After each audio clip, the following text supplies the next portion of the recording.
got a box again. Well. I already been getting these bets, but now it's time for you to get your just due.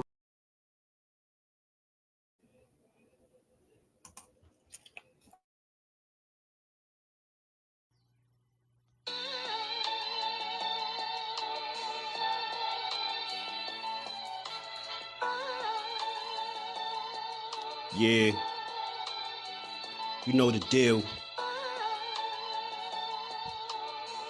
We back again. Yo.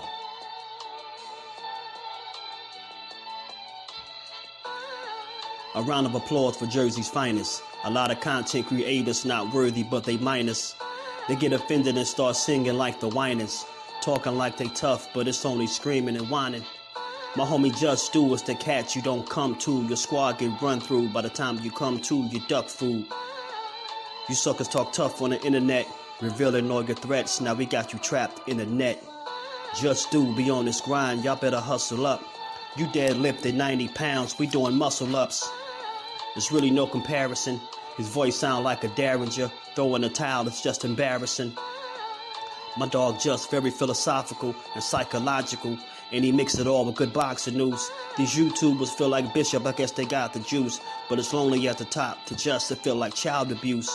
Be respectful, he don't wanna talk wild and loose. If you can't relate, you get dismissed like a mild dispute. These weird cats will tell lies that they hide the truth. Wide beyond views, you lose your life when you collide with dude. It's JusDueBoxing. All you cowards quit jocking. Kirk is official with no other options. Yeah, yo.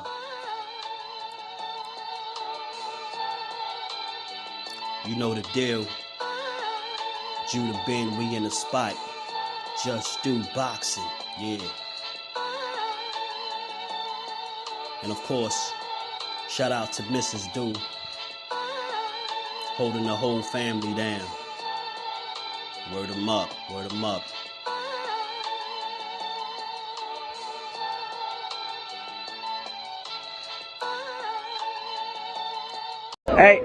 Hey, bro, you remember the night you fought Tank?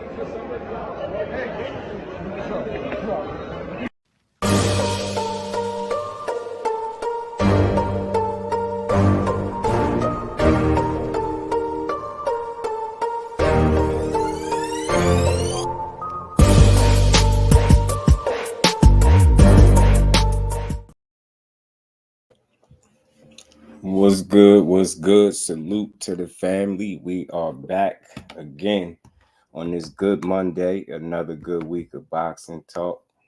Back to get boxing is JusDueBoxing. Y'all already know if you catch this on the playback, smash the like button, sub to the channel. Come join the family. How y'all feeling today? What's good with y'all? I'm feeling a lot better than I was the last time. I'll tell you that. What's good with the fam? We gonna talk, we gonna build today. All things in the building. Miss Joette is in the building. Peace and blessings to the queen. Macho, what's good, family? Dante's Boxing Talk. Thomas Hill, yes, sir, my guy. You know it. We're back at it, man. We back at it, man. How y'all feeling? We gonna talk about it. Tell you what, we got us a fight. You know, we got us a fight going on April 20th with Ryan and Devin Haney. That's a good thing. You know what I mean? Macho, what's good, family? How you feeling? Robert Davis in the building. What's good, bro? How you feeling? And you know, we got it. Yeah, you know, I missed y'all for a couple of days, so I had to come back. We had to catch up on everything that's been going on. You know, it's a lot of Ryan talk right now, keeping his name in the headlines. You know, he out here pushing folks WWE style, you know what I mean? Pushing people by the throat. He out here getting his house robbed. You know, it's a lot going on in boxing. Teo out here, he done made his own NBF list. Y'all know what NBF stand for. He done made his own list. Salute to you, bro. Appreciate you stopping through. Hope everybody's feeling good on this good Monday, man. It's another day to build on some boxing. You know, we got the news of Tank turning down Conor Benn. $15 million. Like, that's not even news to me. I think if you really looked at the grand scheme of things, where Conor been fighting at, Tank ain't fought at no 147, so he definitely wasn't going all the way up there to fight Conor Benn. Damn sure wasn't going to England over there to fight him. He can't even fight over there. You know what I'm saying? So it was a lot of variables that people wasn't considering when they seen that Tank was entertaining Conor Benn. Like I said the whole time, I thought he was trolling. Call it what you want, but I never thought he was going to fight that guy, ever. You know what I'm saying? Not for 1 second. Not for 1 second. Yeah, Tank will stop Benn. I definitely think he will. I definitely do. But I just don't think it was no way in hell he was fighting him for real, though. But, that's why I say the news about him turning down the fight is not really news to me. The real news is who he, when he announced the opponent and when he actually fight. And I think that's going to be in the summer, like he stated a while before. So I don't expect to see him not a month before. You know what I'm saying? I'm looking forward to the summer. I'm just hopefully he picks somebody that we've been wanting him to see. Like I've been saying all along, I think Frank Martin is a perfect choice for Tank Davis. But what we want, what we think is one thing, right? We got to see what they gonna come up with and who they gonna choose. You know what I mean? Because in his position, I mean, he gonna have his number of fighters to choose from. Just hopefully he picked the right one. And y'all got your boy, man. Ryan been talking, man. Ryan been talking heavy, y'all, man. Let me get to this. I know I got the push clip.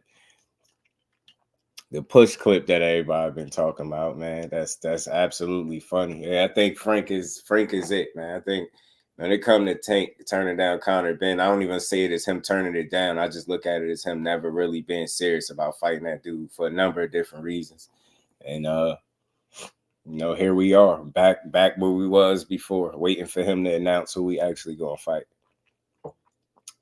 That's the news. I want to shut your movement down. Yep, I can. Yep, that's what it was. Just a little quick flex. You know what I mean? Aisha, peace and blessings, Queen. How you feeling today? Ron, what's good with it? Ron, he said Ryan talking just to get beat up again. He might. But you know what's funny? As we're gonna talk about a number of things. We're gonna talk about the push. That people felt like it was WWE. Well, at least Tank Davis do. A lot of other people said it was scripted and all that. I don't know, but. You know what? I know this is crazy. I never thought I'd be going here with it, but I think it's time for me to possibly, and I use this word loosely, possibly reevaluate the respect I got for Ryan Garcia.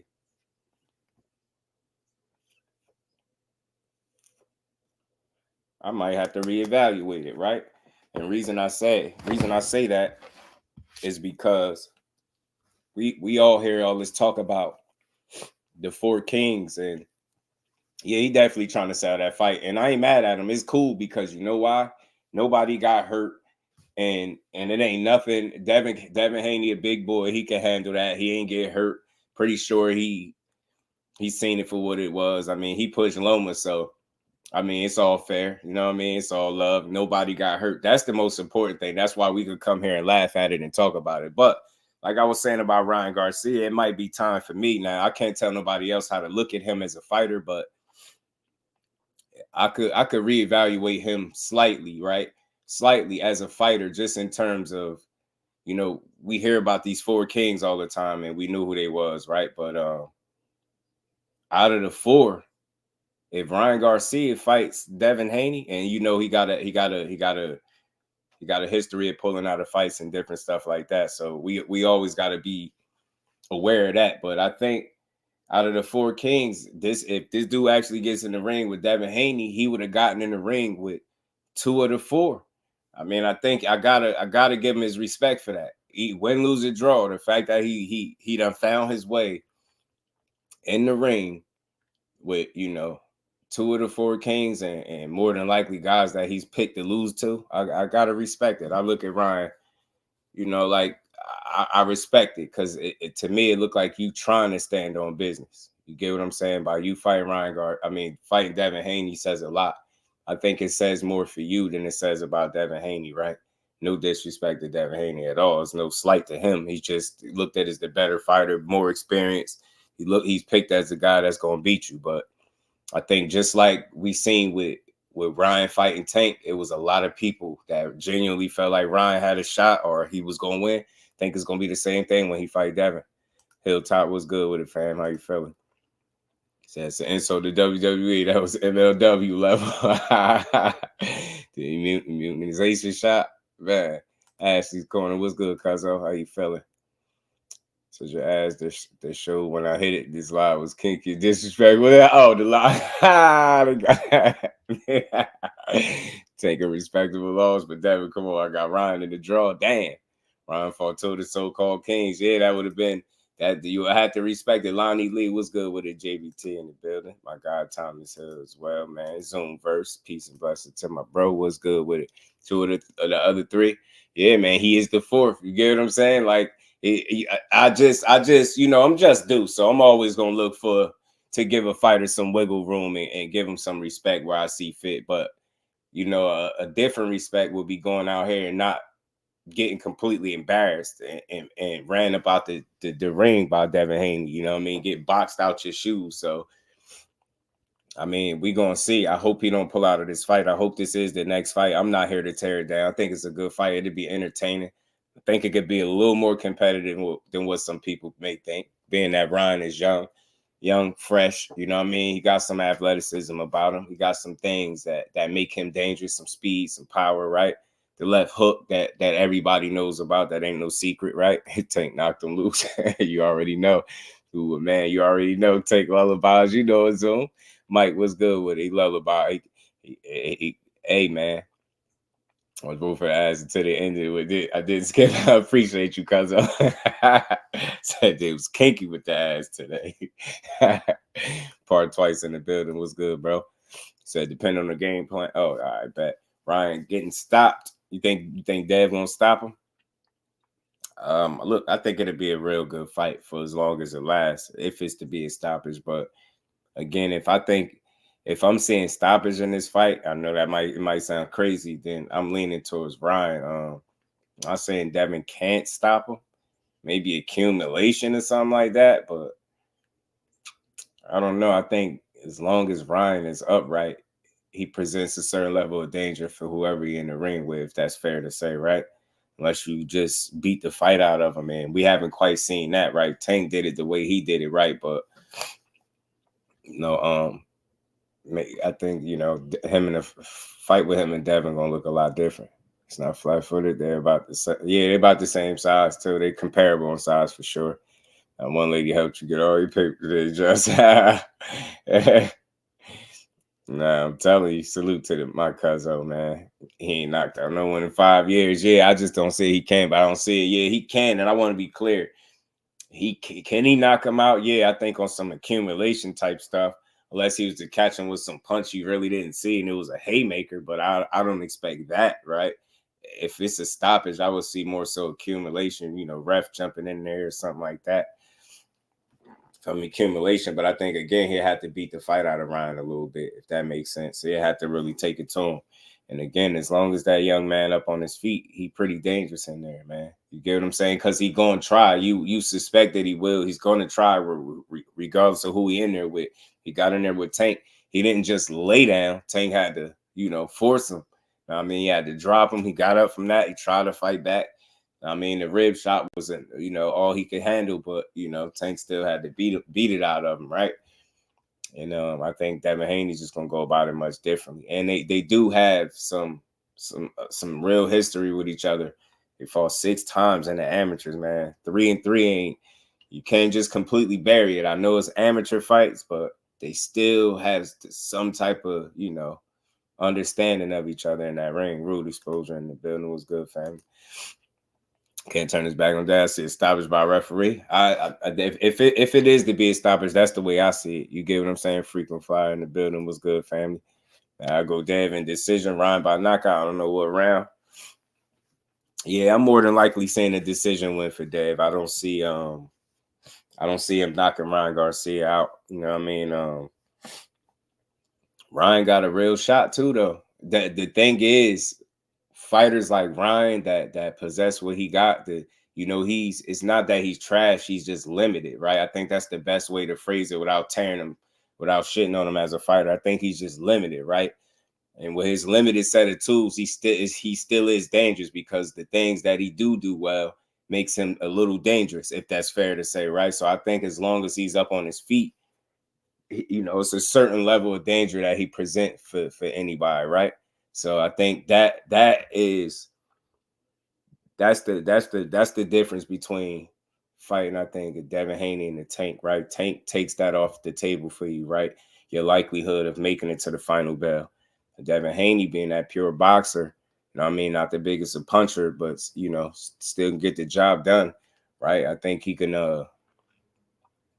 he gonna go the distance. And I think that just gives Ryan opportunities, if that's fair to say, because as long as, like I said, is he up on his feet, I think he's going to try. And that could always keep him, you know, within a puncher, you know, got a puncher's chance, right, as they say. So we're going to see. KO, what's good with it, bro? How you feeling? Say people keep picking Devin by KO on some bro cock. Yeah, they just hoping right now. Barbara D, peace and blessings, Queen. How you feeling today? They gonna get bored of each other. It'll be 9 fights total. Man, that's crazy. Been a lot of talk since 2019 that this fight is long overdue. Devin has to show and prove because he came from the Mayweather gym, and Ryan is a YouTube boxer. So Devin says, yeah, Devin by knockout. Oh, then what's good, family? How you feeling? It's a good one. I'm going with the upset and Ryan beating Haney. I feel if Haney do stop Ryan Garcia, it favors Ryan because of his power, in my opinion. Yeah, if it's to be a stoppage, I favor Ryan Garcia too. Fight game in the building was good. Yeah, Robert, he definitely dangerous, bro. Was good with the fight game. He definitely dangerous, man. Listen, as long as he upright, because he will try. That's what makes Ryan Garcia dangerous. He do got some legit power. He do got some legit speed. He will try. He just a bit heavy footed, and he don't have the best feet, right? So, and his defense is you know, some holes there for sure. But I mean, Ryan got dropped by Campbell. Yeah, he did. He did. I think that was more of a shot that he just wasn't ready for. I mean, Devin could definitely drop him. It's not that he can't be dropped. Devin could drop him. Devin can definitely hit him with a shot that he don't see and drop him for sure. X was good with it, bro. How you feeling? Devin by late stoppage. Damn, they really saying that Devin by late stoppage. Someone's legs was shaking his fight. Rashad was good with it. He said, look what Ryan did to Duarte. Y'all crazy. She said somebody's legs was shaking this fight. Somebody getting hurt. Somebody getting Bambi legs is what you telling me? I mean, that's all you gotta tell me, because you feel like somebody getting Bambi legs, just let me know. You know what I'm saying? Bambi is what's happening. Just let me know. You know what I'm saying? It was a flash. I don't think Ryan is chinny at all. Nah, I think Ryan has a decent chin. You get what I'm saying? Because getting dropped by Tank definitely don't make you chinny. And he got up to fight for a little while longer before he got his red punch halfway through his back. You know what I'm saying? He tried. I mean, lots of people said Duarte was going to stop Ryan. He cleaned his ass up. Yeah, I definitely didn't think that. I knew Ryan was going to beat that dude for sure. Joe was good with it.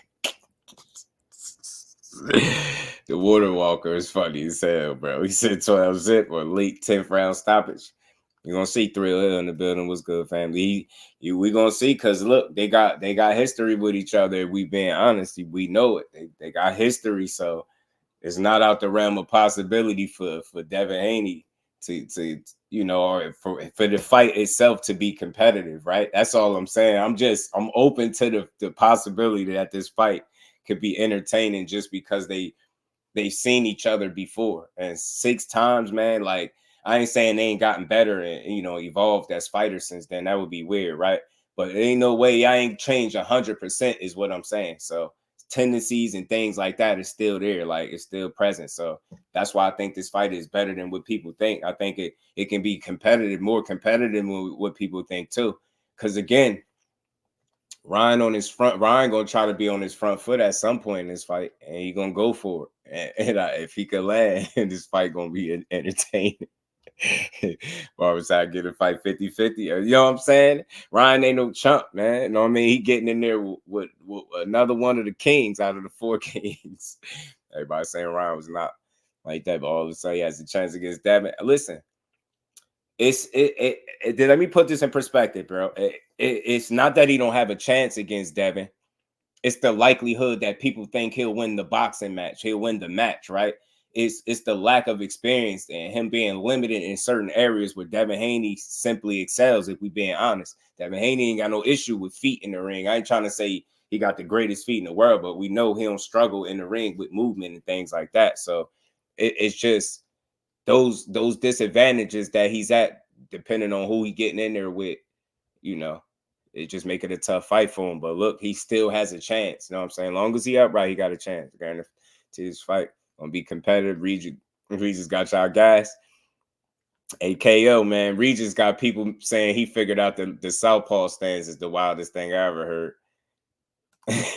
Claymore Rain. Blue Angel, what's good with it, bro? Salute to Claymore Rain. Yeah, crazy. Oh man, Tony Van Charles Williams Jr. Peace and blessing to the Queen. How you feeling today? And salute to the family, man. P Hunter in the building was good, bro. Yeah, I think it's gonna be a good fight, bro. Ryan listens to Derek James and get Ryan to focus on bases and slight better footwork. There's a very good chance. I'm sparring with Frank. Big ass gloves, large ass head gear. Right. Listen, he can give himself a good chance, man. But I'm not crazy. Devin Haney is gonna box his ass. That's what I believe. You know what I'm saying? But I do believe the fight can be competitive because they've been in the ring with each other 6 times as amateurs. Like I said, I know they evolved, or more so Devin Haney as a fighter than Ryan, right? But you didn't completely transform into a whole different fighter to the point where it'll be like unfamiliar territory, I don't think, right?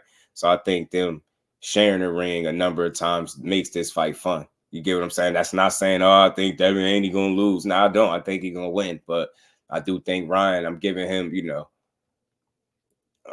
that puncher's chance, that opportunity that he can land that shot. You know what I mean? Right, hit him with that shot, man. He hit him with, he catch him with it. It could be fun. It'd be entertaining, bro. I don't think Shakur Devin got belts. Yeah, you know how that go. That's why I say he's the least accomplished. He's the least accomplished out of them. That's what it is. You get what I'm saying? He's the least accomplished to me and the most limited from a skill standpoint, right? But he still found his way. He found his way here, so I will respect him for that. But how this fight play out is it will gain a different level of respect if he don't just go in the ring and get his head boxed off and get completely ran out the gym, out the arena, and embarrassed, right? You could really, you know what I mean? He don't got to tuck his tail at the end of this fight, right? So let's see how it look. Because, again, the longer it go, the more entertaining it could get. It's always that opportunity to land that shot.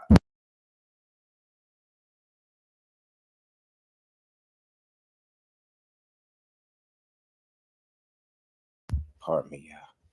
I had to sneeze. Oh, nah, I ain't making nobody quit, so, you know. That'd be new. You know what I'm saying? That'd be new. That mean he'd be piecing Ryan ass up if he make him quit. Tay the real queen of MMA combat. How you feeling, queen? It says there's no David Peace, fam. How you feeling, bro? One of the 4 kings. The 4th was Teo, not Shakur. Yeah, GM was good with it, fam. How you feeling? So look, K Causey was good with it, bro. For me, that wasn't the confusion for me. You know, I think the thing for me was that he, you know, despite what you might think of Ryan Garcia, if he does get in the ring, he find himself in the ring 420, April 20th with Devin Haney. You know, like it, love it, hate it. You could say he been in the ring with 2 of the alleged 4 kings, right? So I respect that as a fighter, right? I want to see him go for it, man. Maybe he could show us something in this fight, but I think again, if we just looking at both fighters and the body of work, we obviously know who more experienced, who more versatile in the ring. You know what I mean, got that higher IQ, obviously who more battle tested, if you want to call it that. And it's not Ryan.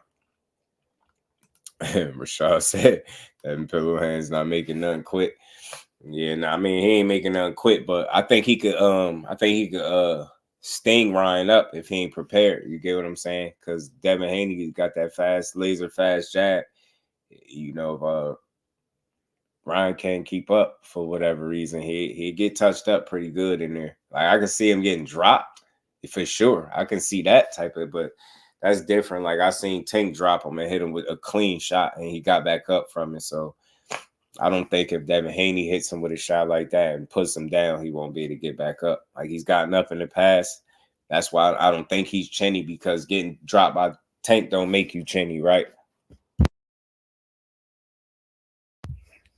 Tank gave the blueprint for Ryan's hook. Yeah, take it away from him, right? And that patience, sports predictions was good with it. Crazy part about it, Tank had Tank fight like that and get hit with the lucky shot by a guy like Conor Benn.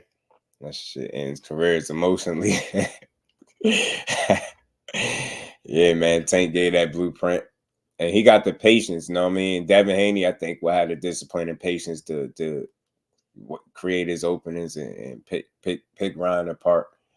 You know what I'm saying? Ryan, I have to be on the front foot to be successful in this fight. And I ain't saying he can't, but I imagine that's where his area of success would be, on this front foot. Coming forward, trying to initiate the offense. Said Ryan gonna make Devin look stupid. Pay-per-view is gonna be $200K at best. Think so? I think they could do some. I think they can do well together. You know what I'm saying? I think they can do well together because it's a good fight and they got some history, right? I think people will want to see it. I'm not about to predict no numbers, but I feel like it can do well. You know what I mean? It ain't gonna do, be getting dropped by Campbell. But players mess up, you know what I mean? Robert, that's all that was. Players mess up, you know what I mean? He got caught sleeping at the wheel, you know what I'm saying? He got caught sleeping at the wheel for a second. And Luke Campbell, Cool Hand Luke learned him real quick. You get what I'm saying? Cool Hand Luke taught him a thing or two. You're gonna see Ryan feet work in this fight. They might, bro. I'm telling you, Ryan gonna bring it. He say he's smoking on that Bill Haney pack too. That dead pack, the Bill pack. He talking crazy to y'all. Ryan talking street language almost. I ain't never hear him say he's smoking on no pack. Ryan. Nah, I almost let that slide. Ryan say he's smoking on the Devin Haney pack is crazy. We just gonna act like he ain't say that. What he know about smoking on any kind of packs, bro? Then he put it in his his Instagram post. He said smoking on the Bill Haney pack. I'm like, yeah, this dude, Ryan Garcia is hilarious, man. It's pure comedy at this point. That's why this fight gotta happen. Now, I don't know about y'all. Like, the push didn't piss me off. The push entertained me. That push was funny as hell. Bill mentioned Ryan Wife. He always go go extra far with it. I seen it. He'll Bill be tripping. Yeah, Bill wild. Yeah, they tripping though. But yeah, he said he's gonna be smoking on the pack though. I thought that was funny though. It's funny coming from Ryan. I ain't gonna lie, cause it's innocent as hell. He's strictly talking about boxing, but so it's funny. You know what I mean? Ryan is also selling. I think he is, Barbara. I think he's doing a good job at selling. The Bill Haney pack is funny. Macho don't you know what I'm saying? Fact that he talking about smoking on the pack, period, is funny, bro. Definitely respect Ryan. I have no problem with his resume up to this point, bro. Though those 4 King fights look a little different. Sports predictions, like win, lose, or draw, you could respect it, right? You know what I mean? You got in there. Tony Reviews was good. What he said, Ryan's gonna be Haney. Oh, okay. Talk to him. Tony said he spoke with we like Earl did. KO said it's simple for me. These two have fought 6 times in their lives. Every fight was competitive. No reason to think this one won't be if we being logical. That's at KO, man. Look, I try to acknowledge the fact that I understand these dudes that have evolved as fighters and gotten better and things like that. Sharper, more polished, more refined, all that good stuff, right? More experience, especially on the side of Devin Haney. But B, what's good with it, family? How you feeling? But I think it's fair to say that it would be competitive for that reason, because we talking about 6 times. We talking about once or twice, or you get what I'm saying? We talking about 6 times and it was 3-3. You get what I'm saying? Even though they're more polished and better, much farther along in their careers than the point at which they fought before, but they still them guys, if that makes sense. You get what I'm saying? They ain't completely reinvent themselves to the point where, they got all different tendencies. Like, you know what I mean? Some of that same stuff is still there. So I could see this being a fun fight. You get what I'm saying? I still see Dev pulling it off and winning. You know what I mean? But I see it being fun. Should be a good one. Remo was good with it. JBT and the big said Ron versus Devin, so it's maybe 300, 360K. I want to see how much he has learned from Derek James. Me too. That's going to say a lot. Rob, what's good, family? How you feeling, bro? He said I'm smoking on some Bill Haney pack too. It's I said it up. Crazy. What's good with it, Rob? How you feeling? And Kai said, I thought Claymore for that one about to throw ass on camera. Salute to the OG, man. Salute to the OG for coming through, man. But I'm gonna watch the Tago fight again. Tago is a mover. Yeah, those movers, I ain't gonna lie, Aisha, you're gonna find that a mover gives him somewhat of an issue. It kind of exposes some of his deficiencies, and that I think you'll see his consistency to cut the ring off and position himself where he need to get his shots off is a lot harder when he got somebody presenting a moving target to him. Like if you notice, even with Duarte, when he started to really get off on Duarte, where's Duarte at? You get what I'm saying? One thing about Ryan, like you can say what he want. He people call him trash. I never call him trash. I say he's limited and he lack experience, right? And his lack of commitment and consistency to the sport is holding him back. That's what I think. But even with that, the kid still got some talent. He got some, you know what I mean? He got some skill. He can fight. But and, you know, his willingness to get in there, man, is something I gotta respect. Like I said, get in there with Devin Haney, I rock with it. Again, Antoine Russell be boost twice and improves, but he died. Yeah, I think that's a little bit different. I think he beat him 3 times too. I think that's like 3-1 because they fought 4 times. I think frequent, so he might have got him 3 times if I'm not mistaken. Chief in the building, was good, Chief? How you feeling, bro? They're gonna fight more pride in this fight. He don't want to get booed for not engaging, so he won't be moving much in this fight. Man, that's gonna be entertaining if he decided to stand in there with Ryan. Marquis in the building. Was good, family. Salute to all the channel members too in the building. Salute. I spit that. Oh, okay. I actually agree with you. Yeah, man. It's gonna be entertaining if that's the style of fight that he choose against a guy that got some pretty good power, man. Ryan got a pretty good hook to the body too, man. Y'all ever seen it? Y'all ever peeped it? Watch that? Y'all ever caught that on tape? Ryan got a pretty good, decent hook to the body. I ain't saying it's gonna be easy to land, but he got a little something right there. Talking this fight, Ryan stays snitching on the floor. Now you see the video too. Boy can't hold water. Yeah, he out here tired of telling Remo. He out here telling. Limited and lack experience, not for sure. Yeah, man. That's how That's how I do them. Cause look. I always want people to know, like, when it's all said and done, I'm never on record like trashing dudes, right? And I could go there, but nah. And I really don't believe he trash. I do believe those things about him. I do believe he's limited. You get what I'm saying? And you got to think, like, tell me if I'm wrong. When I say he limited, ask yourself, why would you have a Devin Haney beating him? You get what I'm saying? It's the things that he feel like he lacks skillfully. You know what I'm saying? Whether that's experience, you get what I'm saying, or just all around skill, IQ. Things like that. You see he lacks some of those things. So you see that some of the areas where he is weak, Devin Haney excel. And for that reason, he's gonna lose to him, in my opinion, unless he catch him. Or one of them left hooks or something. You know what I'm saying?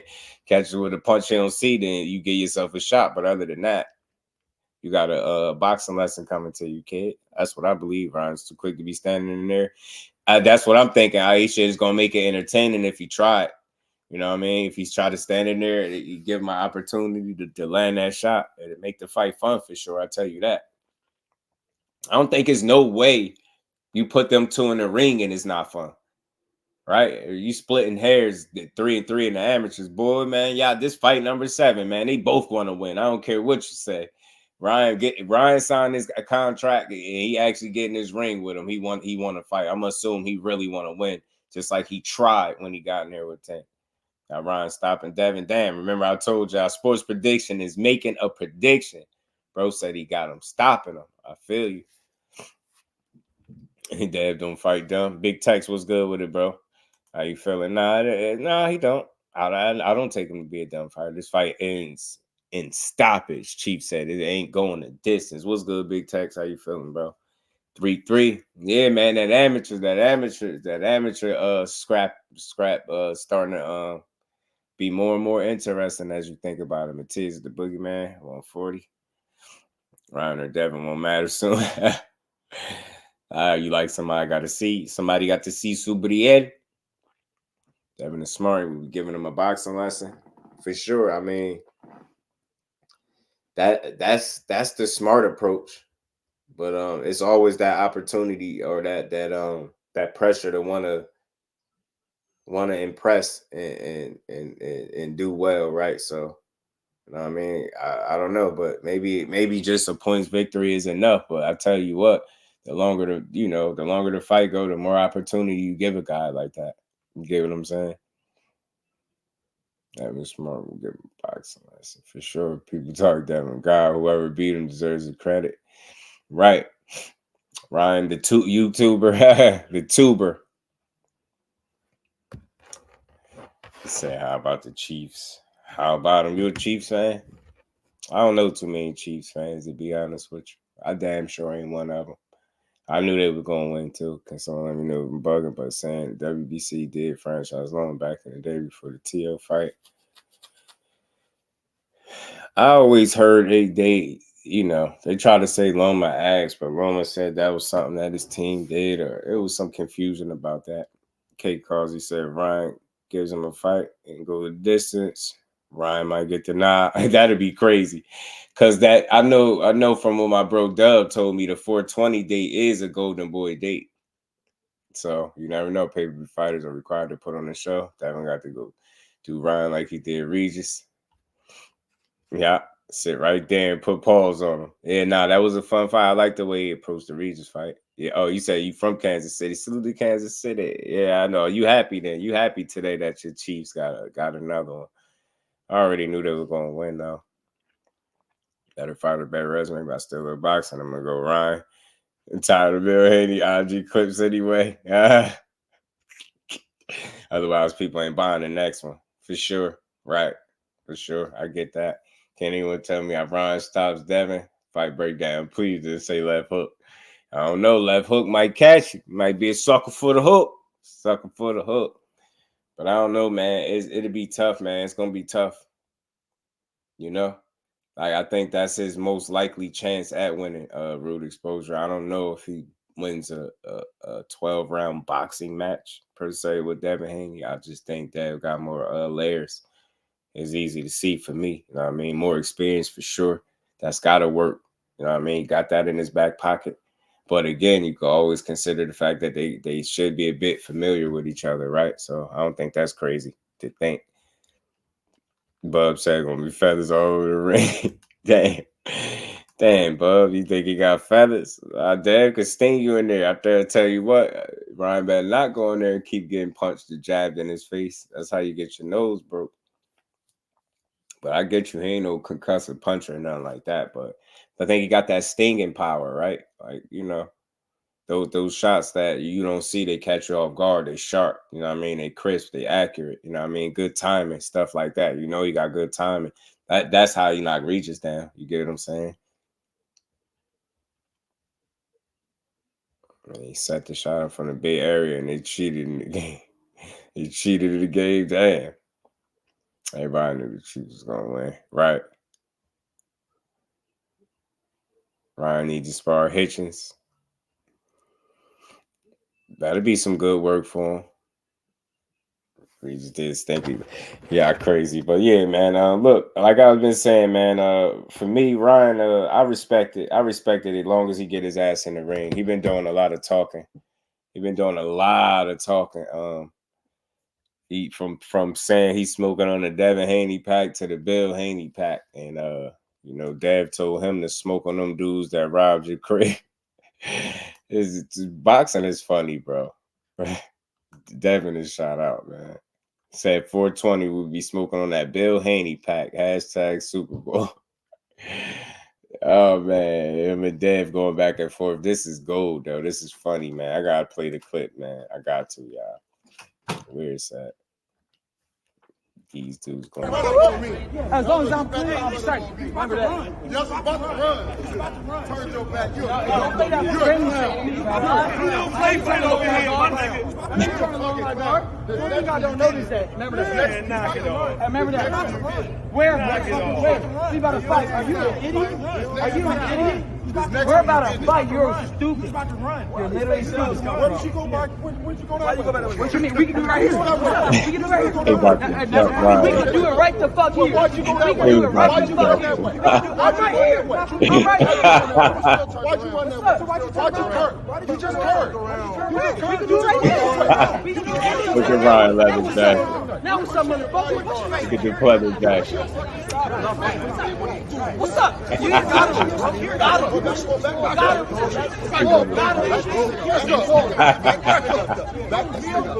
Big about to jump Ryan. What's that? I don't see every boy about to put it on Ryan. What's that? Jack got that top in his eye. You should back up. Get back. Get back. Take your Nah, yo, I love this shit. I love boxing, yo. They crazy, yo. This shit is comedy, man. Remember that. You're not my friend. Your dad's a pimp and he pimping you. Your dad a pimp and he pimping you. I'm gonna beat you. I'm gonna beat. Hold on, did he? Hold on. How you?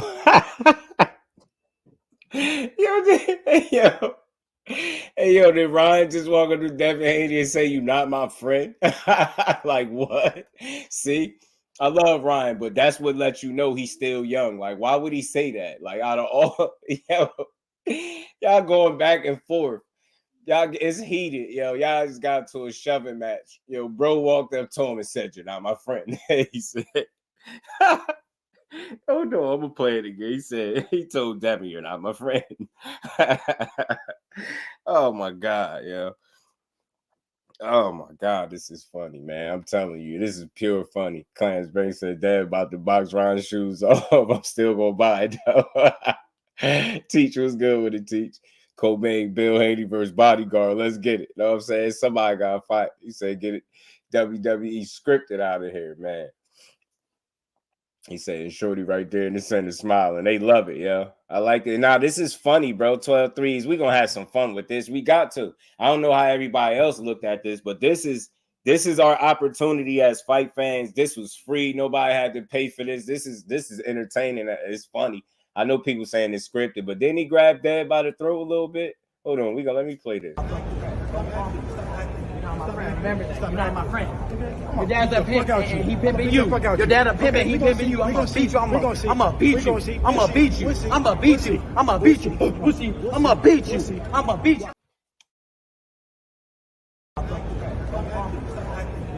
Remember that. You're not my friend. Your dad's a pimp and he pimping you. Your dad a pimp and he pimping you. I'm gonna beat you. I'm gonna beat you.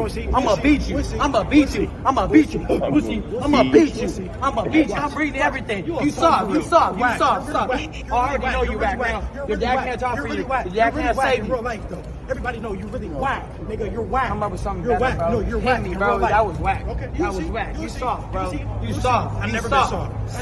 Soft. I've never been soft. We seen that video when Tank beat your ass. Floyd showed me. Ryan your ass. Oh, stop. I seen the video. Remember that? I seen the video. You ain't gonna do shit. You ain't gonna do shit. You look like a ghost right now, bro. Ghost, you getting hell for real, bro. You getting hell for real. You look like a ghost. You are so soft. I can see it. Your breath He say seen the video. You're not like that, bro. You're not like that. You're not like that. The fear is You're not getting like to you. that. The fear is getting to you. The fear is getting to you. The fear is getting to you. The fear is getting to you. I told you you're gonna feel some fear, right? Didn't I tell you that? Didn't I tell you you're gonna feel some fear you ain't felt? No.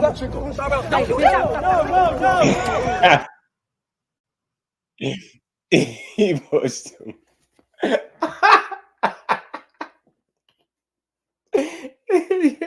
Hey, yo, nah, man. Nah, he told him the fear is getting to you. He said the fear is getting to you, man. Dad looked like he wanted to really sock Ryan out for a second, yo. Oh, man, yo. Ryan funny as hell, though, man. Hell, yo, he told on Florida again. He said, "I seen the video." He said he seen the video. He telling on Floyd, yo, that boy telling, bro. Man, bro. He said them boys planned this out. Neither one of them likes sound. Yeah, man, I'm telling you. Yeah, man, it's funny, man. It's funny to see it go back and forth. Most importantly, though, all that little theatrics and stuff is funny to me. But at least they signed to fight each other, right? I think that's important. At least we get a fight out of it. You know what I mean? And I think it'll be entertaining, nonetheless, man. I do. Said they planned it out. That's crazy, man. Ryan got 1.5 inches on him. He pushed him again by the throat. Silver out of low in the building. What's good with it? Then Team Haney accused someone of a publicity stunt for show that food, vibes, nature, herbs, the chosen ones for non-coming back. OG probably in the back listening somewhere. You know he always welcome over here. Only the fighters talking. Nah, I like that. That was fun, Cuzzo. It was fun to see them go back and forth, man. It's what boxing is. Nobody got hurt. You know, I know people saying it's scripted. It's pretty damn funny to me. You could tell Ryan ain't used to no confrontations, man. That was funny though, man. He said he need to see that sparring match. Yeah, he said Floyd showed him the sparring match, bro. Said Floyd showed me. So I seen his sparring match. He said I seen what Tank did. Deep for the win in the building. Was good, bro. He said I see what he did. He pushed him not to snap him. Oh man. Saying what does one have to do with this? He said he dipped out right now. Oh man, I know it's an extra little part to it after that too. All right, gotta bring Tank in, man. That's the part I don't like. Because you know how his trash talk is rusty, man. He ain't got, Hey, what's up with it, bro? Talk to me, kid. What's good, bro? Hey, man, you have to play that back, bro. You have to because you will see. Hold on, when you play it back, I want you to look for a couple of things. Number one, you can see the dude telling Devin push up on him. He's not the first one to say it. There's another angle where Bill was saying it first, right? And if you listen to both of them saying, they're trying to say it without moving their lips. Right. They're trying to say, and then Bill trying to sneak a sip of water so can't nobody see what he's saying and shit, right? Then if you play back what you just played, you'll hear Bill say, Lomachenko. And then as soon as he say that, Ryan pushed him. That was the code word, dog. Oh, man. For when Devin pushed Lomachenko, bro. I got it. I'm gonna play it now. He say Lomachenko. And then oh man, that's crazy. As soon as he say the shit. You're not my friend. Your dad's a pimp and he pimping you. Your dad a pimp and he pimping you. I'm gonna beat you. I'm gonna beat you. I'm gonna beat you. I'm gonna beat you. I'm gonna beat you. I'm gonna beat you. I'm gonna beat you. I'm reading everything. You soft. I already know you whack now. Your dad can't talk for you. Your dad can't save you. Everybody know you really whack. Nigga, you're whack. I'm up with something you're better, whack. bro. No, you're whack. Me, bro. That was whack. Okay. That was whack. You soft, bro. You soft. I've never been soft. Soft. I've never been soft. We seen that video when Tank beat your ass. Okay. Floyd showed me he had your ass. I beat the shit out of Tank. Oh, stop. I seen the video. Remember that? I seen the video. You ain't gonna do shit. You ain't gonna do shit. You look like a ghost right now, bro. Ghost, you getting pale for real, bro. You getting pale for real. Are you crazy? Are you crazy? You are so soft. I can see your breath is just. I can hear you. You're not like that, bro. You're not like that. You're not like that. The fear is getting to you. The fear is getting to you. The fear is getting to you. The fear is getting to you. The fear is getting to you. I told you you're gonna feel some fear, right? Didn't I tell you that? Didn't I tell you you're gonna feel some fear you ain't felt? No. Oh, I called it. I heard it. Lomachenko. I heard it. I called it. Damn. I'm gonna let you keep cooking. I just wanted to make sure you. Damn, yeah. Appreciate that, man. Appreciate that, bro. I called it. Damn, Lomachenko. Damn, Bill, I'm saying ain't so. And y'all out here planning to push. Now I did hear the Lomachenko though. That was funny though, man. It's still entertaining though. It's still funny to me, right? Because it's boxing. And you could tell Ryan ain't too used to trash talking somebody, man. When you say like stuff like your breath, man, like Ryan sounded like he's still in high school. I ain't gonna lie.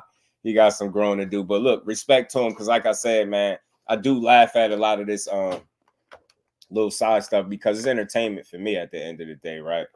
I thought it was funny to have to play that back. I didn't catch that the first time when he said that Lomachenko stuff, but it was funny. Told him to push up on him. That was funny. That was funny, man. I mean, listen, man, you selling your fight. You selling your fight, man. You know, listen, a lot of people, that got a lot of people shit. I'm here today talking about it, right? So you selling your fight, man. I ain't mad at it. I think the most important thing is that y'all actually got a fight coming, right? This will all be for nothing if, you know, y'all wasn't fighting, right? So I think that's the biggest takeaway from all this. And nobody got hurt. It's innocent, man. Like I said, you seen Dev push Lomachenko, so him pushing Dev ain't really no big deal. Ain't nobody getting hurt. So it was cool. I said WWE, she ain't having it. Are they both saying what they're saying 5 times a piece? Because they ain't used to trash talking. LaMarcus, my guy, was good with it, bro. They ain't used to all that trash talking. GM of Food said it was entertaining. Yeah, it is entertaining to see them dudes go back and forth like that. You know what I mean? There's gonna be Devin biggest numbers in the States thanks to Ryan. Yeah, I think that's one thing he can take away from this fight. You do the right dance partner is critical in terms of making a fight. You get what I'm saying? Especially when you want to put up the numbers. So I think him and Ryan should be okay, man, in that department. Hopefully, you know what I mean. I don't see why people won't buy the fight. You know what I mean? Even if they did feel like they scripted their biggest moment, but that was cool. It was funny. It was funny. Now he said Lomachenko. I didn't see what Lomachenko had to do with anything either. So I could see why KO said it was like a cold word, because I was like, why the hell would you just randomly yell Lomachenko? And then you got to think if they was just saying push up on him, they pretty much gotten them. You know, there ain't nothing wrong with that. They selling the fight, bro. You know what I'm saying? They ain't commit no crime. It's just still funny though. Ryan was ready to do his Neo impersonation. That damn leather jacket, man. That leather jacket. Ryan can't dress for shit, boy. He's like a ghost right now. No, yeah. I was like, what? He like a ghost. What that mean? Code name Lomachenko is hilarious. That's what you just sell your fight, bro. Oh man. He said I enjoyed the chicanery. It's pretty funny though. It's pretty funny and entertaining, man. At least you got you a good scrap, right? To come out of it, man. At least you got a good scrap to come out of it. And I think, like I've been saying, when you look at the grand scheme of things and you see that he been in there with one of those 4 kings, I mean, 2 of them, you could respect that, right? But let's see if he go out there and try like he did against Tank and see where that get him. It's the code name Lomachenko. That was fine. I mean, why else would he say Lomachenko? I mean, y'all got any other reason why he would possibly say Lomachenko? Anybody? Like, I don't know. That's how I feel to watch a real QB win last night. It's a new name, code name, Dad's new name, code name Lomachenko. No more Hanos. Damn. No more Hanos is wild. It was funny to Bill get involved and ruined it. Pushed the white lady. Lost. Definitely about to be a video game with David the title. Man, that's crazy. I mean, listen, it was funny to see, man. I think Ryan could put up a good fight. They got history. Let's see it, man. Let's see it. Cornelius in the building was good with it. Ryan, a model. He don't buy clothes. He wears was given to him. Yeah, for sure. Because they damn sure gave him that damn pleather jacket. That wasn't a cool look. He damn sure ain't dressing himself. Boy, his stylists need to be fat. They said I'd never been soft. Yeah, now it was funny to see them go back and forth, man. Look, at least we get a fight, bro. At least we get a fight, right, y'all? At least we get a fight out of all of it, man. If you hated the push, if you thought it was scripted, at least the fight won't be, right? You know what I'm saying? At least Ryan gonna actually come in there and actually try to win. I suppose he would. Macho, is that you in the back? Let me know if that's really you. I'm retired. I'm saying Bill Haney. You got gun post. Oh, somebody. Oh, all right. So somebody's stealing your joint sitting in the back. Okay, so that's not you. Cool. I didn't think so. Salute to Cornelius. Appreciate you putting that cover in the chat. Much love. He said, "Playa." Appreciate you, playa. Much love, bro. And we ain't never got a box again. Well, right. well. I already been getting these bets, but now it's time for you to get your just do. Oh, all right. I didn't know that was you, bro. Dub Boxing in the building. What's good, Dub? How you feeling? I wanted to make sure that was you because, somebody did that the last time. They seen the link. They clicked it. It wasn't. They stole somebody's name and did the weird stuff. All right, Bill standing on business.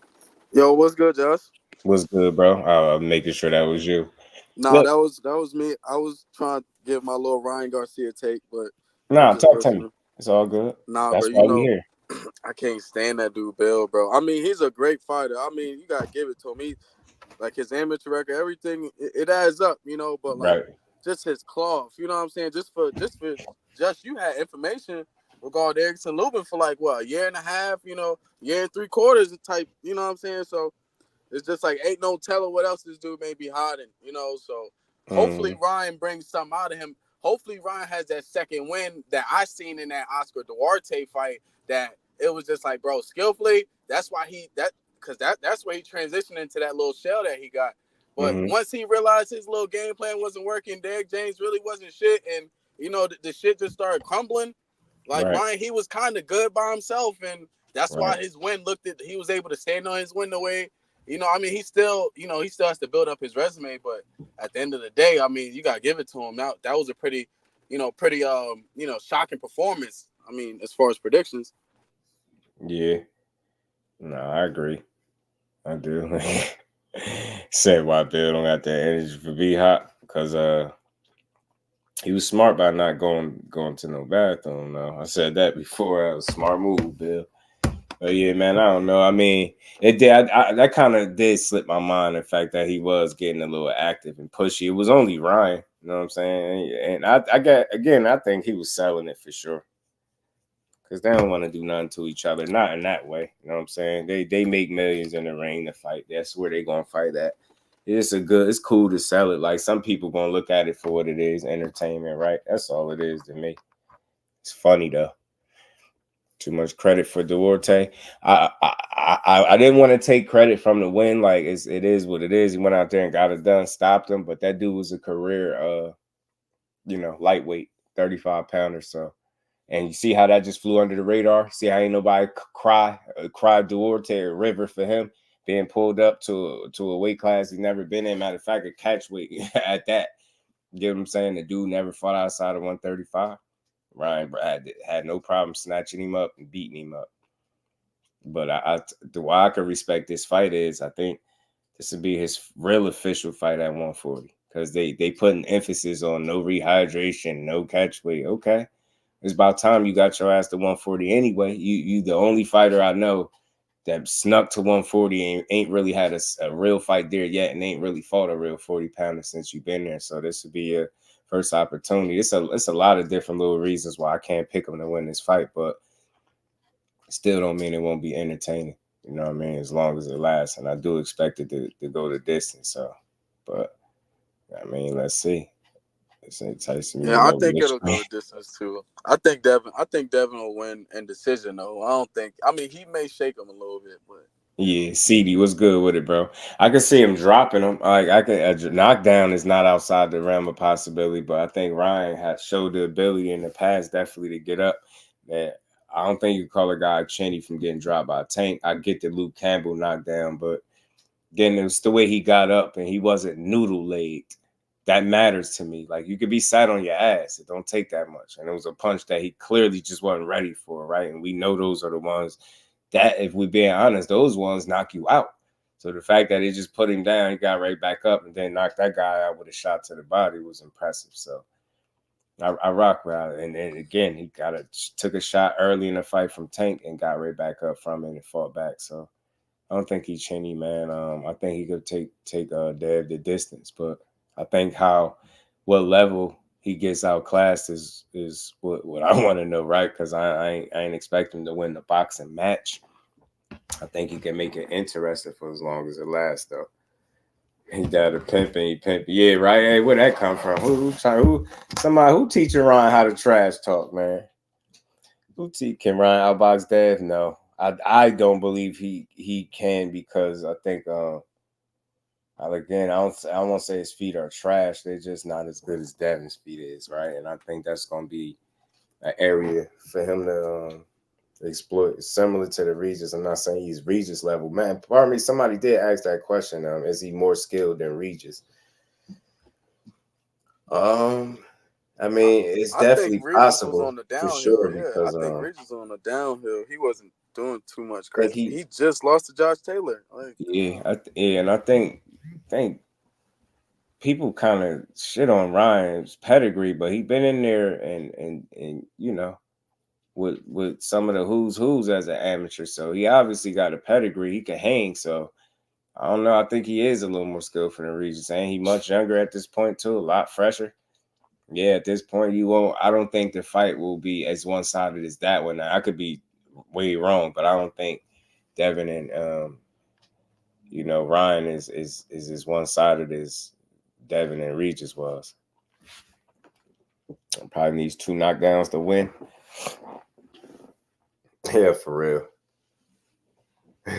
He's gonna have to really do something different than what you've seen in all his fights thus far. He really is. And I mean, again, man, they been in the ring with each other, so it ain't like they unfamiliar. I don't care what you say. They might have learned some new tricks and obviously gotten better, but it's still who they are. I mean, he's still Devin and Ryan's still Ryan. Just a quitter. I think he quit against Tank. I think for me, I like to look at the whole picture. I know when you see that he got hit, it looked like he thought about it for a minute. He went down, and some people say that he got up right at 10. That showed you he could have got up sooner. But I think when the initial hit, I think he reached his threshold of pain, man. I think right there, that's as far as he was willing to push it. And you might say he quit, but for me, I think he got forced in a situation like that, especially if there's any truth to him already having a separated rib, and why I believe it was some kind of truth to that. But that's the first thing Jean Jacket Joe asked him. Jean Jacket Joe was like, it was the rib, huh? And he was like, yeah. Like, it had to be something there already. And they claimed that Floyd, you know, told Tank and his team about the rib, and that's why Tank targeted whatever. He was going to get knocked out regardless, but, I mean, I think something really was wrong with the rib. I think that helped it. You get what I'm saying? So I think him getting in there, especially if he had that as an issue and taking the catch weight and all that stuff, I think it shows that show a ton of heart, though. You know what I mean? I know a lot of people can't see it that way because he went out there and lost. And again, people feel like he quit in there. But I say, I think Tank really did exactly what he said he did. Man, he punched him right where he didn't need to get punched. And that was it for him, man. That was enough. I mean, I think, you know, everybody can't do that to Ryan. I won't say everybody stops him that way. You know what I'm saying? I believe in Ryan. I think he can make this a cool fight, bro. I'll sell the rematch. I'm cool with the excuse. Yo, they're just gonna sell the rematch. Oh, the Tank, you think Tank gonna fight Ryan again? People keep saying that. I don't feel like that, but I get it. I don't feel like it, but I don't see it. I could see it because Ryan, he run his mouth so much, like they get bored type shit, and then they put somebody else's name in their mouth. I could definitely see that happening. I hit you with a body shot. Are you okay? Yeah, remember that.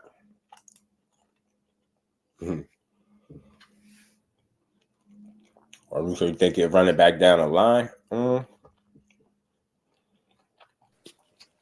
that pit bull, he'll run that pit bull back for sure. But I don't think he don't gotta run nothing else back. Even I think a lot of that Garcia, depends on Ryan. That Hector Garcia, he ain't got to run back. So I don't think he got to run that back. Because if he go out here and get outboxed and beat, you know what I'm saying? Like, he's going to have to win.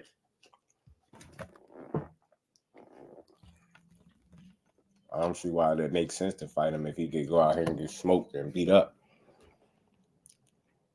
But if he go out here and lose a competitive fight or a close fight, a respectable loss, like, you know, maybe something different. But I think how he looked, it depends on some of his future opportunities for sure. Bole said that Ryan threw her back. retiring at age 26. He said Devin is last. Yeah, I remember he said that. He done switched up. Now that's why I say I respect him. I look at him a little bit different if he actually go through with this fight. Like I expect him to, but I already know what his history like, so we gonna see. 420 will be here in no time. That's the way I look at it. So we'll know. Ryan is no stranger to pulling out of fights. Let me be clear. Fights.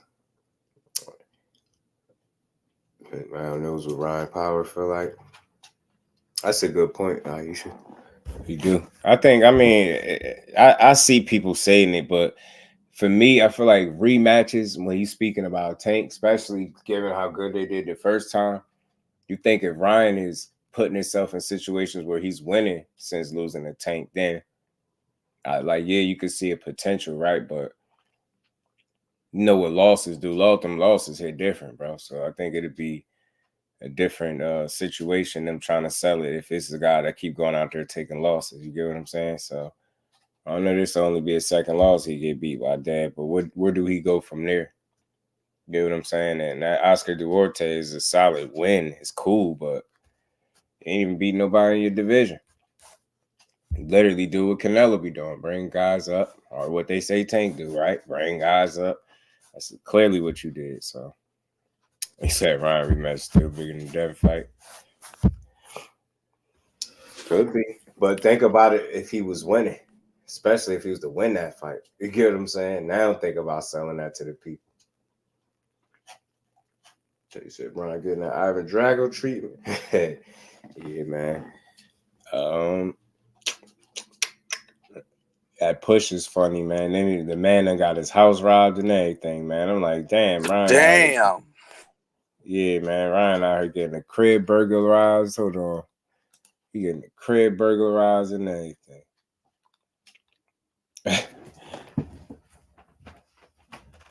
Damn. That's the crib. He lost his baby mama. He lost the house. Damn, he got him. People pretty grimy, ain't they? Bro, the refoundation. What the fuck? Mm-hmm.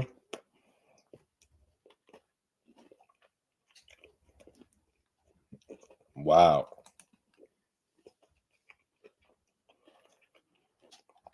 GP, what's good, bro? How are you feeling?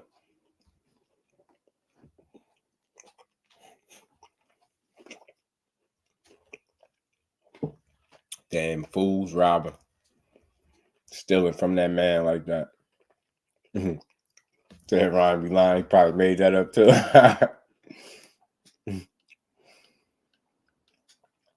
Tell you what, as long as we make it to the ring, it's all good. Just make it to the ring April 20th, man. Go out there, stand on business. And give us a good fight. Like I said, you fighting your second of the four kings, it'd be dope. You know what I'm saying? Even if you do lose, but it'd be a lot different if you don't just go out there and get embarrassed, man. But we'll see. We'll see.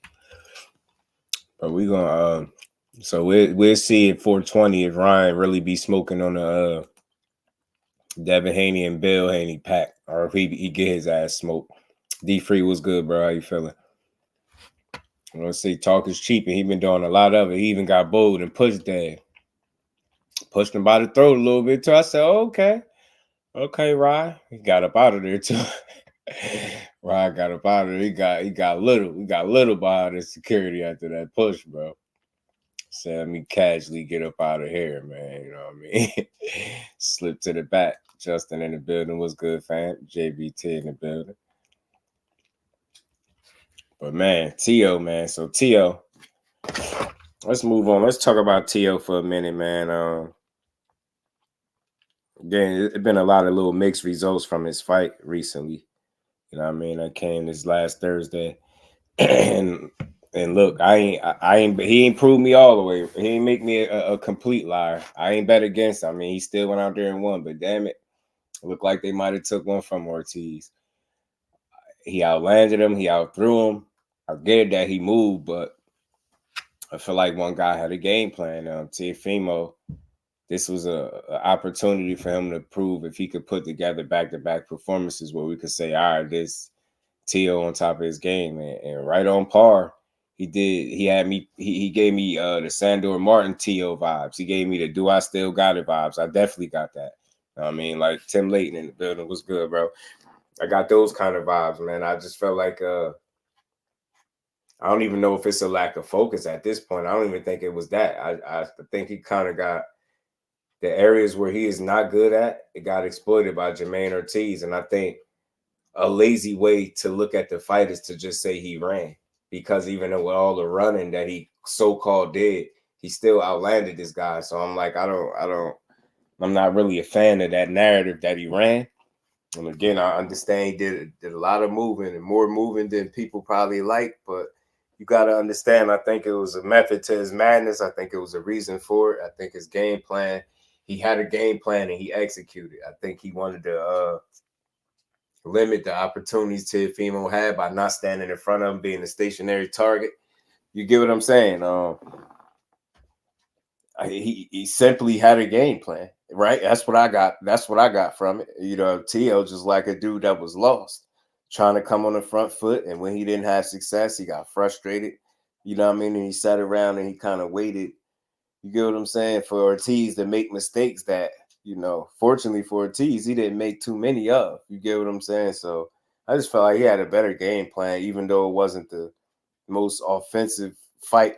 You know what I mean? Like Teddy Atlas said, and I don't always agree with the stuff he said, but he like, neither guy lit up the night, but, you know, one guy clearly did the better work in there, and it wasn't Teofimo. Sitting and following the guy around the ring, throwing punches while he making you miss a lot, and you looking bad on your front foot, you getting outboxed. Like, that's what I seen. I seen a guy getting outpointed. And I never lose sight of the fact, like, it's crazy. It's like, I think people looked at the fight that way because they turned off with the amount of movement. So they just automatically like, you know what? I don't like that. So Teo won. Like, it don't go like that. Teo didn't stop him. He didn't change tactics. He didn't cut the ring off consistently. Like, he legit followed this man around the ring all night, to the point where he got frustrated. He'd stop, take a step back, sit in the corner, wait for him, try to wave him in. Like, Ortiz never took the bait. He continued to frustrate Teo. That right there should have showed people something. That was very telling. He told me that his game plan is working and yours is not, and it's shitty. And you want him to change tactics, so then it will give you more opportunities to get your offense off. So even though I look at the fight for what it is, and I say, yeah, you could ask for more offense, or you could, you know, you could stand your ground a little bit more. But again, why give him the opportunity when he clearly struggling? You get what I'm trying to say from a strategy standpoint. And it's not like, yeah, you want to impress the fans, but more importantly, the job is to win, right?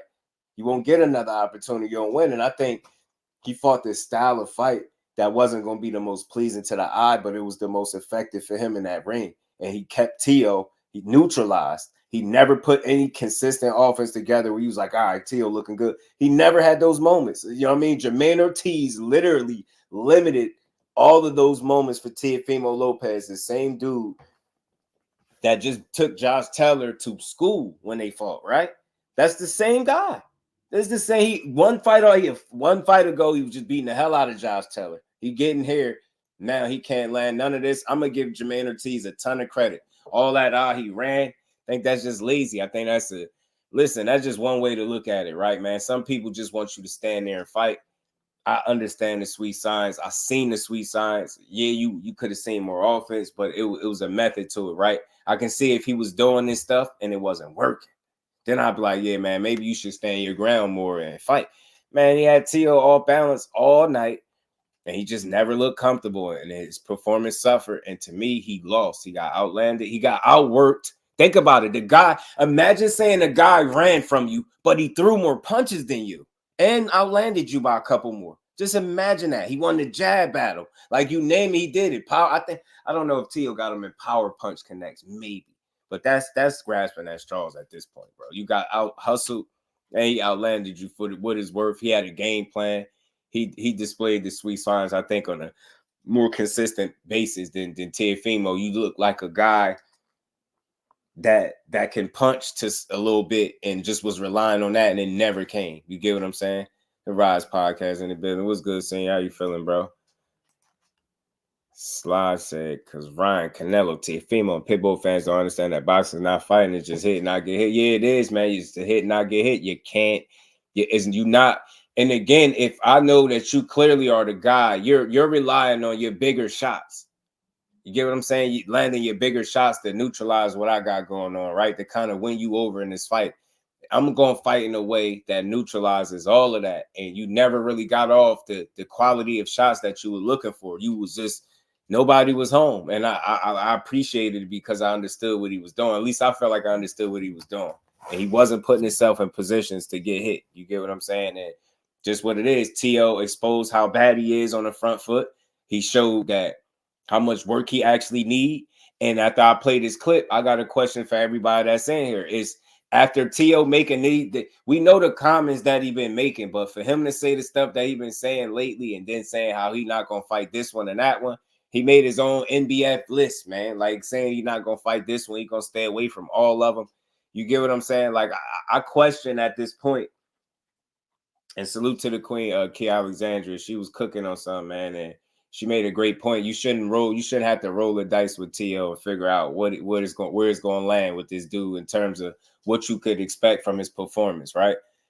Again, I was looking for him to put together back-to-back performances where you could be like, all right, it's some consistency there, but you can't see it. Since he got to 140, it's been up, down, up, down, up, down. You get what I'm saying? You got there, Pedro Campa. Some people thought you look a little suspect in that fight, but you stopped him. You get in there with Sandor Martin. Now it's do I still got it? You get what I'm saying? You look shaky. So you had one kind of good performance, one okay performance. Then you had a bad performance. Then you had a great performance with Josh Taylor. Then you had another shaky performance with Ortiz, man. I think I don't know how he can still classify himself as a potential 4 king. And I remember somebody said that earlier. The 4 kings is not Shakur, it was T.O. Have no argument there. Throw T.O. right in the mix, right? But I'll tell you this, after making these comments, and again, this is something else that Ryan got in common with these other guys that they called the 4 kings.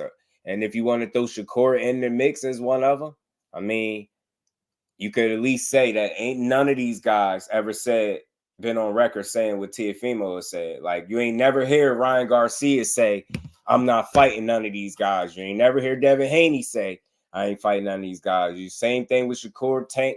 They might not have fought each other yet, but they ain't completely dismissing ever fighting each other like this guy is. And again, can you really be solidified as a 4 king if you unwilling to fight the other guys that's representation, you know what I mean? Represent the 4 kings that make up the 4 kings. Rick Thames, what's good with it? And what's good with it, bro? Anthony, what's going on, bro? Let me play this short. It's a short clip, man. Teofimo just never ceased to amaze me, man. He say things that just you gotta question after a while. Like I just don't. You just don't know with this dude sometimes. You just never know, and it's really like playing dice. It's like you just never know what to expect with him.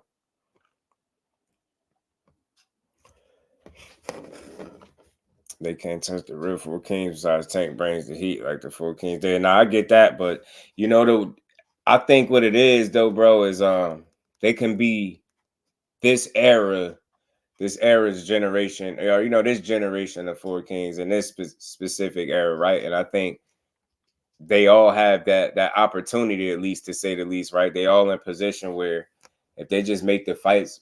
And not necessarily saying you got to win them all, but if they just make the fights and participate in the fights, they could represent, like, you know what I mean, the right way as some 4 kings, and not just it be a title, something that sound good. They can actually be that. And that's why I said I respect Ryan Garcia, because at the end of the day, you know what I mean, say what you want about him, say you feel like he about to get his ass beat on 420, if that's in fact the actual date.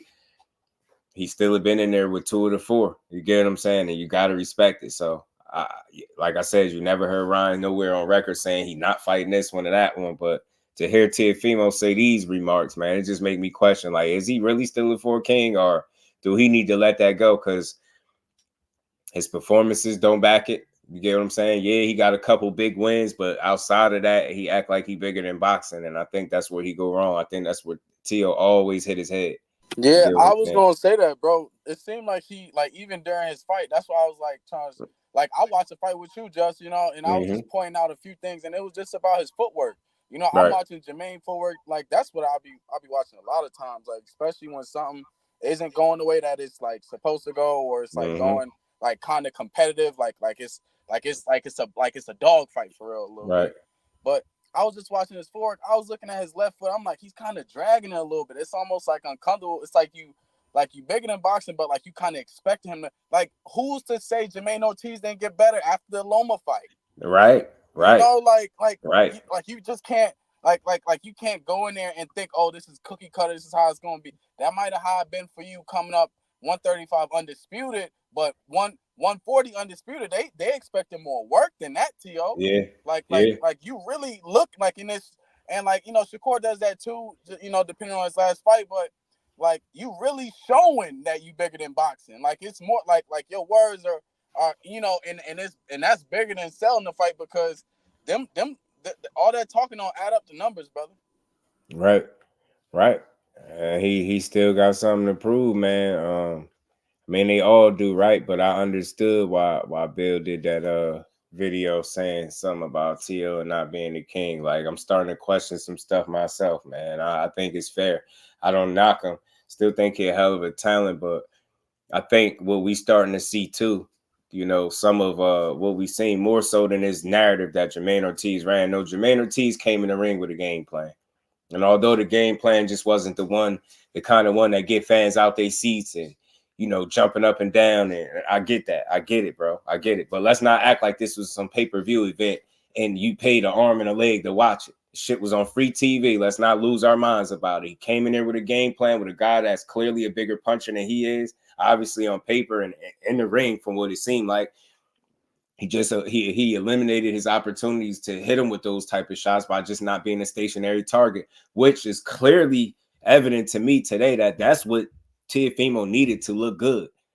You look at how he did Josh Taylor. Josh Taylor wasn't fleet-footed. He wasn't, you get what I'm saying, the balls, his feet getting in and out, move. No, he was there to be hit. And that's to me, maybe that some complacency, you know, carried over from that fight to this one. And he expected a guy that just was going to be available for him to hit. And that's he got the exact opposite. You get what I'm saying? He got a guy that had a game plan. And I think Jermaine Ortiz, either him and his team, because I know he didn't come up with the game plan by himself, him and his team did some damn homework. And let's put it all in perspective. Let's say, yeah, that ain't the, you know, the most fan-friendly style of fight that they fought, right? But God came in there with a game plan. God did his damn homework, and he understood that Teofimo is not good on the front foot. And he demonstrated that throughout the night. Like, whenever I see a guy able to exploit an area where, not saying we didn't know this, but you ain't hear as many people speaking on this before that fight. You clearly seen something, bro. You followed this man around the ring all night. You clearly showed me that you had no game plan, and whatever game plan y'all did have, you clearly didn't follow it. You clearly didn't. You didn't do your homework. Jermaine Ortiz always moved well in the ring. He did it against Loma. Now, I believe the game plan was obviously different because you're in there with a different guy, but still in all, this just wasn't no real surprise to me that he fought that way. I didn't even walk away from the fight pissed off about it at all. I hear Bob Arum say it was disgraceful how he performed. I just think you obviously pushing Teofimo. Get what I'm saying? Yeah. Think about it. How many athletic fighters, y'all, are bad on the front foot? Get what I'm saying? Like, that, just usually you don't see that. Like, that dude really stayed on his front foot trying to follow. And if you just not planted right in front of him and he got his feet set and you let him get into any type of groove or rhythm, he just don't look the same. He don't look like the same fighter. You don't stand in front of him. Yeah, of course. Yeah. If I was you, I'd shit on Shakur too. Yeah, if I was you, I'd jump on the bandwagon, talk about how bad his performance was, and stay retired. Yeah, I would talk like that too. Cold word, I don't never want to fight that dude because you would never beat him. That's over with. That I already got that. There's no way in the world, like, based off what I just seen, you definitely don't beat a guy like that. That's you say going to run. Yeah, you ain't got to worry about you beating no runners. You know what I mean? Anybody from here on out that don't allow, Teofimo to, you don't stand right in front of this dude and let him have your way. Even with Loma, if you look at the way he had success against Loma, look what Loma was not doing that he typically does and how he was getting off on him. But when he started fighting back, look how much the fight tipped. I'm telling you, man, I'm starting to question, man. Like I said, man, I respect all these dudes, and I rock with him. I think he's very talented, but I think what we seen Saturday night is a guy that went there with a very suspect, subpar game plan, him and his daddy. I think we starting to see that how far his dad can get him. And I think we listen, y'all got it all with the Josh Taylor thing. Y'all did y'all thing. Y'all did y'all homework in that fight. But that's what made great trainers. You able to do this fight in and fight out. I'm sick, and I'm telling you, I'm sick of people talking about somebody ran because they didn't stand there and allow you to punch on them. Like, I'm tired of it, bro. Like, just say your feet ain't that good. Because you never, like, you didn't give the guy credit. He threw more punches than you. Imagine saying somebody ran, but he still threw more punches than me, though. Like, so what the hell was you doing? Chasing him? Yeah, you was following him. Let's talk about how you didn't cut the ring off. Let's talk about how you didn't look like you had a game plan. Let's talk about how frustrated you was, how limited he made you appear. He made you look like a guy that needs a stationary target to look good against. That's crazy to me.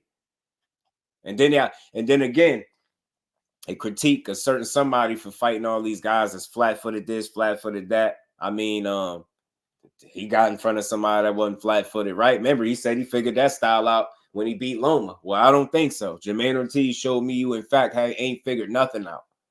And if Loma didn't wait to the 7th round and start throwing, we'd probably be having a different conversation there. Look, I like Teo.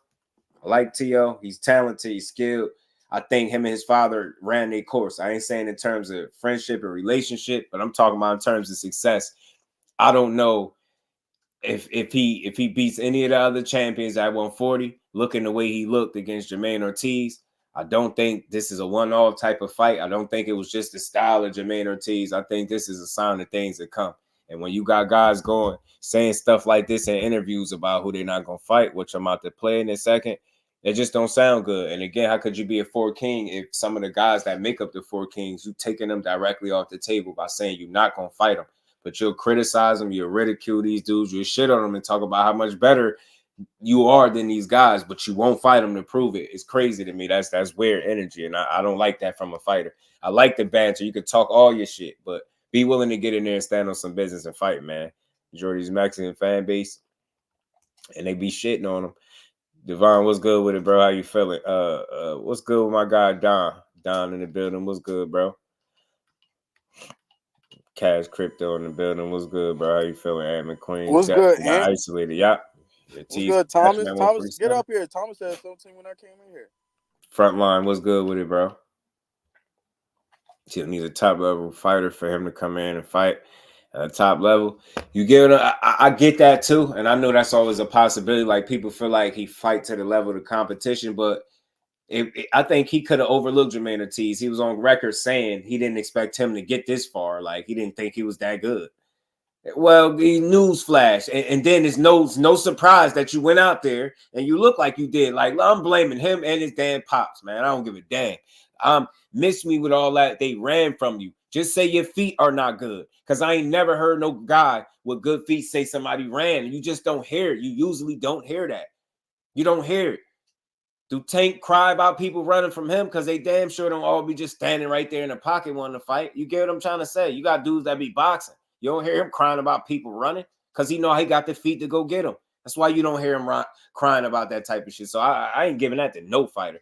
The same 2 feet they use to run from you, you got to catch them.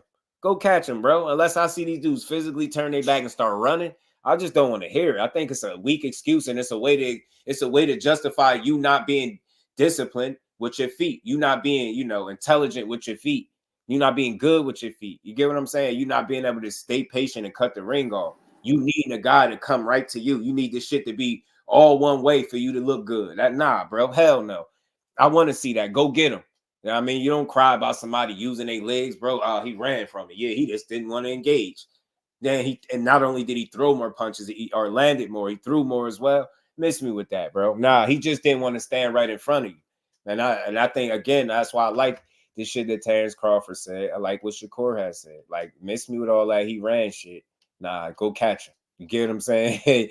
Use your legs, bro. I had that post in here, but I probably deleted it. But anyway, man, this should have been a graphic. I was gonna say Boots cuts off the ring pretty well.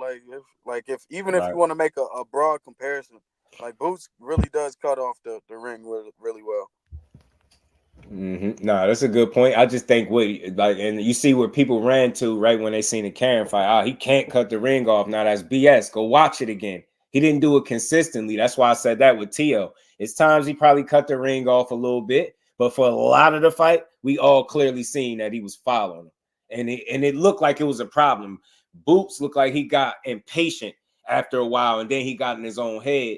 And I think he executed poorly. He clearly wasn't listening to his father. If you see any fights of his where he having these moments, it'd be a time where he's not listening to his pops. You get what I'm saying? His pops know what to tell him to do, and I think he got the talent to be able to do it. But it's all about being prepared. You get what I'm saying? I don't think they was prepared to move that much against that guy personally. You know what I'm saying? I just think if you doing your homework, you wouldn't have seen him move like that in any other fights except for that Boots fight. So that would have been a little deceiving, like doing that homework and seeing that this dude he actually engages with guys, but he just didn't want nothing to do with Boots. And look, maybe he had a game plan, but he clearly, that's survival mode. You can't tell me Jermaine Ortiz was in survival mode. Nah, he just fought a chess match and you didn't like it, bro. They tried that bullshit when Larry beat up Canelo all them years ago. Yeah, when he beat up Canelo, he just ran. Bullshit. Who the hell was knocking Canelo head back like that? Where was them 1-2s coming straight down the pipe, knocking this dude head back? Who was he getting hit by, a ghost? Like, I'm trying to understand. Like, they tried that with that. Nah, he ran, bro. No, he did not stand there in front of a guy that is front foot heavy and is very good when you are standing right still so he can pound on you. Larry was like, hell no. I did my homework. You don't like guys that move. I seen what Floyd Mayweather did. I'm about to do that. Times it by 2 a little bit with the moving, but I'm gonna still have some offense behind it. And that's what I seen. Yeah, it ain't the kind of performance where you jump up out your seat and be like, damn, I ain't never seen nothing like it. But you understand it's a method to it. If I'm Larry, I'm not standing. The minute he got stationary and still for a minute, got his back caught on the ropes with the Canelo land, split the guard with an uppercut, cut the eye. It's exactly why he was on that bike. Don't tell me to stand still and get concussed for your entertainment, bro, when I clearly got the skill set that can outbox this guy. Don't ask me not to use it so you could be pleased at home. Now I got to go get this win. How I got to get this win? Behind the Hands TV, my bro, what's good with it? How you feeling, bro? Say he handpicked what they thought was nothing more than a TCL fighter who needed a payday. He thought wrong. He wasn't prepared. And his pops ain't help him do no good. Stop all that. I hope coaches, I don't know how it sounded to everybody else, pound for pound. My guy was good with it. He only cut the ring off in the 12th round for the most part because he was following this dude. He was following him. I'm like, bro, you can't get to your guy doing that. You're not gonna do it, and you very lazy, bro. You very lazy. I got you. I got y'all. I'll drop it for y'all. But yeah, man, I just had to say that. I think that running stuff I think people just need to look at boxing a little bit deeper, man, and call it for what it is. I'm tired of all that. How you justify running, like, and the guy that supposedly didn't run, that was bringing the action, that wanted to fight, threw less punches and landed less punches. Nah, no, and needed a guy to be right there, right in front. Nah, T.O. Nah, that's the T.O. is the most athletic guy that's terrible on his front foot. Like, I've never seen nothing like it. I those two things typically just don't even go together, bro. And McQueen and my guy Pound for Pound Boxing Talk. OTB, what's good, family? How you feeling, bro? Good to see you in the building. Just do. What's good, bro? Yeah, I'm gonna let you finish, but now it's time for you to get Thomas, I got you. It's in there. Nah, but real though, we had to revisit this because I just wanted to talk about it, and I think like we do the fighters a disservice when we shit on them and just say they ran when that's really not what happened. Like, a guy just didn't overly engage with you, and that limited your opportunities, and you seen that. You got desperate, so desperate that you was waiting for this guy to change tactics. He never did it. That's what you call discipline 101, and that's something that he lacked too. That's something else going forward. That's a weakness in your armor. If a person don't participate and do what you want them to do, you might unravel right in the fight. Now imagine if that's somebody with some punching power that, you know what I'm saying? Just a slightly different, bring something slightly different to the situation, man. I don't know, man. But I'm gonna play this, man. Y'all let me know. I want y'all thoughts on what y'all feel like when y'all hear Tio talk like this, man. It's short. It ain't long. It's a short little clip. Yeah. Everybody wants to see you fight guys like Devin, Javante, Shakur. But there's no way in hell, like, you're just going to walk away from those big fights. And even though you have accomplished more than a lot of those guys, you're just going to walk away from fighting guys like that? I am. Yeah, I am. I think the reason why I'm walking away is that competitive fire is not in there, man? It's not about the competitiveness. I could beat those guys if it was just those guys that I'm fighting. I'm fighting the referee. I'm fighting the judges. I'm fighting their cornerman. And I'm fighting the commentators. It's too many fights for me. That right there is like enough is enough. You know how many times they're going to try to force? If I sign another contract, this is how I see it. Let's say I sign a contract. Let's say with Tank, and we face each other. They'll find a way to postpone the fight and keep postponing the fight. So that's the gist of what he said. So I hope people caught that. And if y'all didn't, I'm just going to run through it real quick so y'all can make sense of that. This dude, you named all the top names pretty much. These guys that he ridiculed, talk about from Shakur, Tank, and Haney. And the reporter is telling him, salute the DBN too. The reporter is telling him, there's no way you're going to walk away from all these fights like that. Like, there's no way it's too much money on the table, etc. Right? And this guy say, well, he is going to walk away because he's fighting the judges, the networks. Like, I think everybody faces that battle at some point in their career, bro. Like, I've never have anybody seen, and it's funny that you make comments like this, but you just got a favorable decision. Did anybody ever see Tio get a raw deal in a fight? Because Kambosos clearly beat you. That wasn't no robbery whatsoever. Right. Sandor Martin, he the one that got robbed. You got a favorable decision in that one. You get what I'm saying? Then you turn around against Jermaine Ortiz and you get another one. So what the hell do you mean? No, you're fighting against your own ignorance. It's called being in your own way. And I like this kid. He could be a lot better if he just got out his own way. He be in his own way. And then you blame it on other people. His blame is just misplaced. It's in the mirror, bro. It's you and your pops. Y'all man in that shit. And you would do yourself a lot better if you just didn't say some of the stuff that you say. And I ain't saying don't be a free man as you put it, but no, don't be a foolish man. Just because you thinking it don't mean you should say it. Just because you read it in a book a few minutes ago, you know what I'm saying, means you should be reciting this shit.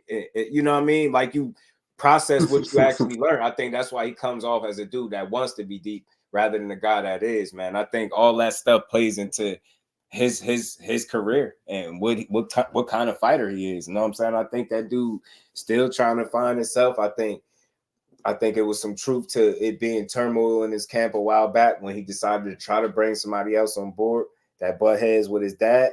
And I think this type of fight, those up and down performances might just be what you get from him because he's unwilling to go outside of his dad to get anything, any type of help, any type of expertise. And again, aside from needing, I think, bring somebody else on board, he need a damn PR team. He needs somebody to speak for him because he doesn't come across very intelligent when he speaks. It's not about pronouncing your words the right way. I'm cool with that, but you just say anything, and you just clearly need somebody to be speaking for you because you all over the place. And again, I just don't understand how a guy that's getting favorable decisions is a guy that can complain that you're fighting against the networks and promoters and the judges and referees. Like, bro, nah, it was you against Jermaine Ortiz Thursday, and you failed miserably, bro. You didn't hit the mark. You went in there, you laid that goose egg. He didn't participate. He didn't lay down, and you wasn't prepared. And you or your father, and you made not one single adjustment the entire fight. Stokes in the building was good with it, bro. Till needs to get a second training. Look what bro came right in here saying it. That's why I say, bro, and I ain't saying get rid of your dad because boxing is a dirty game. I think you need to keep the people around you that truly care about you. And I think if you don't get nothing else from his dad, you definitely can say he care about his son, right? But so you keep him close and you don't get rid of him, but I think you can add on. And I think if your father is against that, then I think y'all just got to be prepared to fall short. And I think that's what it is. I don't see him all of a sudden just getting better. I could see him having another good performance after this. I could see that because that's exactly what he's showing me. So I think it's reasonable to feel that way, right? Some people feel like You might need a better opponent than Jermaine Ortiz. I think if you can't beat, you know, I don't know what reason why would you not get up for a guy like this. I just don't know why. I mean, given it, he fought Loma, some people thought he did better against Loma than you, and he lost. So, you know what I mean? I don't know, man. I don't know. What should I say in some of the rounds, not the entire fight. In the rounds in which Loma got off on Teo was a lot different than how it looked against Jermaine Ortiz, should I say. So, I don't know, man. I just want to see that dude put out more consistent performances, man. That up and down is really on his back. And if you look at 140, that's just how he looked. King was good with it, fam. Appreciate you stopping through. Yeah, when I hear stuff like that, man, it just reminds me of like, it's funny because exactly what he said, the only thing I was thinking about, the first thing that popped in my head was when Floyd was talking about Oscar. And he's like, I let him choose gloves, the judges. I'm always fighting against the commentators, the crowd. But I let him do that so I could be him and I could become the A side and call these shots. I feel like a lot of these fighters now, and it's good for them in their career, the position they in. I don't want to say spoiled, but I think it's good for them because, you know, they put their life on the line, that they get paid more, you know, they get more freedom and things like that. But I think they're starting to become like I'm hearing like a lot of complaints, you know, like even Roy Jones Jr., like it took him a minute to get like some real big names in there. Everybody knew he was great, but he never had like that solid opponent. And when you look at these guys' ages, man, these dudes are in their mid-20s complaining like, you know, when you look at dudes before, even just as early as Bud and Floyd, you know, we just go back 10 years. These dudes was doing everything to get these fights and taking a risk and going here, doing that. And it's just like, I don't know, man. But he definitely needs some help with like a publicist or something, because he's such a great talent, like you said. But just hearing him even in a post interview in the ring, he's like, humans. First of all, he said "S my D, no homo" to the fans. The first thing out his mouth.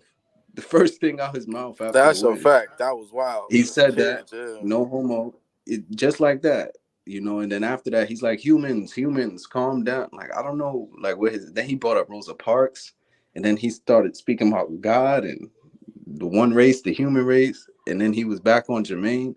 I don't know. It seemed when he won with Sandor, right? And they caught him they caught him on camera saying, "Do I still got it?" But from that point in time until he got the Josh Taylor fight, I don't remember hearing Teo talk too much. And I think that's a sign when he's focused, like when he gets humbled. Correct me if I'm wrong, but after that, once they put that out, the next thing I heard about Teo is that he's fighting Josh Taylor. And then I didn't really hear too much, but then he went in there and smoked him. Now for this fight, he's on interviews. He's on Better Than Muhammad Ali. I'm the best thing this. I'm talking about this. I'm talking about Crawford. I'm talking about doing shrooms. I'm talking about this. And then he goes in there and performs a little lackluster. So my thing is, I think with Teo, when he's like humbled and focused, that's when he like gets on his game, man. Because I don't know, he's good. Me and Ann was talking about it earlier. Some dudes use their athleticism instead of their skills, or they rely on their athleticism instead of their skills. When in other fighters, you see these fighters get old, like a Bud or like a Floyd, who could lose both hands and still able to compete at his walk-around weight.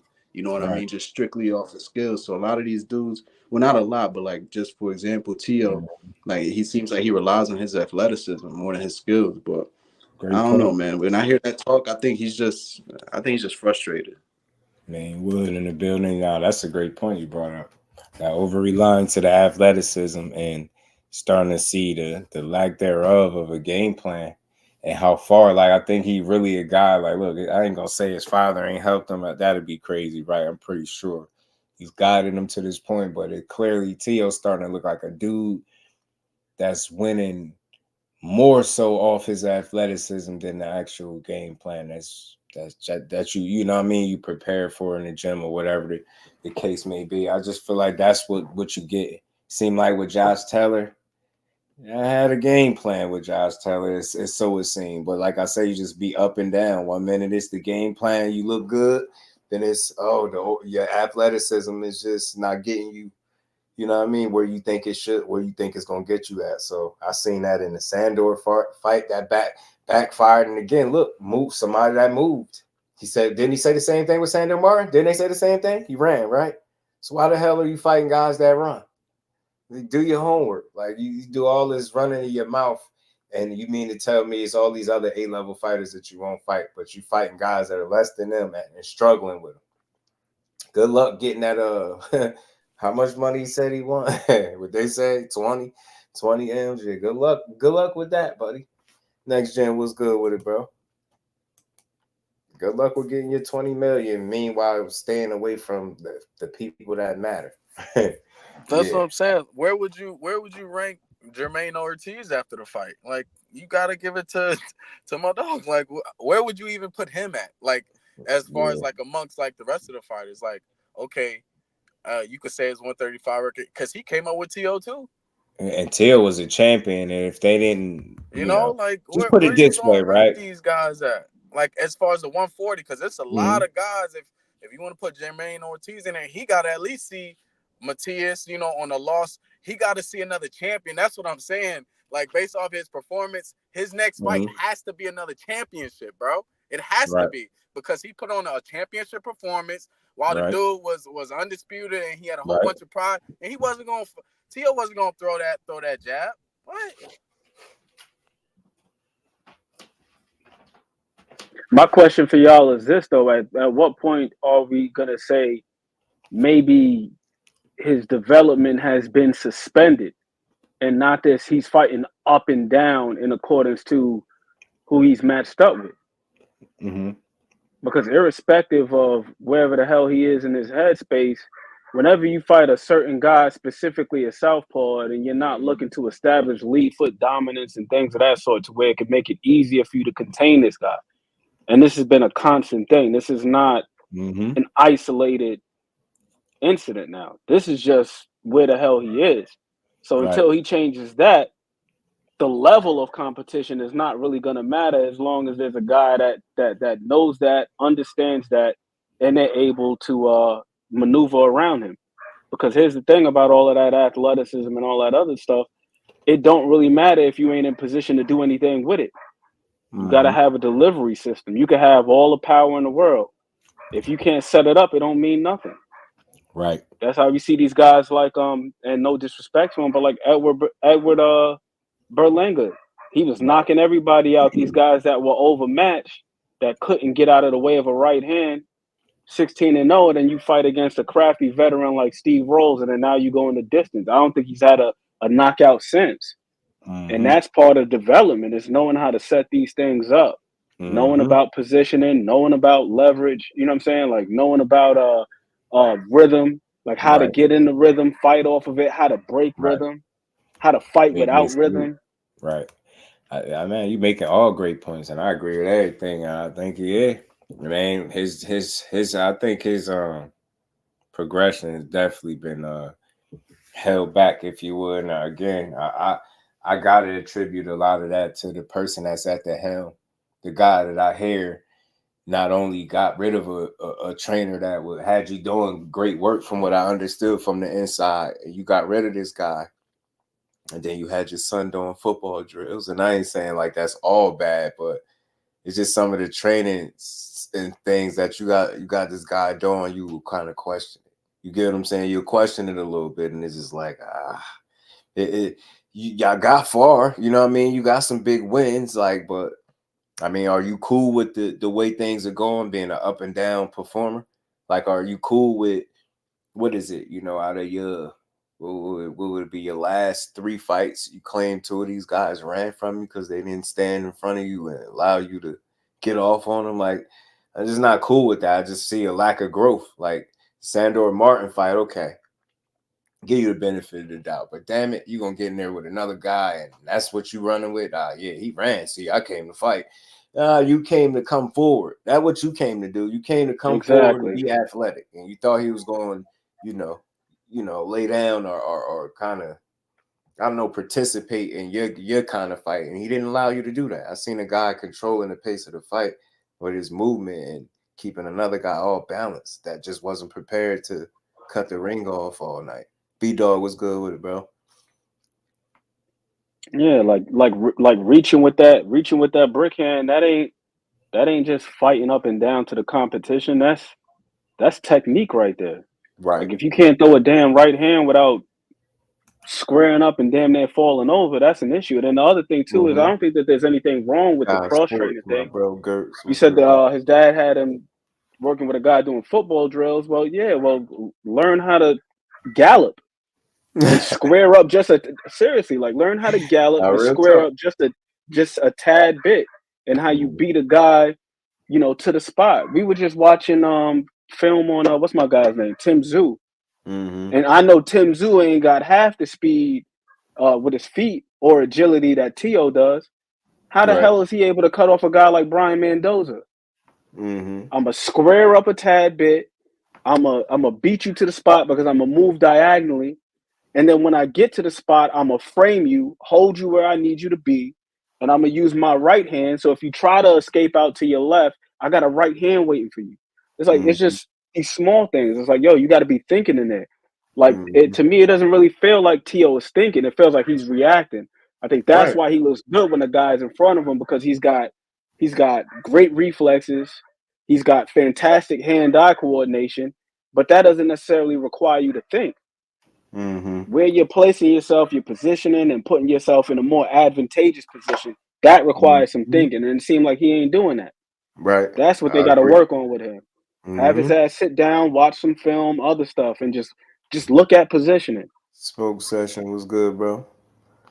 That's a fact. Technical, obviously, has all the athleticism, just not being taught right, and that's why I said LaMarcus. I'm not a big on blaming, but I just say the responsibility, I think, falls on him and his father as a team, as a unit, because he really in control of things. And at this point, I think that's what you need. I just wouldn't hurt, and that's why I have a lot of respect for AJ, because despite the performances, the losses, this dude is always willing to try to go get the help that he feel like is necessary for him being a better fighter. Now, whether or not it actually makes him a better fighter, that could be debated, but I think his willingness to always search to try to just get a bit better or try to be a better version of himself is something I always rock with. And I don't think you can do that with just the same old, like you and your pops. Like, I've seen this story. I've seen this enough times. Like, if we're being honest, what he got? What is he, 20-1? He got 21 fights. I say at least 3 of them I've seen these type of performances. Kambosos, that was terrible. Get what I'm saying? Sandor Amari, you look terrible. And then you just did not look so good again this Thursday. So it's like, you know what I mean? It's interesting, man. It's like you need somebody. It just wasn't hurt at this point. And I hear listen to his feel father, like headstrong. No, you was on the right path. Just you was finna talk about his father. I wanted to talk about his father he was behind his right shoulder, behind the mic, telling him what to say. Right. I'm just like, man, y'all gotta get it together over there, man. I know talent. I feel like I know talent when I see it, and you'll be crazy to say the dude ain't talented, but I think right at this point it's past talent. I think we've seen him. Like, we know that's there. Now we want to see if you're gonna reach the potential of your true talent. And I think that's where we at. And I keep saying this, bro. His biggest wins of his career has been the best and worst thing that happened to this dude. It's every time, bro. Every time. Beat Lomachenko. You act like you won the Super Bowl and that's it. Like, you know, like it's like you riding off into the sunset type of that's it. Like, all right, yeah, you beat him, but bro, you got so much more career left. At that point when you beat him in what you was about 16 at this point. Like, dude, he just has this I don't know, this diva mentality. Like, you see, I told you I was gonna beat him. The rest of y'all need to do this. I did this. And it's like you kind of mentally just disconnect from the sport and you kind of lose your footing. Kind of trick yourself out of your own spot by being diva-ish. I'm telling you. And then you get into piggyback off of that point, Just to piggyback off of that point, and it's a fantastic point. And we were actually having this conversation earlier. Sometimes guys become victims of their own success. When you're winning, especially if you win in the fashion that he has in some of these instances, like the Sandor Martin fight where you get dropped twice, they don't count one of them and they end up giving you a split decision. Or even like the other night with Jermaine Ortiz. I can guarantee you his pops is thinking, hey, we got the dub. So they're not looking at the things that they need to tighten up. You just figure like all is well because you won, and you're just gonna overlook the glaring deficiency. And then bro, it's just like mind blowing. Like, how the hell do you let a guy escape to the same side for like 95% of the fight? Like, the guy was rolling out to his right. At what point do you pick up on that? At what point does your team pick up on that? And you can't just be in there giving a guy rah morale boosting advice. Oh, you're doing great. Can't press him and knock him. Like, nah, tell him what the hell he's doing wrong to stop the guy. He always don't just stroke his ego. My son is better than this one. My son. Nah, your son. We get it. You love him. We get it. But that telling him how great he is, that shit ain't helping no more, bro. The rest of boxing caught up with his ass. 140 caught up with his punching power. He don't look to be as explosive as he was at 135.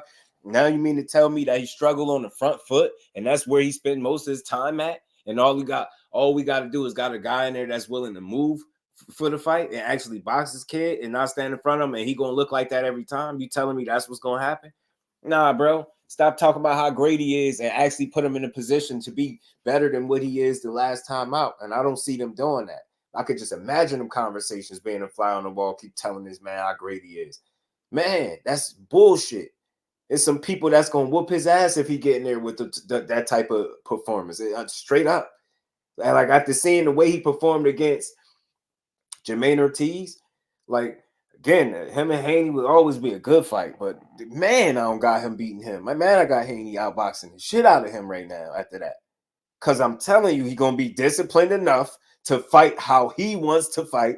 He going to say, hell, what you want to do, I'm going to do what I want to do. And what you going to do after he outbox you? Going to cry and say he ran from you the whole night too?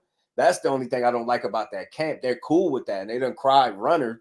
This the second fight. This one of them, I don't remember what Kambosos. They just made a ton of different excuses. But I know Sandor, y'all said he ran. And then you pull this Jermaine Ortiz, he ran. I just don't want to hear it no more, bro. It's time for you to get your feet together, bro, or come up with a better strategy, an actual game plan that's going to get you where you need to get to. Roy Jones will get you beat quick. Yep. Yeah, Roy Jones. I just think Roy Jones is a weird choice of trainer, only because I think he kind of naturally by trade, like what he's going to teach you to be him. I'm always think that's an impossible task because he didn't even get taught to be him. I think the shit he did was so unorthodox and unplanned. And how you going to teach somebody shit that you wasn't taught? Like, I'm not saying he wasn't taught anything, but a lot of what Roy did was natural God gifts and athleticism. And you seen once that kind of wavered, the fights got tougher for him. So I think that's what makes him a strange trainer choice for most people. You just can't teach somebody something that you wasn't even taught. Like, I don't know if that makes sense to y'all, but that's true. No, it makes plenty. It makes plenty of sense, man. Because the things that Tio needs to work on, man, is not the things that Roy Jones will be able to impart on him. I think that he needs to go with a guy that's a little bit more traditional. Like, for instance, when he got dropped by Kambosos, he came in with his hands down. All Kambosos had to do was take one step back. Tio overcommitted and literally walked right into a shot because he didn't have his hands up. And then you seen the difference that Bomac made on Eubank Jr. Eubank was in there with his hands down, fighting like he's Roy, got his ass knocked out. He went in there in the rematch with Bomac in his corner. And I was listening to the Sky Sports broadcast. The whole time he's telling him, keep your effing hands up, cursing at him. Every time he dropped his hands, he told him to put his hands back up. He needs somebody that's going to just work with him on the small things. Small things. He don't need nothing big, nothing splashy. Small things. Like in that fight with Ortiz. Like, yo, pay attention to positioning. Just keep your lead foot on the outside of his. He's not going to be able to roll out to his right every single time. Right. There were a couple of times where he did it, and then he threw the right hand to kind of stabilize him and put the left behind it. Just little stuff like that. It's just all he needs is small things. It seems like everything with him is all about the flash. Just give him a little bit of substance. Just a little bit. Yeah. Nah, I agree. Just the worst part is believing his dad's hype. Yeah. Because after a while, you keep hearing it. I mean, what do you start to believe it? Because if you ain't telling him to shut the hell up at this point, you obviously like hearing it and you believe it. I would be telling him to shut the hell up. I'm telling you, that was somebody needed. The next time you try to tell your son how great he is, he need to be told to shut the hell up and go prove it, bro. Chopping the ability, so Jermaine Ortiz was a bad dance partner too. Was another level, I believe. I think he was a you know, in terms of entertainment, maybe people could pull that card, bad dance partner, but I think in terms of just showing where he's at, like it shouldn't be a bad dance partner for him at this point. Especially the way he praised himself and that he's so great. Like a guy that's is one of the 4 kings don't seem like he'll have consecutive fights where he talking about guys ran. Like, I'm just not cool with that. Shut your ass up. Go get him. Like, what? You athletic, dude. You athletic, dude. You have no excuse not to be able to go cut the ring and get this guy. And at least put together a better performance than that. Like, you followed him. You legit followed him around. I hate the fact that he performed that way and complained. Like, dude, you got yourself to blame. Like, if I'd have known that you was shitty on your front foot, I'd have done the same thing. I swear, Jermaine Ortiz and them. Homework, well done, y'all. Well done. Got all these people talking about this and how he ran. That's not boxing. That's running. Nah, it's boxing. It's hit and not get hit. That was exactly what he did. Because if he ain't boxed, what the hell did Teofimo do throwing less punches and landing less? What exactly was he doing? Walking? Man was walking with his hands down by his waist, so he should have learned. You lucky Jermaine Ortiz ain't no big puncher, man, because that's how you got your ass put down. You still got those same bad habits. And again, man, you will mentally unravel in a fight when it's not going your way. You showed me that. It's putting your hands down, stopping, looking. You looking at the ref, you cursing at this dude. He got in your head without even trying, bro, at this point. Imagine if he was talking crazy to you. Because if I was Jermaine Ortiz, I'd have been low blows and everything. What? Man, I'd have been saying all types of stuff to you in the ring, bro. You would have been pissed off with me. You would have been pissed off with me. You'd have been telling me stand there and fight. I'd have been saying all types of stuff that ain't got nothing to do with boxing. You would have wanted to fight for real. I had him feel like he was feeling when he approached Kambosos, bro. He'd have been like that in the ring, emotional as hell. And that's not good. All the guy do to get you frustrated is keep and stay consistent and disciplined with his game plan. Go ahead and fight Devin Haney and see how that work out. And expect for him to just stand right there in front of you. See how that work out. See if you be crying at the end of the fight that you ran from. You didn't want to fight. Because that's definitely how that's going to go. And Tank Davis got sledgehammers, and he going to fight you different than that. Dudes, man, the book might be out on you, bro. Like, Tank will do him. You ain't got the feet. You know.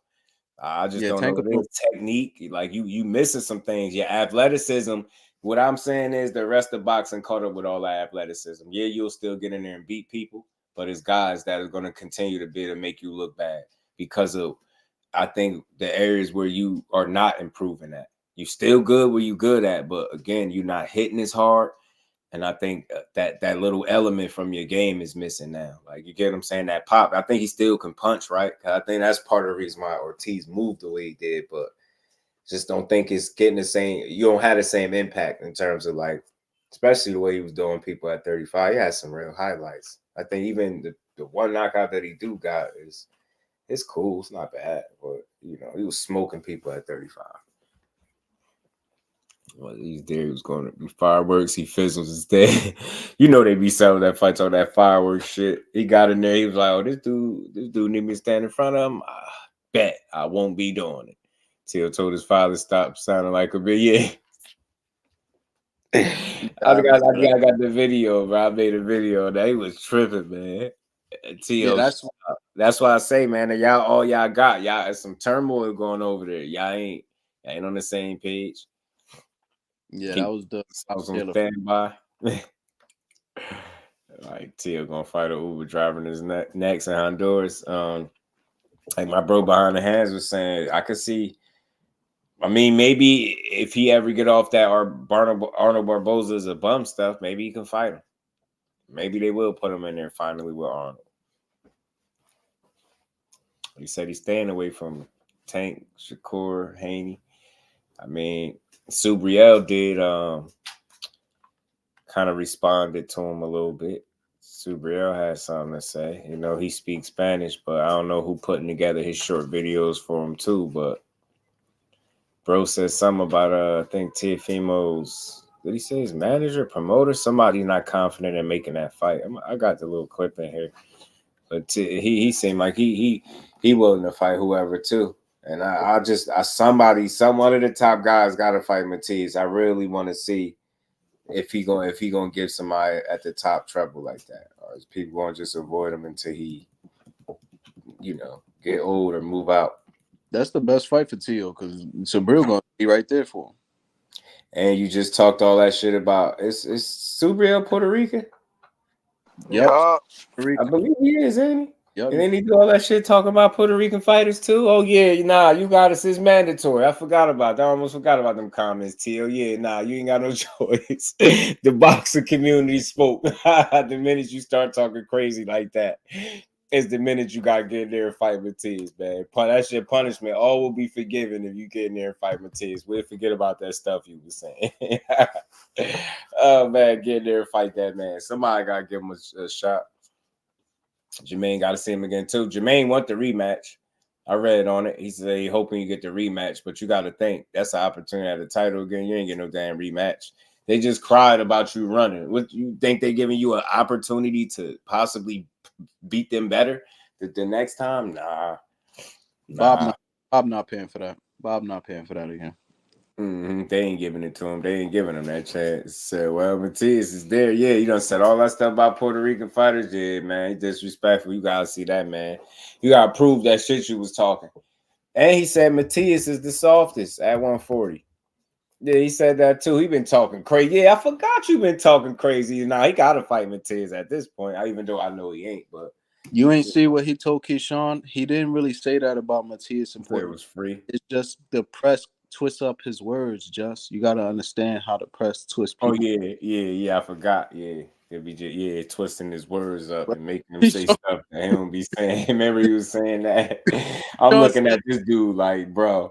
And the Keyshawn thing was funny. Keyshawn was like, I seen the interview. He said, you did. Yo, Keyshawn was like, I seen the interview. Like we're about to sit here and lie. Like, so you gonna sit right here and act like they just twist your words, bro. Yeah, I forgot because you such a philosopher and you so deep. And you teaching us about the mountains and the pyramids and Rosa Parks and Stan Lee, Bruce Lee, Spider-Man. Yeah, I forgot you deep out here. Like they be twisting your words. They don't be understanding what you be trying to say, T.O. Know what I'm saying? Yeah, we do not understand you. Well, I do understand in this clip that you was talking crazy like you wanted to fight Crawford. I do know that. I know nobody would twist your words with this one. I know you was talking crazy, saying you've been waiting for all these fighters and don't none of them want to fight you. I waited for Tank Davis and Wahid, nothing. I waited for Devin Haney, nothing.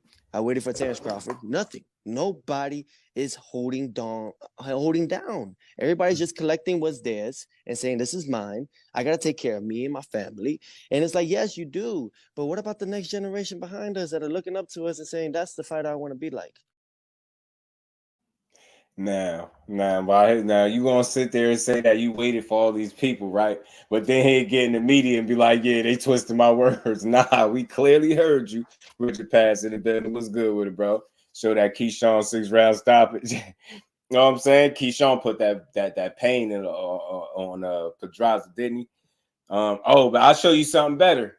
Since he was talking, because he tried to paint Keyshawn out to be some type of fan. Keyshawn's like, yeah, I asked for a pick, but he ain't gonna tell you what else we talking about.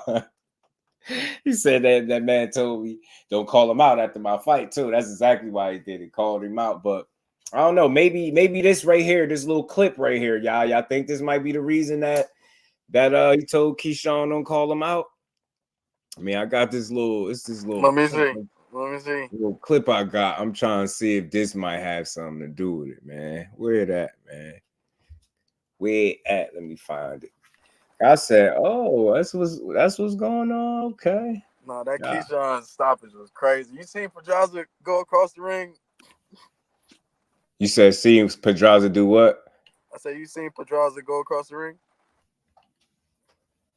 Oh, and hug him and shit.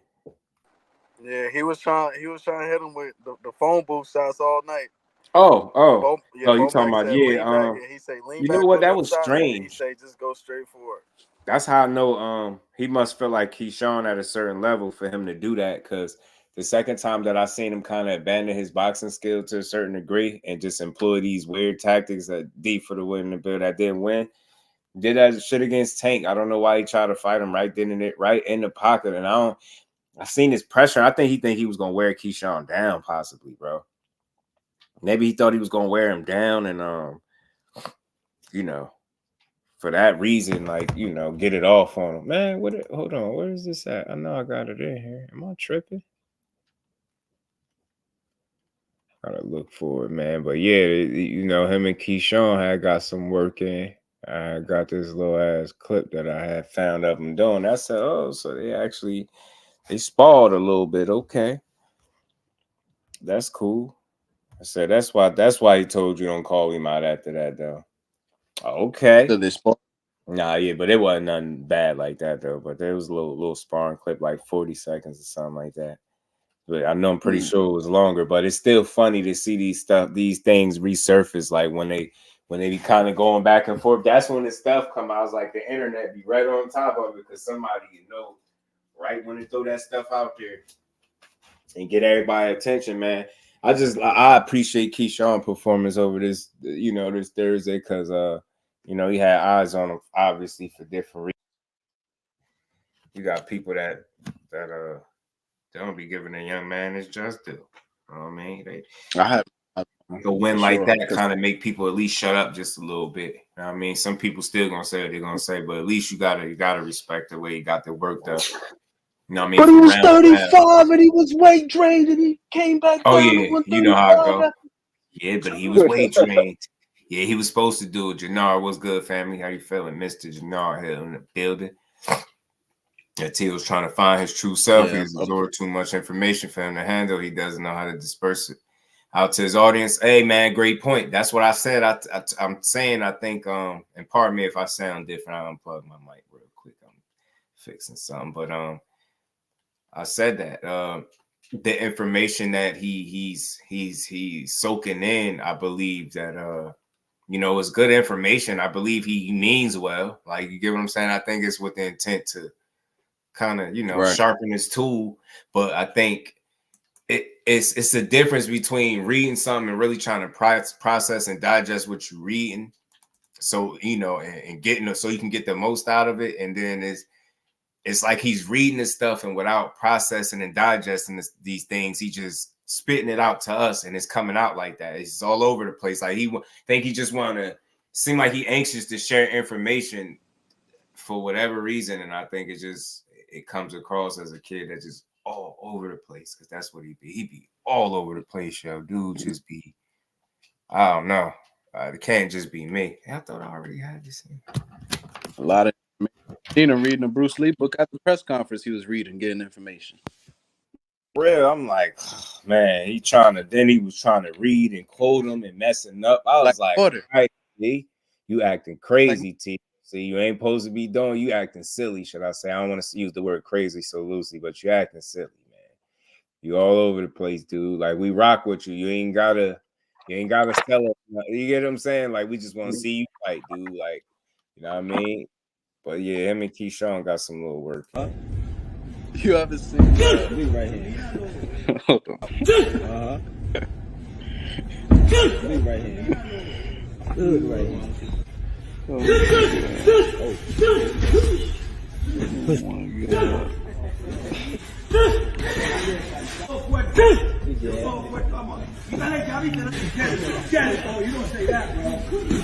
yeah, oh, shit. Good right hand. You don't say that shit. You don't say that shit. I say you in. Shit, bro. Good Don't lean eye. in like that, bro. Don't lean in like that. Hey, that's that pedigree coming out. He's putting them things on Tio for a quick second.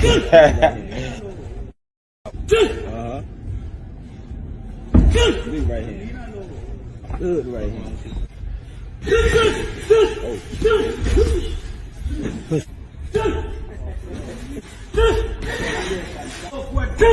Oh, you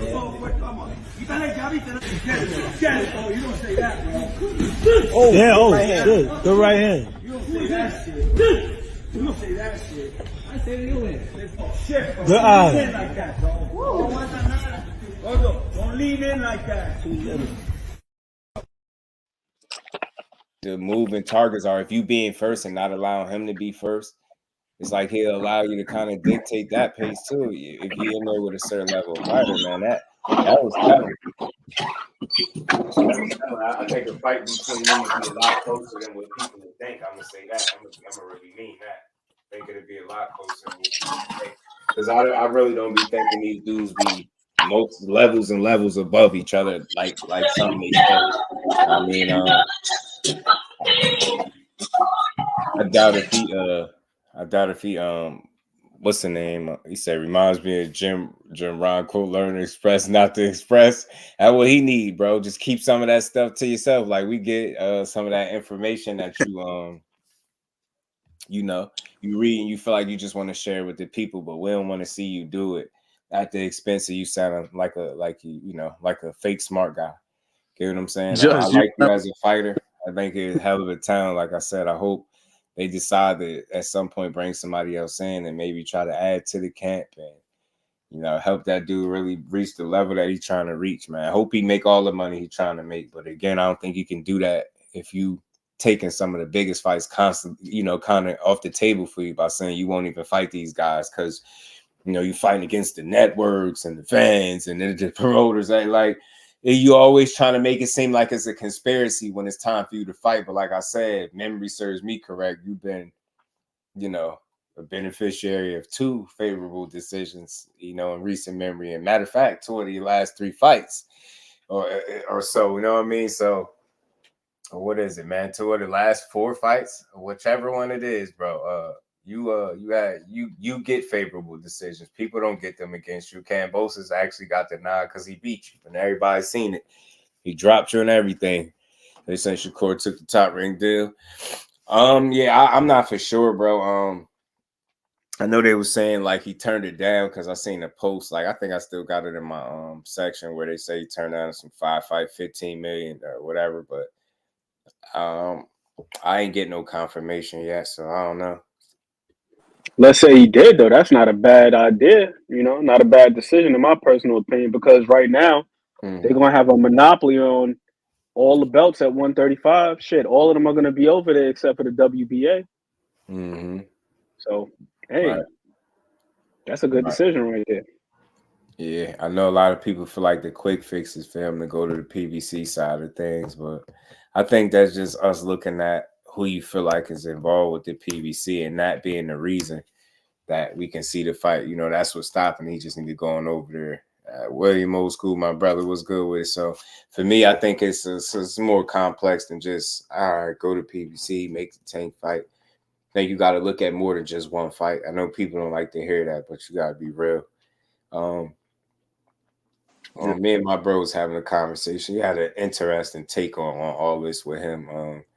We know that retirement stuff came about with these recent fights getting announced and then them going a step further to announce, or not even announce, but people are hearing that the plans are the winner of Loma and Kambosos for Navarrete and the Berenchik guy.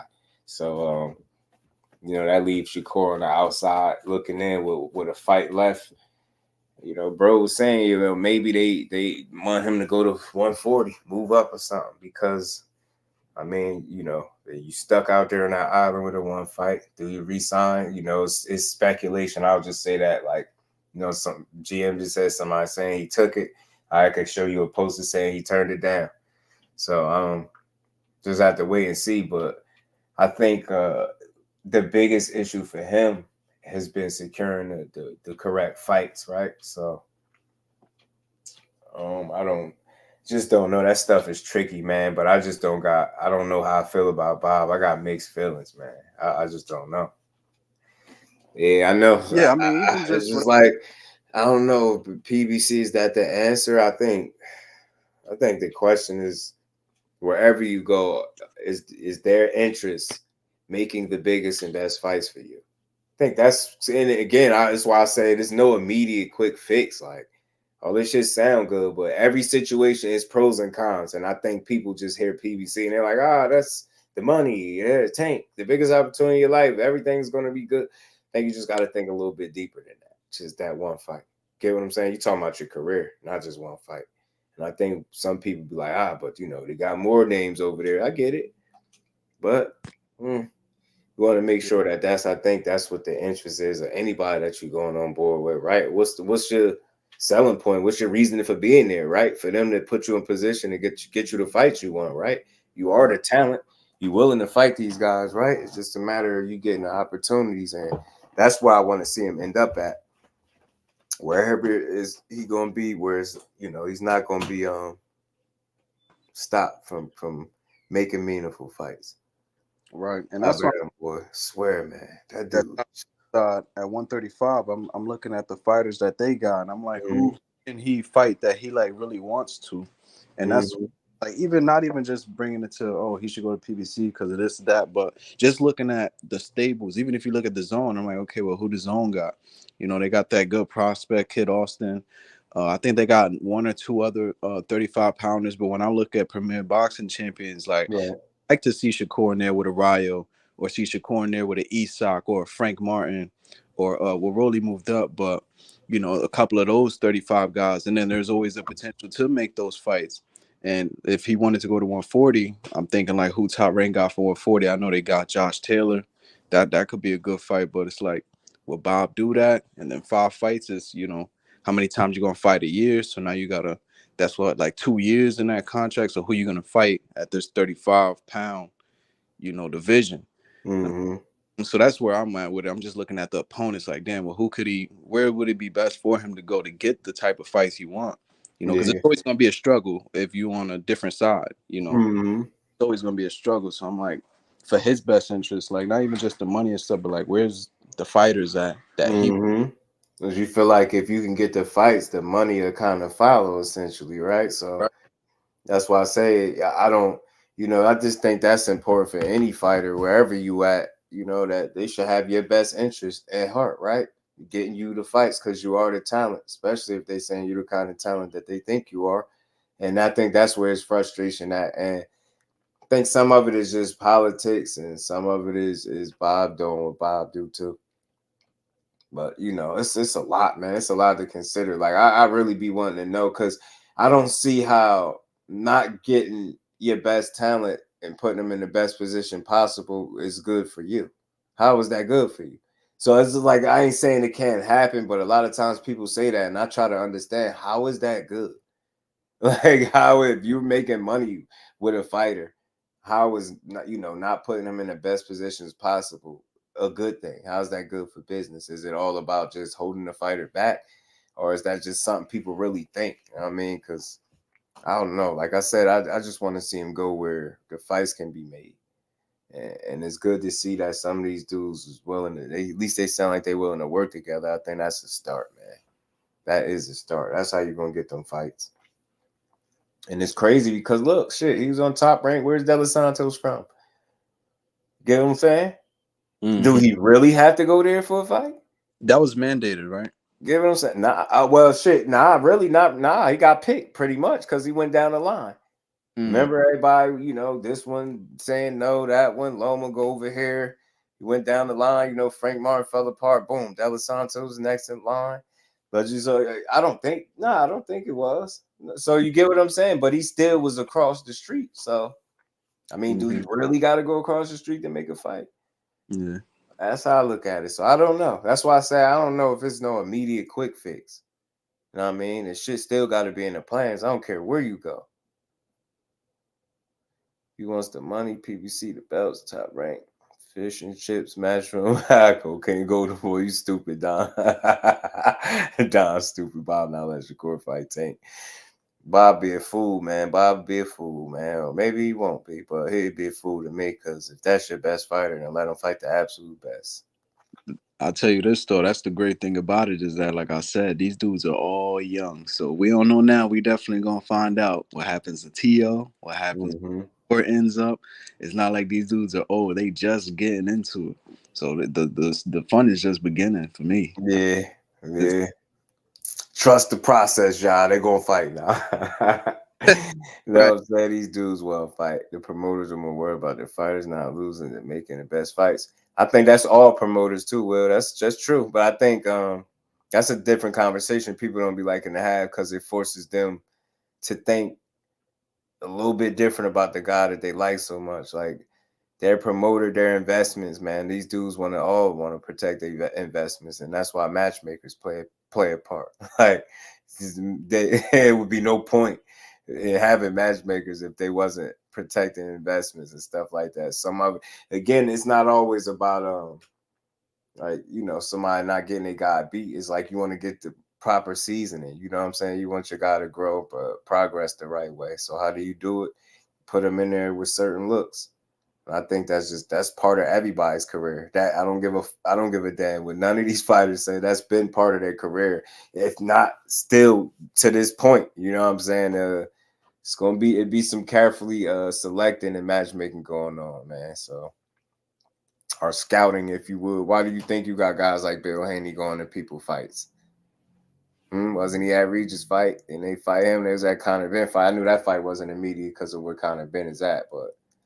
You see what I'm saying? What's the point of going to fights? Because you go see something that gives you confidence that you feel like yeah, my guy could be him.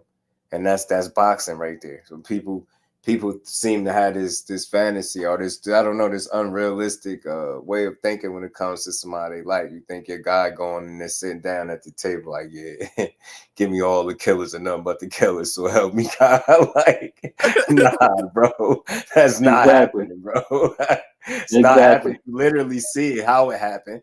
Seeing guys go scout out guys at fights and then make fights with them based on what they just seen in the ring. That's what goes on. So sometimes that's why the fights we want don't happen because, you know, them plans don't be in the immediate plans. Sean Porter said that, and I think that's real. You could be mad at him if you want, or you could think he favoring one side or the other, but the fact of the matter, that's what it is. They think your guy going in there, yeah, give me all the killers and nothing else. I want nothing but the killers. You know what I'm saying? Like, get your ass out of here, bro. You want to build too. You don't want to lose either. Put yourself in issue. What you want to lose after you built up 30 wins, 28 wins, 25 wins, any of that. So I ain't saying you don't want to be challenged, but you know what I'm saying? Somebody telling you, hey, man, I got this guy that you could fight, make about $4-5 million off him, and he can't really, you know, skillfully, he can't beat you. What you think you gonna say?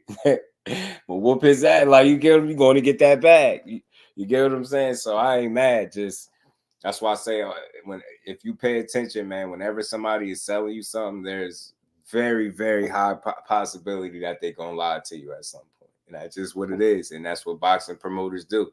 They're literally selling us their product. The product is the fighters. So what are they going to tell you about everybody? When have you ever heard a promoter say anything less than, you know, good when they're speaking about their fighter for real in terms of trying to sell them to you? They're going to all talk the way they talk. So ain't no way you sending your guy in there, though, with the most dangerous guy each and every time out. Now, some people be having that kind of he said, Bill will be Bill. Bill will be Bill. I like that one. Marquis Zena was good with the family. Get what I'm saying? They be like, yeah, man, give me all the killers and nothing else but the killers, so help me God. Yo, like, whatever, bro.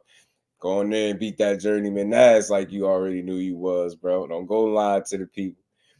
Don't tell people you don't gotta fight people and then you fight them. Like that stuff be crazy. You just pay attention. That's why I say I think the thing is to listen to what the fighters say, but watch what they actually do. Like you can't, you know what I mean? Listening is one thing, but you gotta watch how these dudes move, and it'll tell you a lot. Yeah, stupid. Always Bill be Bill. I mean, lie or being lied to. Bob showing his last true self. He got left. Yeah, Bob gonna get them. He gonna stretch that last 10 years out. You know, evil live forever. Bob about to, boy, reign in peace and blessings. Queen, how you feeling, man? But again, I just hope some of this stuff be wrong. Like if he stay put in terms of Shakur, is he gonna stay there with Bob? I just hope you're aware the fights can be made at. And if you really want the fights, like you say, be where you know what I mean? That's what people going to demand. You put yourself in a situation where you feel like you can get these fights. Believe avoid a hard fight except the favorite fight. Yeah. Nah, for real, bro. Everybody, now my guy's taking the challenges. He's fighting all the 50-50 fights. He's the only one. Like, that's how they be. That's the super fan energy right there, bro. Crush the lemon in the building. He said, of course, Bob is. You know he about to squeeze that last bit of lemon out the you know what I mean, that last bit of juice out the lemon. Because it's gonna be sour messing with Pamper Yob, man. I just don't see why it would make sense though. I always question that, like, is it a disconnect? Is it us misunderstanding this old man, or is it just really what it is, bro? You just don't put certain fighters in position to get opportunities, and that should be looking obvious. While you hold them back. And again, I think of some of the, Shakur frustration is the lack of a name that makes sense too. I think his possible opponent that he could have fought, like I said, would surprise people. But he would have had to win, and he damn sure wasn't going to win this fight that he just had Thursday. Because if Shakur would have fought him next, I talk about being mad. I think that would have been the first legit time that I would have been pissed off to watch, like, him fight somebody. I would have been like, this makes absolutely no sense. I mean, well, dude would have pulled off a win, but the chances of that is unlikely. But I would never want to see Shakur fight Pedraza. Never. You know what? I'll tell you this though too about Bob, and I heard him say it from recently. He was basically just saying that Shakur has to be patient, and it's gonna happen. And even the biggest fan of Bob, just from like certain things that I've seen in the past, but what I can say is that I don't think that he would hold him back from getting a fight. Just even looking at the Terrence Crawford situation, like Terrence Crawford had his issues with him, but when you look at Terrence Crawford's career, the only fight that Bob really wasn't able to secure, it was a little something funny with the Manny Pacquiao, but it was really just a suspense fight because he got him to Kell Brook, he got the Sean Porter, he got him the what's the other guy? Man, I forget this dude's name. He got him the winner of Manny Pacquiao versus Jeff Horn, so he got him immediately with the winner of that. He got him some of the fights. It just wasn't that Spence fight, and that was really Spence and Crawford that had to make that fight because even premier boxing champions didn't want to do it. So with Shakur, it's like I believe, and like I said, he's still young, so maybe it is he wants to, take his time, and he did give him already the Oscar Valdez fight, even though he was holding on forever on that. But he did get that good fight for him, made Shakur unify. So it could just be a time thing. I believe that he's gonna do the right thing by him if Shakur in there. Patience is a definitely real thing. Definitely patience. Years of lurking was good with it. He said, I think Shakur is spoiled. I don't think he's spoiled. I think it's easy to say that type of stuff, right, from the outside looking in, but I think just go a little bit deeper. I don't think it's spoiled. I think it's a lack of understanding the pecking order of things, the business side of things, some impatience. I think is definitely on his side. Again, I do level with Bob a little bit, and the reason why I say that, right, because a lot of people felt like him not being able to fight for another vacant title is them doing a disservice to him. I just don't think that's they're not going to put you in another back-to-back vacant, you know what I'm saying, title fight after you just fought for a vacant title. If I believe he would have to wait for somebody to win the belt and then fight the champion. So it's like, even right there, thinking that you're being done dirty when you're not. That's why I say understand the business of the boxing more, so you don't feel like you're being done wrong if you're not.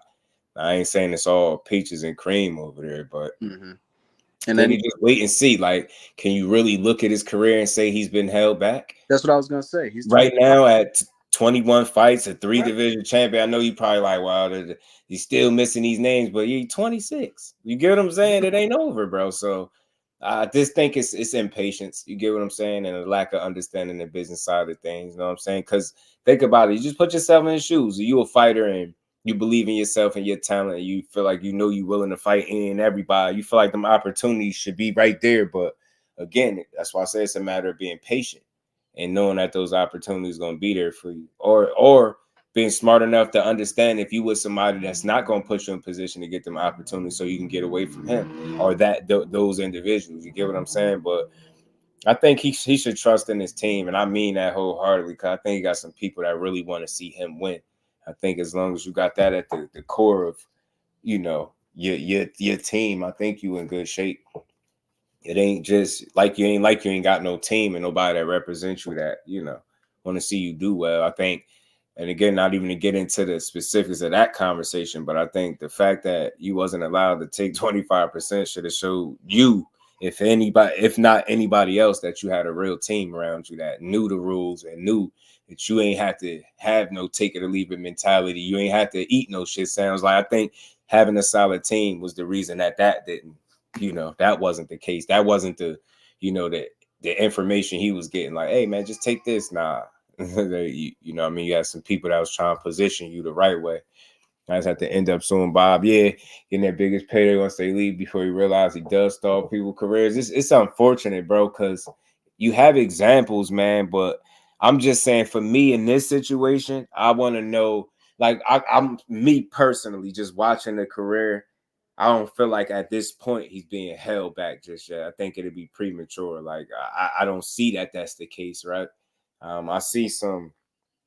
I mean, we seen a little bit of BS with that Valdez fight. It seemed like he didn't want to give Valdez up to Shakur, so he wanted to build on him for a little while longer, or whatever the case. But I do see it, I do understand it, but I don't know. I think I'm hopeful that his team will have some type of impact on where he if he stays or goes. You get what I'm saying? Because you don't want to be somewhere where you can't get the fights. Because if it ain't your fault, if it ain't you getting in your own way and ruining your own opportunities, why? You damn sure don't want to be the guy that's supposed to be putting you in position. It's almost time for him to cross over the bigger fights. As good as a bad fighter, you will outgrow Top Rank. I think that's real too, though, bro. I do. I think that's real. So back from the Loma fight, yeah, he only gave him Valdez because legal shit with Bud. I thought so too. It's like a bargaining chip. Let me look good. Let me give him this fight. Because you know why I feel like that, Zenith. And I try not to be the guy jumping on Bob bandwagon, but I just try to look at all things, man. You kind of see history repeat itself. Like you've seen the issues with Valdez. I think he had to chase him a weight class up. Loma, you see the issue with Loma. There's no real pressure on him to take that fight. He had, you know, he say no, I want to do something else. He got other options, right? Most people was like, hey, this the opportunity for you, or that's it. But so yeah, I kind of see the energy repeating itself. I'm trying to give Bob some breathing room, man. I'm trying to give his old ass some breathing room, but he be tripping. He do. Because, yeah, you're right. Now that I think about that, that'd be two situations. I don't really need to see it happen a third time to realize it's not a coincidence. Get that man them opportunities. There should be no reason that we'd have had to see no Frank Martin debacle and the De Los Santos fight or none of that. We shouldn't even happen to be sitting through Lomachenko and Kambosos knowing damn well who more than likely going to win that fight. You get what I'm saying? All bad, but he definitely kept him away from Shakur. He didn't want him to beat and leave Top Rank. He dangling him like a carrot, keep Shakur there. That's the same thing I said. And I would hate that for him, man. If it's any sign that they're going to X you out of an opportunity to fight the winner to him and Kambosos, then that's weak. If you already giving him another opportunity to possibly be in a unification with another guy already, it's an issue. It's just weird to me. If I give him the money. But you know, his excuse for that was and it kind of made sense. He was basically saying, because they was asking about all of this, and he was basically running through the names, and he was like, with the Loma situation, Loma got an opportunity, meaning like a big bag, to have the chance of Australia against George Kambosos for a belt. So it also takes tango. It take two to tango. Bob can't force these dudes to want to get in the ring with Shakur neither. And then when you're going down that line, like I said, who all this he got at that weight class besides a Loma or Kambosos that he can really put in there with Shakur that's going to say, yeah, I'll fight Shakur. So that is on Just no more, because Just is like, well, bro, ask these people. And I hear you. I heard people say that too. Nah, I'm with you, Pounds, man. I heard people say Loma won't want to fight Shakur for a vacant belt. But my thing is, ain't you fighting Kambosos for one? Could have swore they said that, unless I'm tripping. Or it's not going to be. I think they are fighting for a vacant belt. Get what I'm saying? So I was like, I got it on one end, but I chalked it up to, listen, you don't fight as much and as long as Loma did, and you run around scared of people. Hen dog, what's good with the family? So, I'm a realist. I don't think the man's scared of nobody, right? I just think coming off a tough fight with Devin Haney, you fighting at Shakur Stevenson, it'd be another tough fight. Risky. Like, you want to kind of get your confidence back, get you a get-back fight, take, a lighter touch, softer touch, so to speak. Kind of get your legs back under you, get you a win. You'll be a champion. You beat a Kambosos, more than likely gonna whoop his ass, and now you got more opportunities of now fighting the unification. Maybe you revisit the Shakur fight, but there's no reason why that fight shouldn't happen. There's no reason why that fight that's gonna piss me off. If that fight don't ever happen, Bob Arum is completely on some bullshit. Something got to give, bro. There's no way in hell. Now he should exit 135 without fighting Lomachenko. Lomachenko just said, I just read it. He said, let him get his world champion, let him become world champion again. Then he can start thinking about undisputed. I rock with that. So that means for you to be undisputed, it is a guy with one of them belts. So what's the point? What's the hold up? If you beat up Kambosos, which I know you will, bypass that Navarrete shit and fight shit. I would love to see them fight. I just think it need to happen, especially if he's a champion when it can happen. And it's a unification rather than 4 vacant title, how people were saying. Hardcore boxing news. What's good with my brother J Hardcore, JBT in the building? What's good, bro? He saying Ryan and Devin encounter was WWE. That's pure funny, bro. I got the clips. I was playing it. We was laughing at that earlier. Seemed like some stuff that they could have planned or maybe try to beef it up. I don't know, but it was funny. Big You ain't my dog. friend. To Devin, the shoeless dream Haney. # slapped. Ain't letting y'all forget about that good old Slizzat. And we ain't never got a box again. Well, I already been getting these, but now it's time for you to get your just due. The other Devin fight because it renewed people faith in Loma. All facts, and I think it'll be good. So I think that's still an option, Zane. It needs to be an option, right? Especially if he comes back after looking good. Some would say against Devin, you beat up, Kambosos is pretty good. Then become a champion. It should be some type of want to still see that fight. Like a lot of times we put a lot on a specific 3 or 4, but I think the fact that he's still elite, he won a belt. Somebody got to knock him off completely. I'm talking about beat him the way I feel like Shakur could beat Lomachenko if he fight him. That's what I want to see. I want to see if you could create the separation that I thought I was going to see the last time he fought. That's all. It was a damn good fight. Wasn't nothing wrong. I just thought Loma was going to get beat a little more convincingly than that. I thought it was going to be like an 8-4 kind of type of deal. You know what I'm saying? Nah, but 7-5 hit a little bit different. You know what I mean? Loma was in there scrapping. He didn't go down easy. So I just know he still got something left in him. So I will always want to see how him and Shakur stack up against each other. Why not? It'd be a damn chess match, and I would want to see it. I want to see Tank versus Loma, which is well overdue. That too.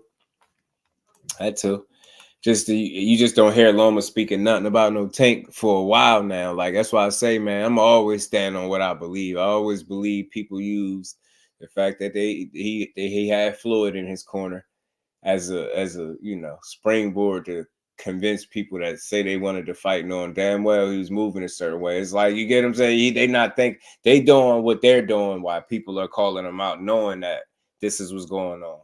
Boxing circles be small, so they know full well what be going on sometimes with dudes. And they all that I want to fight Tank shit kind of slowed down. It's like, I ain't quite heard with Loma say anything. I don't know why you wouldn't want to fight him now, especially after Ryan fought him and made that kind of Loma. You should definitely want to fight him now. I would, especially being at the end of my career. I got 3 losses, bro. Why not risk it for the money? Risk it for the biscuit, man. Right. Get retired, preserve his career. I swear he did. He held on because a dominating loss, like a convincing, people would have been questioning if Loma really, if he still got it. Now, after that fight, you can't really say that. You'll be, he still look like elite to me. You know what I mean? He look like he could hang. I'm telling you, one of the biggest issues for him is 135 is just too big for him. And that's how you know he really can fight, because he still can hang. Like, I just would like to see it one more time with another young gunner. But again, from a career standpoint, maybe business even, I can understand why you wouldn't take a Shakur fight back to back. Like, again, I'm just not trying to be this fan that don't get it. Like, that shit sound good in hindsight. Yeah, damn, you fought Devin, then you fought Shakur back to back. Man, that's tough. Like, you know what I mean? That's tough. It's like, bro, I just lost, just cried in front of everybody. Bob, like, here, man, I got you, man. Hey, fight Kambosos. Vacant title. And I know, like, cool. It's like, you want Shakur? Vacant title? No, nah, I'm cool on Shakur. No Shakur. Kambosos, you know what I mean? There you go. Once Tank got to 135, Loma stopped mentioning Tank. That's what it seemed like. That's what it seemed like. I thought it was just me, bro. PJ's big dog in the building. Was good, fam. Then he just stopped speaking on it. It seemed like he stopped calling for Tank. You know what I'm saying? And again, I don't know if it was just the 35. I think it was that with the fact that Floyd is not in the center of things that way no more. I feel like that now they won't say it. The Kambosos Shakur could be unification, right? Yeah.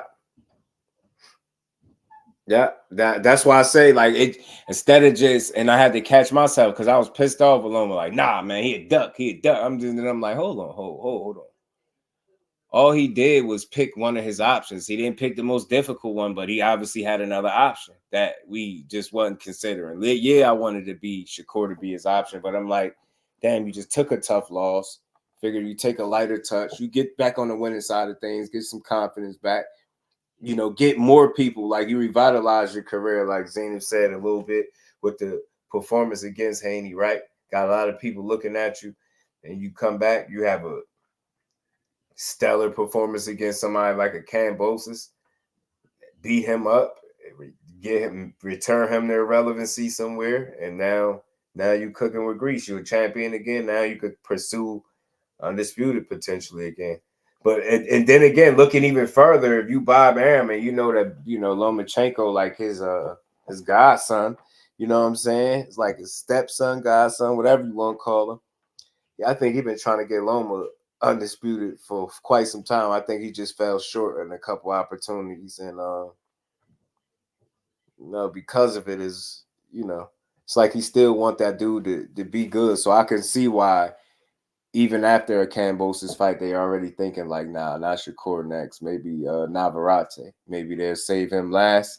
Or like Zainab said, like I've been thinking, hold that fight over Shakur head and hopefully re-sign back with them. And oh man, I just don't want to see no tricks, man. I want to see the fights, not the tricks, man. Well, Shakur got a smart team. You know, he got James Prince with him, and they top ringside for a minute. So I'm sure they're gonna go over everything and whatever Bob promised. I'm sure they're gonna make the best decision for him. So he got a. I'm just excited to see where he ends up, what he ends up doing, because before goes, he's gonna be good. It's just I'm just looking at the matchups that's gonna be there for him. And if he do decide to go back there, I'm gonna be like, okay, well, why would he decide that? And just look at the landscape and think maybe you're right, because that's what Bob said. Also, he's like, you just won a vacant belt, WBC. You got Loma versus this dude for a vacant belt, and you got Navarrete moving up for a vacant belt. All these fights will be bigger if y'all unify. So maybe, like you said, it'll be Loma beating him, then Loma fighting Navarrete, get that belt off him, and then they save the Ukrainian versus the American for last. Maybe that don't sound too. That sounds pretty smart to me. I mean, I would obviously want to see that fight quicker, but I would understand that move if they did. Right, that makes sense. Corby signing makes sense if it's 3 fights, 5 too much. Yeah, that's why I say I think people. I just, like I said, man, I seen the little hesitation with Bob to give up some of his guys, and just trying to look at it from his side. I get it. You love you some Valdez, still do. I'm pretty sure you do. He got a fight coming up soon too, I believe. I know you still love Loma like you like a son. Probably ain't ready to just throw them guys all the way completely away, knowing that they go in there with Shakur. Those are tough fights. If you can get this guy a title shot, you got an undisputed shot against Devin Haney. Lost that. You turn around, you still get an opportunity at a title for Kambosos. Then you make a fight possibly with Navarrete and the other guy, Baranchik, winner.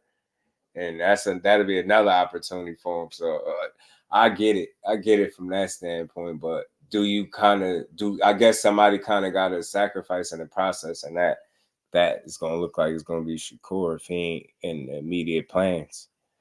Undisputed needed that belt from Tank though. Yeah, somebody got to move. So somebody got to move, right? Somebody got to go fight him. Who you go send over there to fight Tank? Get that belt. You only got one real option in me. I ain't gonna hold you. That's them dudes getting their asses lullaby like my bro Zoom be saying. Got one real shot at this, Bob. Don't F it up. Put the right guy in there, Bob. You know what I'm saying? Put the right guy in there, but yeah, Shakur just say ain't nobody nobody else becoming undisputed or something this year. Yeah, set it up, fam. You know what I'm saying? Set it up, Bob. You got one shot at this shit. Literally, you got one shot at this shit, Bob. You know what I mean? That you better use your ace in the hole, because the rest of them dudes is from the Lomas, Muratalla, man. The rest of them dudes getting slept. I seen him get put down early in one of his fights. I said, yeah. I hate to just discount him as a guy that's gonna win against Tank. Nah, he gonna get beat up. He make enough mistakes. I see a nap in his future if he was to fight Tank. So yeah, we got real one legit shot to send him back to Shakur. You got one shot to beat Tank. And that's a tough ass fight. That's a tough ass fight still. Get them belts up, send them facts, let them. That's what I'm saying. See, if you really listen, you know you don't control the money because he do. You want the belts. You got one good shot at this, man. Bob, don't be no fool. Don't try to don't do it. Loma can't do it. His time has passed him. All right. He about 3 losses too late. You know what I'm saying? You out here turning away smoke for easiest. I get it, but I'm just saying, nah, you got one shot, Bob. Let Shakur run and fade, snatch up the belts, and then send him over there to fight. Don't snap on nobody again for asking about that fight, because we won't see. Bob said, dude said to Bob, but people going to ask about what he says, Shakur Tank. Bob said, I don't give a shit. Snapped out. I was like, damn, Bob, is that serious? like, damn, you don't want to make the fight, bro? Shit. Bob about to pull some hair, man. Bob, I don't give a shit. I'm like, damn, Bobby, chill out. But yeah, that sound good though, because you ain't like bro said, they control that money. You ain't gonna control both, and they got a belt. Your best shot is Shakur. That's what I feel like anyway. I feel like that's his best shot. If he don't think so, then I don't know who he gonna feel like his best shot is. Like the treatment at 135 so far, Yoshino, Bluff. I think Yoshino was a welcome to the division kind of fight. It was fun watching it live, you know what I'm saying? Dela Santos, I think it was a good follow-up opponent. Frank Martin would have been a good opponent. Loma, you know what I mean? I think Dela Santos still solid. He just had a bad performance, but you know what I mean? It just goes to show you, man, you still got to learn, still got to get better, and you're not Superman. Think in a strange way he could have learned from this. You get what I'm saying?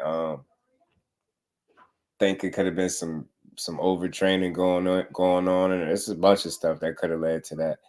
Again, when you getting told that you're not supposed to be in the gym and you proceed to go in there and spar middleweights 11 rounds straight, I mean, you know what I'm saying? And don't tell me overtraining ain't a possibility when you're doing shit like that.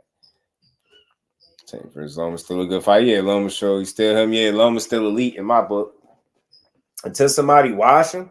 Like even Teo didn't wash him. Teo, he's never been washing none of his losses. That's what I wanted to see somebody make Loma look like. Loma, maybe you should retire. I didn't feel that way when he fought that.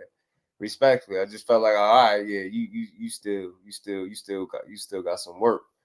You still got some work for people, bro. You ain't going nowhere yet. I agree with the Teo thing, man. The way people talk about that fight with Teo, you would have swore like he beat Loma up. But I feel like Teo, in my opinion, is like a quarterback, how he manages the game. You don't do nothing really crazy. You don't go out there and throw for like 400 yards, 4 touchdowns and shit. You just don't turn the ball over. Right. Get your team in the field goal range, kick a field goal, and you just manage the game, man. That's what Teo did to me. Yeah, because, bro, once Loma started to fight back, it started to look wild for a second. I was like, bro, hold on. Is he about to, you know what I'm saying? And, you know, T.O., lucky for him, you know, Lomas just started way too late, bro. From like 7 to 11, it looked crazy. I was like, Yeah, God it looked damn, he getting crazy. hands I put was on him. like, bro, man, he started touching him. Then that scar tissue around the eye started looking funny. I was like, bro, is he about to? You know what I'm saying? But T.O. held it down toward the end. But, and again, a lot of that was, I don't know what Loma keeps saying the shoulder. I get the surgery happen after the fact, but damn it, dude. Like, why the hell would you sit there? You would think you got an injury. Don't you? I don't know. Maybe I got it wrong. You use it early. Maybe it's there to be used late, but not using it for damn near half a fight and then using it late. I don't get it. It's like you better off you should have just went for it. Facts. That's where knowing how to manage a fight comes into play, man. Mm-hmm. You got a lot of guys that got skills, they got technique and all that stuff. But as far as looking at the fight in its totality, like knowing how it looks, like to go back to the Ortiz T.O. thing, right? Mm-hmm. Yeah, he's making a miss, but you gotta put something on him just to sway the judges. Right. Like Sugar Ray Leonard could be having a round where it's like real close, it's hotly contested, and the last 10 seconds, as soon as he hear that little ticker, the last 10 seconds, let me let a flurry go. And that leaves a lasting impression. Right. You know what I mean? Just like knowing little shit like that, like knowing where you are in the round. He's gonna close the casket on Loma. He almost got put in there himself. Yep. Put him in a casket. Yeah, I remember he that. did. You gotta know how to manage a fight. Loma said, "Yeah, all right, young boy, I got something for you. Take these lefts, buffet of lefts, coming right up." Loma said, "Buffet of lefts, eat that." I figured it out. Said I figured it out. God damn it. Dad was over there in that corner sweating bricks. Like, hold on, man. You figured it out, damn it. You know what we doing in there. Hey, Pops. You know what we doing in there, Pops. Need to switch up tactics. That shit was funny as hell. Bill had that moment, like he had that old shit moment for a second, but they figured it out, man. Credit to them boys. But that moment is gonna always be fun. Your brick is stronger than his brick. Classic, yo. That shit worked for that fight. Just don't do that shit against Tank or Shakur or something like that. Somebody of that caliber. You get that as advice. Yeah, that's just like saying you might as well lose. Go ahead, lay it down. You're gonna lose the rest of the fight saying some shit like that. That shit work. That shit work with Loma. Say that shit because your brick strong. Your what stronger than what? Nah, I go out here and show me then. Boy, death gonna become you, boy. Woo, that's a nap. Hey, Pop, he figured this out. I'm just having fun with it though. Shit, they said my boy was doing like a damn kangaroo hop, bunny hop in the ring from Devin Santos. So they ain't never seen nobody use defense like that. Said, damn, bro. My man still catching them shots, bro. That shit funny, man. What should I do? Pain. Oh, man, it's funny. I'm telling you, figure this out, power. Buffet and lunch. I'm telling you, that shit. One was like coming right up. I'm like, damn. That's why I say, y'all got to chill off that hair. Don't do nothing dumb to your hair when you got to fight for a living, bro. Don't play. Franchon Cruz had to learn. You know what I'm saying? She learned in live time. Don't do nothing unsafe. Take that damn shit off her head. You probably want to take maybe a couple inches off the top of your next fight. See, Regis couldn't land, so you was cool beans. You was swimming without getting wet right there. That looks smooth, but don't get in there with nobody that could be responsible for why you take a nap against your will and do nothing crazy with your hair. You know what I'm saying? Don't do it. I'm telling you, don't do it. Everybody that do it end up sleep. Tell you. Might go before you do. And Tank drown them. Yeah, man. Telling you, shoe shining. That hair was 135. Move up to death for death. Shit, man. I wonder what he gonna do. He said that fight was stressful. I know, right? Trying to call it in live time. I'm like, damn. I'm thinking I'm gonna be able to call something, but I'm like, nah, more defense. More defense. But still, man, I just think of, I'm never gonna change. Like, knowing what I know, I can't, it's unfortunate it happened, but shit, your ass shouldn't even been there. So the fact that you got through it is what it is. You just don't do that no more. Don't do that no more. That was hard to call. It's like mad quiet moments on that stream. You go back and listen. I was like, yeah, he getting hit, but he ain't really hitting him either. That jab was like a friggin' Jack in the Box. Yeah, it got wild. That's the thing when Loma start Loma-ing, as they say, right? As you start being a matrix wide, you're gonna see it against Kambosos, I believe. That you're gonna see. I think you're gonna probably hear people saying like he turned back the hands of time, or he, revisited found youth, those type of terms, right? I think Loma gonna be like the Matrix, high tech, all that stuff against him, right? When he start to go through the gears on you, usually his opponents are unable to slow him down or stop him from doing what he's doing, right?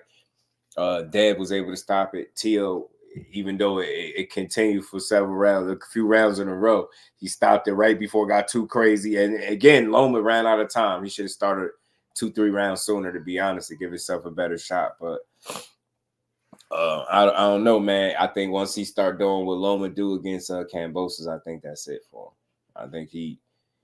I think he's just going. It's going to be like, I don't see him winning a lot of rounds either. I just don't see it. The shit he do, I think Loma gonna pick him apart. His style might be tailor-made for Loma too. We're gonna see. Maybe I'm wrong, but I think he getting beat up. I think Loma moves on to bigger opportunities, more title shots. You know what I'm saying? Green Purse Promotions in the building. It was good, fam. Said Macho said I'm retired. Oh man, Slogan won and Matrix Reloaded. I'm telling you, Slogan, they gonna be like, he's the Matrix again. That is guy. I'm telling you, it's Loma. Loma looking like Loma again, yeah. I was nervous when it was about to read the scorecards. Loma fans were insufferable. I'm telling you, bro. Man, had he really went for it in the 12th, you just never know. It would have been very interesting. It was crazy though. Loma always be having that gas face after he lose. They just be looking around like they can't believe it or something. Like, did we just lose? Yeah, buddy. Yeah, that's it. Yeah, buddy. It's your third one, too. That's your third one. It's the third one. That's why I say, like, if y'all gonna tell me he's so great with a 17-3 record, then man. I think it's because what you said before, man. Like, none of his losses have been decisive. Like, we've seen other people lose, and like it's clear. His losses, like to this day, people will argue you down about Salido and the legality of those body shots. He was getting low blowed the whole time. Pause. Yeah. The Devin one to this day, man. Like, yo, there's still people arguing on Twitter, right? Somebody's arguing on Twitter as we speak about that decision. Hey, like, it'll never end. Yeah, another idea for Shakur. He could accept the 5-fight deal, but he got to choose his first 3 fights. Maybe Bob will think there's too much power to give up, but that's an option that comes to mind that his team should think about, because Topping definitely has an interest in keeping Shakur. That's a good point. That's a good point, A1, because, like Zainab said, I'm with him. I think 5 fights is a lot. I think 3 fights is more manageable, and I think that gives you a better overall scope of, where they trying to go with you, right? I think at least give you an opportunity to gauge if they bullshitting you or not by then. You know what I mean? 5 fights, it seemed like it's just at that point now they get to jerk you around and stretch it. You know what I mean? 3, I think it sounds like the perfect number to maneuver around. They put some sort of option in there, something like that, to where he could get out of that. And we ain't never got a box again. Well. I already been getting these bet, but now it's time for you to get your just do. My bad. Salute to the Queen Aisha. Now I see A1 now. That makes sense, bro. That I could rock with that. Commentators going crazy. Tim, Mark, and Joe. Man, losing their damn minds, bro. They going in on Shakur. They be pissed off to be spazzing on the fighters after the fights. And he said it. Teddy Atlas spazzed too about Ortiz and what's the name? He said they need some type of commission or something for boxing. They just need judges that actually care about the fight. Like, I'll never forget that picture. I don't know if you ever seen it. Went around the internet where dudes were supposed to be refereeing a fight or scoring a fight, and they was looking at their phones, all of them. Nobody was watching the fight. I'm like, wow. You're like I would want to punch somebody in their face so hard. Like, if I watch, I'm at a fight, and I look over at the judges, and all of them is in their phones. Like, nobody's looking at the actual fight. I'm like, yeah, they definitely got their scorecards filled out already. There's no way in hell, bro. That has crazy, bro. There's no way you're that comfortable. Like, there's no way you're that comfortable with all them cameras around. You get what I'm saying? Like, I looked, I said, yo, all of them was looking at their phone. I said, yo, y'all all bogus. Like, all of y'all, so no, but y'all not even gonna make it look like y'all watching them. But I said, God damn, bro. This is what I think that's exactly what's going on. What I don't get is it's like they got it like the commentators, like how they blend, actual, former fighters in there with, other people that just might commentate that ain't boxed. They got that part of it right, but I think it's time to have some people that fought, like, judge some fights too, man. You know what I mean? I think it's some solid people out there. I know that's something to at least experiment with, because I don't know what you got to be old to judge a fight. I'm not trying to be funny. Like, what's going on? Like, so it's like, you know what I mean? Like, dudes be old as hell. Like, it's time to get some, I don't know, fresher eyes or different angles. I don't know. Something need to give, bro. Something need to give. That should never happen, bro. It should never happen. It shouldn't be these 117, 111. Like I'm saying, that Teal and Jermaine Ortiz, that's wild. That means he scored 9 rounds to 3? Something like that? Like, you got to be shitting me, bro.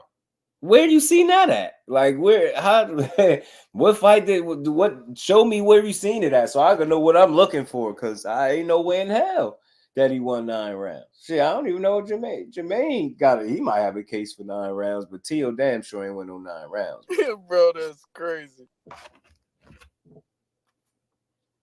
But yeah, man, for everybody that had their head down, bro, it's bogus, man, for boxing. That's filthy work, G.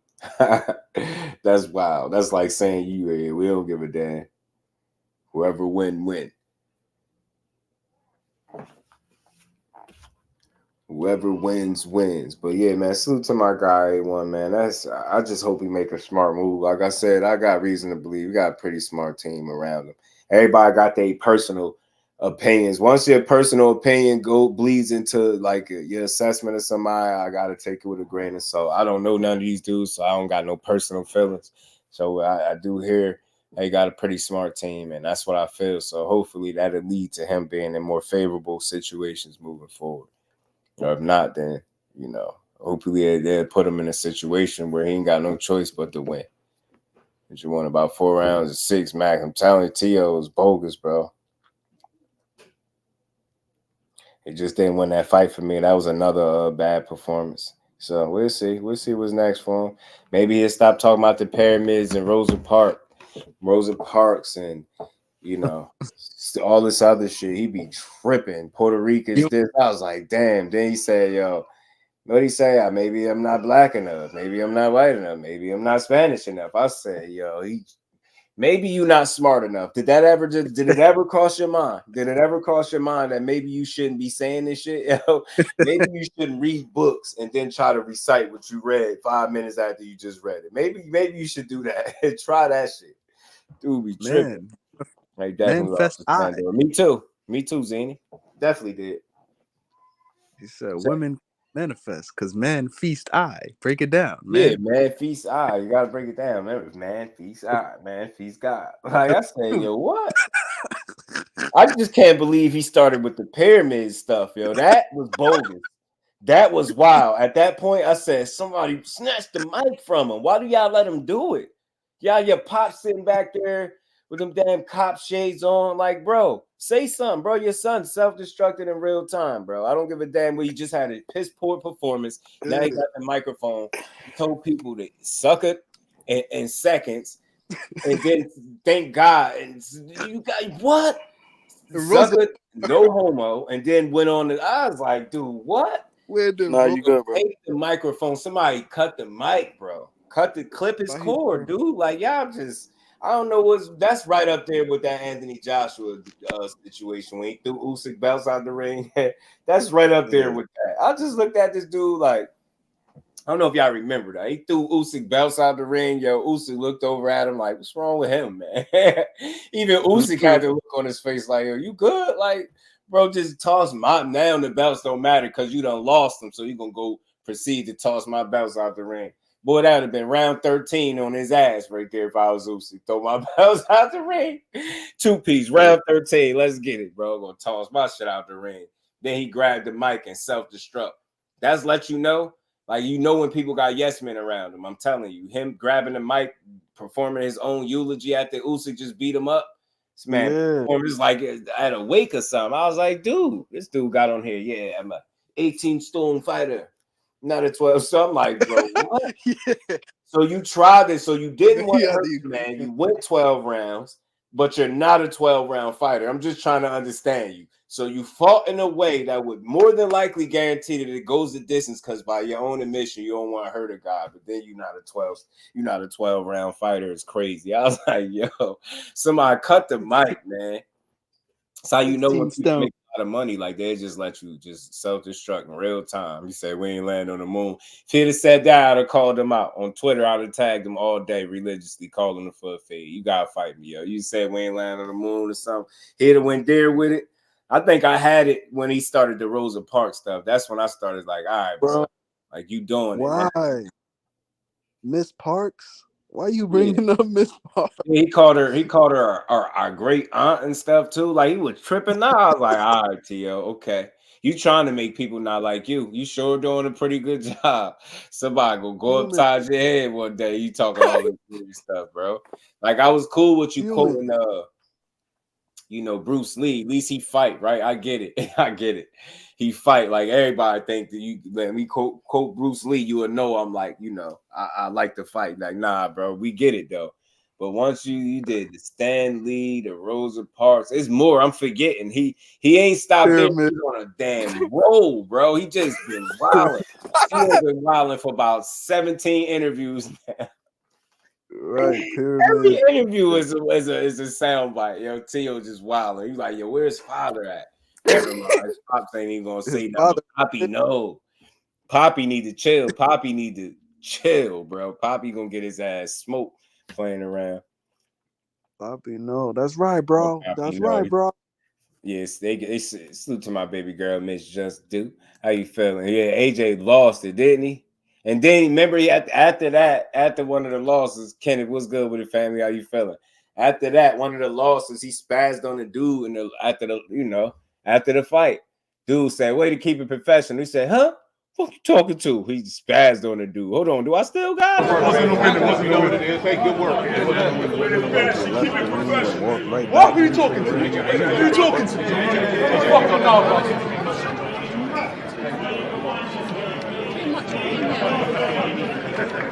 I said way to keep it professional. I think he misinterpreted. Yeah. That's okay. Yeah. That's it's not right. Yeah, that's right. That's right. OG over there stating his case. Like I said, way to keep it professional. He just spazzed out. Who you talking to? He thought he said he thought he was being smart when he said it. But I don't think he kept it professional. I mean, he tried to redeem himself with the little mic bit, but at that point, that was just like, that's like putting the rest of the dirt on top of your head after you buried yourself and smoothing it over. Like, that's exactly what the grabbing the mic. That's not keeping it professional. You performed your own eulogy, bro. It's like performing at your own fucking funeral. You grab the microphone and tell everybody why you just died, like how you just died in front of everybody. We seen it, AJ. Like, we seen it. We was there. I wasn't there physically, but we was live, man. We seen it. We seen you get your ass beat up in real time, bro. They had to grab the mic and start performing, telling everybody, I mean, the belts don't matter now. Yeah, I bet they don't. After he just kicked your ass for 12 rounds, you gonna toss my belts out. They go pick my joints up. We lucky Usyk a cool customer. Usyk looked at him like, yeah, I'm gonna let that slide, G. Usyk was like, I know you're going through some things. I'm gonna let that slide. While And he had the flag on. Get that Mathias.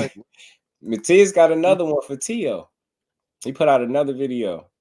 It got like subtitles. It's short in Spanish. Hold on, it's like 20 seconds. Teofimo, saludo, papá. Bendiciones, campeón. Éxito hoy, que la tienes apretada. Oye, siéntate a hablar con Top Rank y pregúntale por qué no quisieron garantizar mi pelea contigo. Por eso mi promotor tomó todos los rumbos. Cuéntale eso a la gente. Habla claro, ¿tienes o no tienes miedo? ¿Quieres o no quieres pelear conmigo?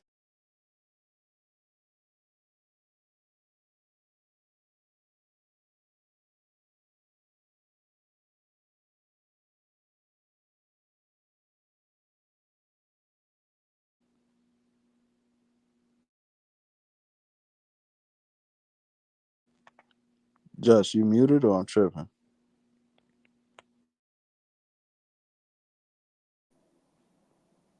No. Just, you there? My bad. Yeah, I'm here. It just played. It like lagged and played it again. My bad. Yeah, Mathias on it, man. He said, Tio don't want no smizzy because Tio said he said he's the softest guy at 140. I don't know if y'all heard that clip. He was saying Mathias is the softest at 140 or something like that. Yeah, my bad. The clip muted me, and it kind of like lagged and dragged a little bit. Pipe must have came across the table. But yeah, that's exactly what it did. It's like I played it and it just did what it did. But man, let's hoping that fight. Devin fought. It's a better style matchup than Ryan. Yeah. I think I just want to see if the Water Walker could keep Mathias out of his wellhouse for 12 rounds. If he could, bravo to him. My respect goes through the roof. But if he can't, he's gonna be in some real trouble. It's easy. I think, and I keep saying this. I just want to see somebody prove me right or wrong. Either or, I don't care. I don't care about being right much nowadays, especially when it comes to boxing. But I just want to see it. If you could outbox him for 12 rounds, like people say, 10 to him, 12 zip him with ease, or could he really make the fight hell for him? Man, which I think he could. I think he's one of those dudes that is easy to underestimate. Easy to overlook, easy to say, you know what, he don't do that much in there. He get hit too much. And I know a lot of people see that with Mathias, but I don't know, man. Hitting him don't seem like it's enough to beat him. I seen the one loss, so I know he obviously can lose, right? But man, I just want to see it. You know what I mean? Talk about this Sandor tomorrow. I wanted to see him, but good, better style matchup because Sandor ain't lacking a bunch of skill. Should I say like Ryan? He can box and make things ugly in there. Make the fight at least competitive. But you know what? I think Ryan could be competitive too because of their history with each other.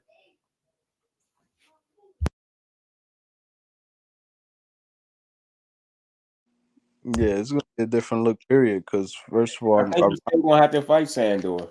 I think he still have to fight him eventually. Mandatory. Have to fight him now. Mandatory, right? Mm-hmm. And let him tell it. He actively talking about he getting his shot. He actively saying it. Man, I'll tell you one thing. We said this already. One thing would be crazy if we went through all of this just for him to fight Sandor Martin would be wow. Man, it'd be wild. That'd be wild. Like, you can go through all of this. Somehow Ryan don't make it to the altar. You know what I mean? Nah, he do. Cold feet, something, man. He find a reason. He better chill on spilling the beans with Floyd talking about he seen the tape. Nah, y'all gonna just try to. I gotta get my other laptop so I can start with my editing app on it, so I can start doing the other videos. We ain't gonna just slip. He said that. He said he seen the video. Floyd ain't gonna be cool with him no more after this situation, man. He like, man, you're telling all the business, man. Floyd told me, yep. Everyone won't be as cautious. Right, for sure. Got Ryan. Yeah, him and Tank. I got him versus Devin. Right. Ryan beats Devin. He will not fight Sandor. Nah, hell no. Oh, Ryan will make a TikTok. And when you make a TikTok, man, that'll upset. That'll get the box. That'll set the boxing world on fire. Ryan Garcia beat one of the 4 kings. I thought Sandor said I wasn't taking step aside money again.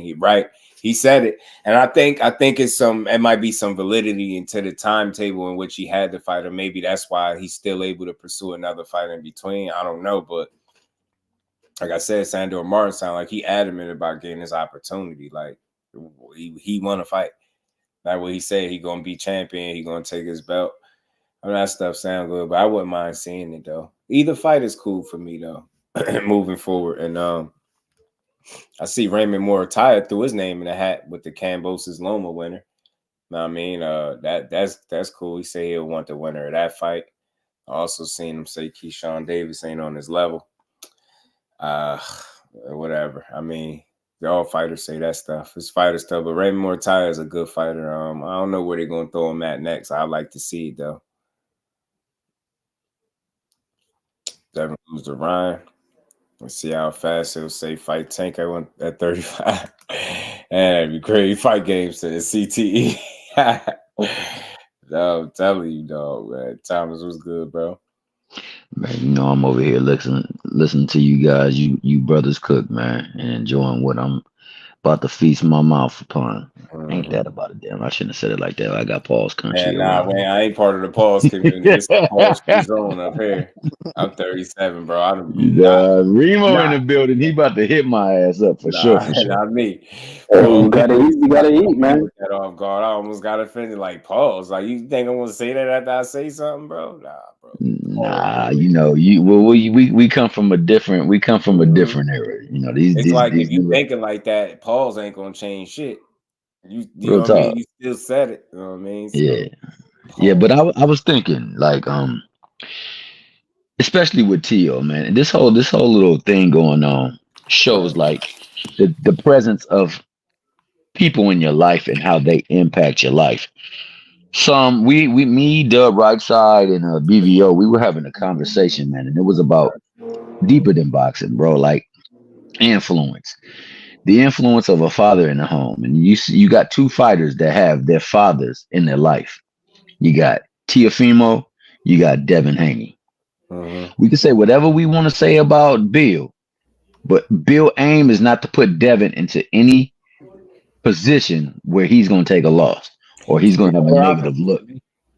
Respectfully, like Bill will annoy you at the worst. Like he ain't breaking no rules or nothing, right? I know the slander stuff I ain't cool with, but aside from that, you could tell his mission is to put his son in the best position possible, in the most favorable position possible. His mouth gonna do it, I think, to a certain degree, and the fact that they're willing to work with multiple people, like and go to different gyms and get work with different trainers, I think that allows Devin to continue to grow in a way that Teofimo has not been able to because of his father just want to be the guy. Man, it allows Bill to grow as well in the process. I mean, I ain't knocking nobody. I'm just a little bit older. I got too much gray in my beard to be yelling Paul. For sure. So you got the opposite. Pause community. Just want to say pause, Thomas Hill. My bro said on the pause community. He said he ain't hearing that mama. You better shut that down right now. But you got the opposite end of the spectrum over there with Teofimo seeing, who want to be more of a friend, want to live vicariously through his son, like to enjoy the fruits of his labor as his labor. And so you got one who's being the dad that he needs to be for his son, and you got the other being the dad that his son would want him to be. So we partners, we friends, we buddies, and that's why you can hear him saying bro, and whenever things ain't going right, you ain't getting no discipline, man, because all you've been is a rah-rah. And it showed when he won, man. Both of them were gifted decisions, bro. Both of them were gifted decisions. I'm gonna be 100% a bean, buck, stack, whatever they call it. Both of them had fights where they got outworked, they got outlanded, and they got outpunched. They both walked away with victories. One pouted, cried, and disrespected folks. The other one celebrated. Ace was good, family. Riding And you, Bill definitely protects his son. Yeah, you see how he was ready to beat Ryan up a minute ago, y'all. yeah, Gertz, I know that's your boy, but yeah, he was gifted the decision, bro. Shout out to my California partner, Gertz, See, representing that OC. I'm with No, all go the ahead. I'm with all the TL slander, man. I mean, I feel like he low key was gifted. I'm just happy he got gifted, to be honest, because I was not a fan of how Ortiz was fighting that night. I'm all for like boxing and stuff. Like, you know, he was boxing, but there's one thing he forgot to do, and that was really just, you know, jab to keep the distance. And like, you know, he did not throw as many jabs as he should have. He didn't land as many jabs as he should have. Not Ortiz. I mean, I know Tia wasn't jabbing like that either, but you know, but Ortiz was on his bike. I'm about to say shit, he threw more. Yeah, he threw more punches and landed more punches. He threw more, but I'm saying it just looked worse with him. I get it. The optics from the outside looking in, you like, man, Yeah. aging enough. But But that being the case, though, GM, if that's the case, what did Tio do that looked like he deserved? Ortiz. I'm not going to sit up here and act like the man didn't make mistakes. Like first of all, he wasn't cutting off the ring. He wasn't trying anything else. He just kept doing the same thing when we knew he was going to be on his bike the whole 12. But at the same time, I will say his defense was just as effective as Jermaine's. Without running, like I'm calling that shit running, to be honest, man. That shit was running. Cause I also looked at him like, bro, this man's so damn big in that ring.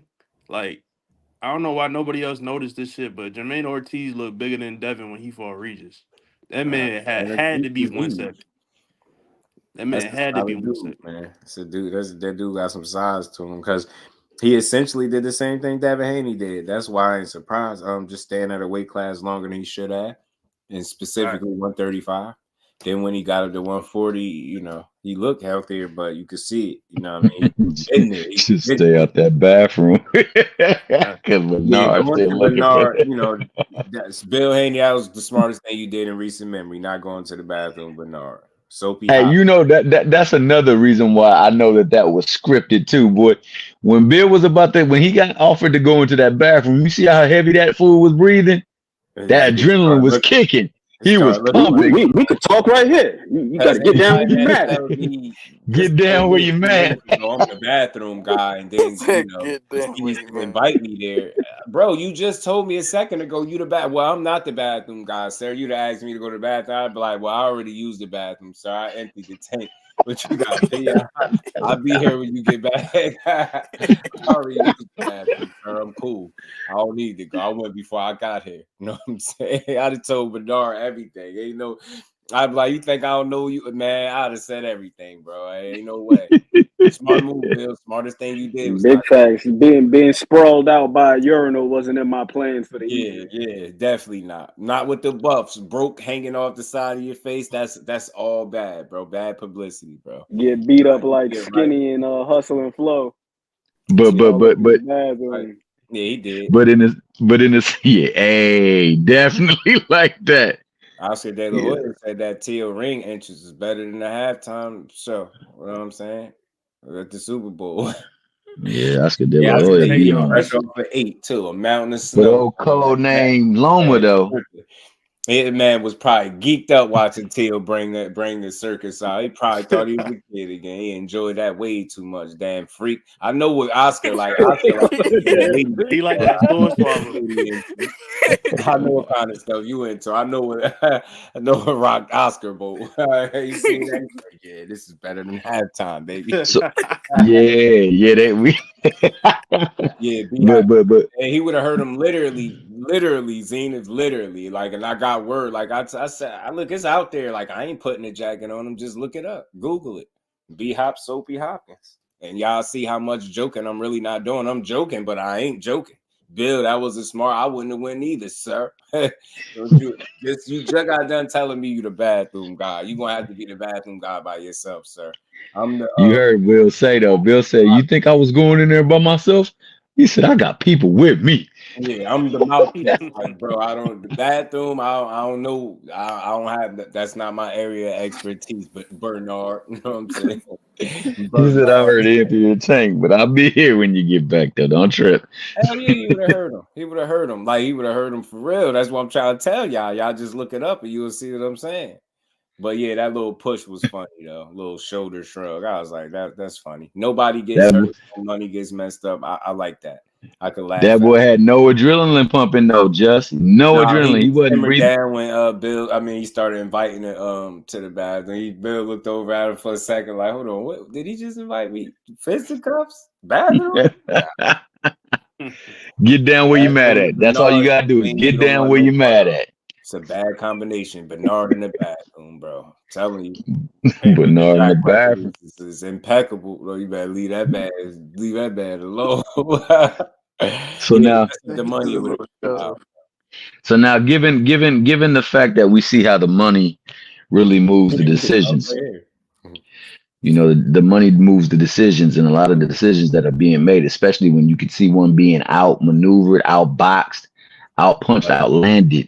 And yet, and still they get the decision. How do you see this going? Because Shakur has a belt, and Bob's not trying to let no belt go outside of his corporation. What is next for? What do you think they do for Shakur? Because granted, he signed a 3-contract deal, and he's going to keep that belt, but they're trying their best to get that belt from him if he's planning on bouncing. Because Bill ain't trying to let that belt go. That's a stranglehold on the sport and for the talent to come up in the future. Like I was saying, man, me and my bro was talking about something. He had an interesting theory. He was saying maybe these dudes could be trying to tell him indirectly to move up. You know what I'm saying? Tying up the opportunities, you leave a guy with a decision to make. Do I continue to pursue the opportunities and the titles at 35, or do I try to move up? Where this is not necessarily the case, where a Lomachenko doesn't exist. You know what I'm saying? A Navarrete, a guy that you obviously still pushing, don't exist. And I don't know. It's just something to think about. I just don't know. I hate the games that's being played when it's time to make fights sometimes. Like, it shouldn't even be like this, but it's wild. Got his shoes took, the Bill was about to get whooped and left for the told about me. Everybody swear that story. That story is so false. I try to tell people I know somebody that was there. I've been knew about that shit. I never was gonna say nothing if it ain't never come out from another fighter. You would have never heard me say I know about it. But I've been there. That shit with the sneakers, the slap, getting the shit slapped out of them. Like, it's a whole story behind it. Like, notice I can really provide details that ain't even out on the internet, but I don't care. I just don't care. I ain't gonna change nothing. I watch him because he can box, not because of the shit he do outside the ring. You know what I'm saying? I don't care about that. It was a lot going on with that situation. Shakur tweeted, see y'all in June. See? His ass ain't going nowhere. That's what I like. So I like to hear, man. Calm your ass down. Go beat somebody's ass and keep making it happen, bro. Shout out to the Queen Aisha, always giving us the scoop. I don't think so either, respectfully. And not at 35, I don't think so. You know what I mean? I just don't see it. I think that's his best fighter. Maybe it's just me saying I think that's his best fighter. I think he got an opportunity to go to furthest. Is stay focused, stay grounded and keep winning. Rod Walker, I say that because I say this. You've never seen Bob behind Shakur. Hell, he didn't even want him to fight freaking God dang, what's his name? What's the brother he beat? Who that? That at 130. What was his name? Who, Shakur? Valdez. He didn't want to fight Valdez. Mm-hmm. He liked Muratalla. He liked the lineage of Vargas, Emiliano Vargas. So you know, fool, bro. Yeah, KO is a fool. He said that altercation was fake. I told them anything they know. You ain't see that's code name. That's code name Loma. I've been since KO brought it back up, bro. So y'all ain't see Ryan put his hands on that throat. I seen that. I seen he pushed him twice. Pushed him and then he extended the arm and Dad was coming in. He caught a little hand to the throat action. I don't know. I mean, I'm not one for instigating, but I would say, you know, if I was on the street, I would think that was very disrespectful for a man to put his hand around my throat. I'm just saying. Hey, I'm hey. But did you see how big that fool Dev head was next to Ryan? Ryan head looked small as hell next to his. Dude, I heard somebody talking about that situation. They was trying to make it clear that they wasn't trying to disrespect Dev by saying his head big as hell. They just saying like he's a big boy, like even his head size like much bigger than Ryan's. I was like, yeah, man.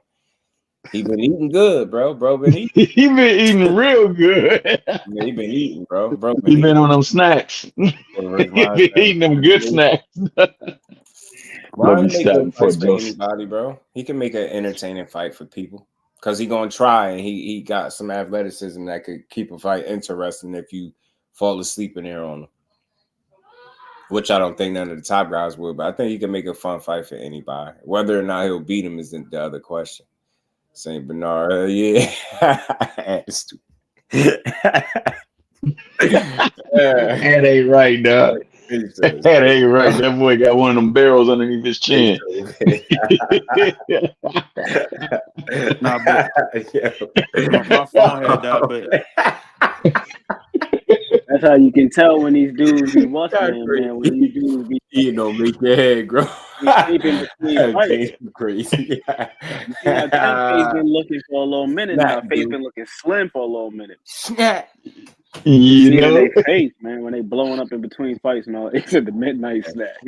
The midnight snack for sure. Think it's the haircut. Oh, but did y'all see what old boy there was like a white dude who walked past and he was like, "Is that Tank?" And then he was like, "Nah, that's Devin Haney." And then he just walked off. That shit was so funny. No, for real? That was in one of the angles. Somebody caught it on camera. The lovely Queen Miss Arena. Salute to you. That's great. My bad. Yeah, I mean, you just gotta have that mystique, that aura. I think Tank provide that for people like that. Out of sight, out of mind. Like you just don't get a steady, too much of him. You get what I'm saying? When you see him, it's for the right stuff, the right times, and I think that's what keep people genuinely rocking with him. Well, you can say what you Nah, I've seen it. That nigga head was like he ate one of them damn power pellets on Pac-Man. That nigga went, hey, bro, or Mario brother. My bad. He got that I'm much. To be honest with you, Zenith, when I was listening to the podcast, and they know it was a 2-man podcast when they was talking about it. As soon as they brought up the size of his head, and they was being sincere, they wasn't trying to, indicate that he doing anything foul. But that's exactly what the people in the chat start jumping to. Are you trying to say he's doing? I'm like, bro, he ain't trying to say shit. These dudes educated, they smart guys. If they wanted to say that, they'd say it. But he did speak about how big his head was, though. He's like, he has a big head. His head is huge. His head. I consider a flop. Late gate revenue, a flop. It's crazy, man, because shit, can you do any worse than what he did last time, KO? Like, seriously, not trying to be funny. Like, from at least what the reasonable people believe. Like, you know what I mean? It's a certain some people that y'all just make it up as y'all go. But I'm just saying, from what I hear happened the last time, like anything better than that is a win, right? Better not dare do that, especially with Ryan. But man, that's crazy. Somebody said, what did you say? 300 to 360, something like that. Less than 200. Yeah, less than 200 is bogus. Less than 200 is bogus because you got to think Loma did 150. They said they did more than 150 on their last fight for progress. Superstar Rod, you got the TikTok, Instagram model, star, celebrity, fighter, boxer. Yeah, but they ain't gonna be on Twitch though. They ain't gonna be on them Twitch streams. Uh-huh. It don't hit the same. Don't hit the same. I thought you said the fight gonna be on Twitch. Nah, because the Ryan and Tank fight, they was promoted on Twitch. That did numbers. Nah, yeah, Zenith. I mean, look, it is what it is, man. We seen it through, shit just be strange, man. Certain stuff. Nah, for real though, too. Just not to make any accusations or allege No, anything, sure but not. when they were younger, and remember they walked up to each other and was talking about, I felt like I'm the champion. Well, I'm Yeah, the champion. yeah, Their heads were the same size at that point in time, bro. yeah, No, yeah. they were the same size. They were up the same proportion. But when now that they done put, well, that was a couple of years ago, like 4-5 years ago. 4-5 years done made a difference. One done grown the fudge up. Yeah. You all, know. all, all Reach that lying, 130K. all that lying Yeah, Bill be doing, man, is 130K making for his Reach. son's head I grow. started tearing down all the narratives, all those narratives. Yeah, I'm not running with that 130K shit. Because they would have said that the first time we ever heard 30 to 50K. That shit would have been the immediate response. Nah, it ain't that, because these are the numbers. It wouldn't have took weeks for that shit to come out, and I'm not buying it. And it's crazy because I don't know, man. I think it went over people's head what Bob Arum said when he spoke about that those numbers are not a reflection of his marketability. You get what I'm saying? Like he said the most sincere shit. He could have easily took that as an opportunity. Like, see, this kid can't. He didn't do that. He was like, bro, the timing. No, means you got to think they had a different date once upon a time. Remember, Regis was such a dummy because he wanted to fight on that date, right? Did it to yourself in a sense, trying to be slick. The slick shit that Regis said, y'all, yeah, they slick. That's the shit he was talking about. Well, that slick shit got you right what y'all got. Got that shit around time when people making people do when you should have had the fight when y'all had the date initially scheduled. And it probably Okay, was but just what was that nigga Regis doing talking about anything on the fight night, dog? I don't know what the harm is because people are not stupid. If you really be watching boxing, you know it's not mad stars in boxing. Like being known and like an actual star, that shit is different. We talking about stars. Like he's not a star. It's a lot of these dudes that's not star. He's not the only one. These are not saying you ain't known or people don't know you, but you're just not a star. I can't do nothing about that. All I could do is keep buying your fights. But you're not a star. It's only it's less than probably a handful of those dudes all the way for real. Like it's just not that many of them. That's not this shit on no fighter. Think about how many people that's not that level of star, but you'll watch any day of the week and you want to continue to see. You get what I'm saying? Everybody not gonna be able to do that shit.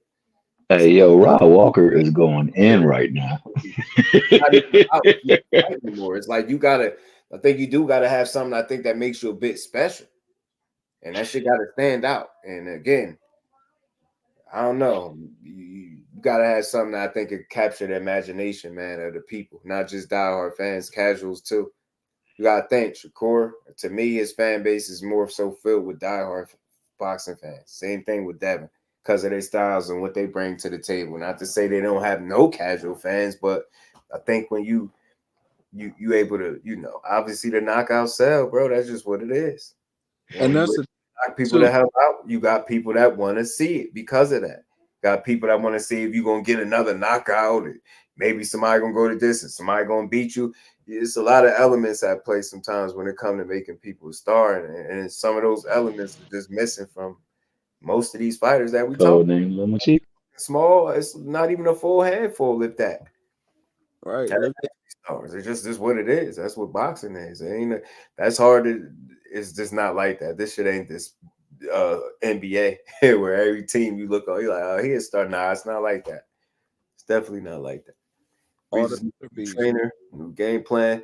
You know what happened, Rod? Some of what happened. I'll say this. A lot of people don't know because they probably wasn't paying attention to it. Regis didn't have his original trainer in there. He had somebody totally different. He didn't have Bobby in his corner. How he should have, in my opinion. Had somebody totally different in there. And my man told me, and he rocked with Regis heavy. He known him since he had a job, since Regis had a job. You know what I'm saying? He said it like from who he was sparring with, working with. Like this is stuff I knew even before the fight. I noticed, I ain't let it change my opinion. I still gave Regis a fair shot. But my man was letting me know from the work that he was putting in the gym that it was going to be a long night for him. He knew it by who he was, some of the people he was working with and so how some of the sessions went. Not the, outreaches, but, shit ain't been looking good. So, but pay-per-view and the Loma rematch too. Yeah. Chasing an opponent that wasn't much of a threat. and not as known. Just wasn't the best decision for sure. To his coach. And Rachel Donaire mentioned that too. Oh, yeah, facts, Zenith. Yo, you caught it, peeped it, right? Bobby wasn't there. He wasn't there. Swapped the dude out. What was the dude name? Julian. No disrespect to him, but give me Bobby. Give me Bobby coaching Regis, bro. Give me Bobby coaching Regis. No disrespect to nobody. Just give me the guy that been doing it, bro. Like, don't get him out of there. I'm sorry.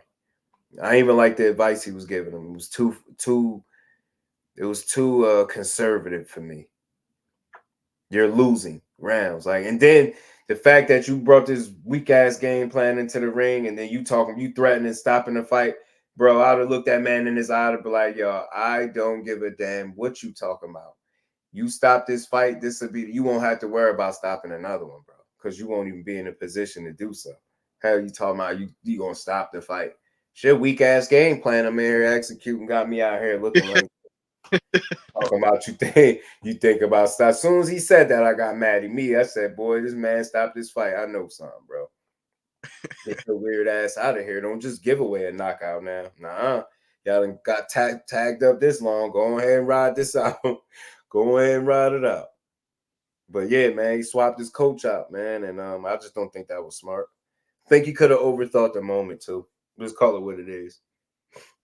Because there was no need to do that. There was no need to do it. I don't see how that benefited you. You support Devin as a fan base, and they have been consistent supporting Devin on pay-per-view, but relentless in chat across all social media. Yeah, I think a lot of his people. Pardon me, as we wrap up, I think a lot of his people are, a lot of his supporters are young. I do if you start gauging, asking the age of some of these people, especially the ones that make some of the biggest arguments for him on YouTube. They're pretty young, close in and around his age. Some of them younger, 21, 22. Like, I expect these dudes to make some of these arguments that they be making for him. I would never do that for a fighter because I just don't care that much. Regis versus Josh Taylor seemed like a totally different guy. That explains a lot. He didn't have his trainer. Why he didn't respond to him. Hey, man, I just didn't think that was a good move to swap guys out like that. Hardest box to the game plan for Tank, Devin, and Shakur. I'll say this, man. I think they all can be difficult to game plan for. Who's the most difficult? I just feel like out of the three, is one guy out of the three that truly, he really got something that you can't teach. You know what I'm saying? And that's if I'm being honest. So I think the fact that he has an opportunity and a possibility to outbox you as well as such a lights out, I think that's a bigger threat to prepare for, right? But then, it's tricky. It's like, so whatever you think, man, I think that element I would edge it towards him for that reason. But then you got a guy that can make it hell for you to hit him. See what I'm saying? You got another guy that's very disciplined, gets hit, but very disciplined and can make it hard for you to hit him if you ain't got the right set of skills. So I think they all difficult to prepare for, but I think that just that one thing that you can teach with Tank, and that that's a gift. That power of his is a gift. The boxing ability is something too. So just got one more element to really be to get you out of there. If Ryan, I don't know. It's tricky, man. It's tricky. It's a lot of different ways to look at that, man. I think it's the hardest to plan for. He doesn't punch a lot. They don't know what he's gonna do. Yeah, man. I always question. I always wonder, like, if that'll ever come back to hurt him. The fact that he has a very low punch output. It wasn't always like that. He threw more punches earlier in his career. And I think some of it is just growth and slowing stuff down and really understanding it. So something about that dude, he understands he don't need 60, 70, 80 punches around to get the work done. He understands. That's exactly what it is, Jeff. We were looking at some of that Pitbull fight earlier, and the one thing he was doing it just figuring it out. I could get it, but now the fact that he understands exactly what he's doing when he's doing it makes it very dangerous because he get it. And I think if he in a position like some people think he'll be in a position that at some point you're gonna have to step on the gas and throw more punches, and I understand that. But I feel like it's only a small percentage of guys that's really gonna put them with that, present that issue for them, like with that being a possibility, like a real issue. I think a lot of these dudes are just, they could preserve an ass whooping, or you could prolong it, should I say, the ass whooping. But you know what I mean, I think it's a small percentage of guys that approach could make things very difficult for him against. You know what I mean? It's not a whole lot of those dudes. Just that's why when Tank versus Shakur so bad, yeah, offense and defense. I just would love to see it, man. I love to see it, man. It'd be a nervous fight for me as a fight fan. For both of them dudes, just watching it, like, man, that's got to be a fight you want to see. I don't see why either guy moves anywhere out of 35 without wanting to fight each other. That's Jab, Shakur, Devin, and Abdul. It's again, man. I think out of the three, Devin Haney jab is, I think, I don't know, do we utilize the jab the most? I'll say it like this, right? I've heard, I think it was Shushu, man. I don't want to be wrong. I think it was definitely Shushu. And I can go find it. I think it was Shushu. And they asked him something about that. He was talking about jabs and stuff. And he talked about Shakur's variation of a jab. Having an educated jab, not just fast, sharp, but switch up. You know what I mean? And the fact that he's a very smart fighter and he was able to like articulate that point like that. Like they was asking that question about the jabs, and I think he kind of leaned to Shakur because of the versatility. I would give it to Shakur too. Right. I would give it to Shakur. I think that Devin probably has the most. I think Devin has the most like textbook jab in terms of like the aesthetic. Mm-hmm. Like he jabs from like full range, full extension, and it's just like he's got a beautiful jab in terms of like the aesthetic and it being picturesque. Right. But for what you just said about Shakur, I would have to say, because I've been watching a lot of these guys the past couple of weeks. And the other thing about Shakur too is Shakur will jab and pivot at the same time. A lot of times with Dev, his jab is just coming from just straight ahead. But with Shakur will jab and pivot off the line simultaneously. And I think that's the thing that makes his jab just a tad bit better. Just the way he's able to deliver it. Like he could give it to you from straight ahead. He got a nice stab jab. And the other thing too is like you'll see him do this. Like he'll frame with the offhand, like with his brick. He'll frame with his brick and stab to the gut. Mm-hmm. For sure. Just is the IQ, man. I think he's the versatility, man. It's the versatility with it. And that's why, and it's crazy because I've been listening. Like, it's one thing for me to have my assessment, but I really be liking to hear from the guys that share these experiences in terms of getting the rounds in and the work. And I be hearing like common themes, like because that question come up a lot about them and who's the best and who's the most technical. This, who got the best jab, that.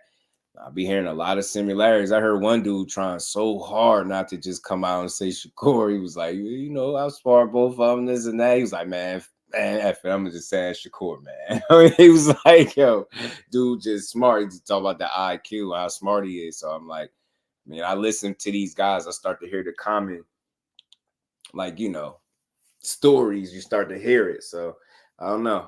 I would hate. Not that I would hate. I'm pretty sure that these dudes are being genuine with their experience. One thing you hear though, they respect all these dudes. They all dogs. It's like, I feel like they're at that level where on any given night, the other one could be beat. I think it's hands down the best defense is Shakur.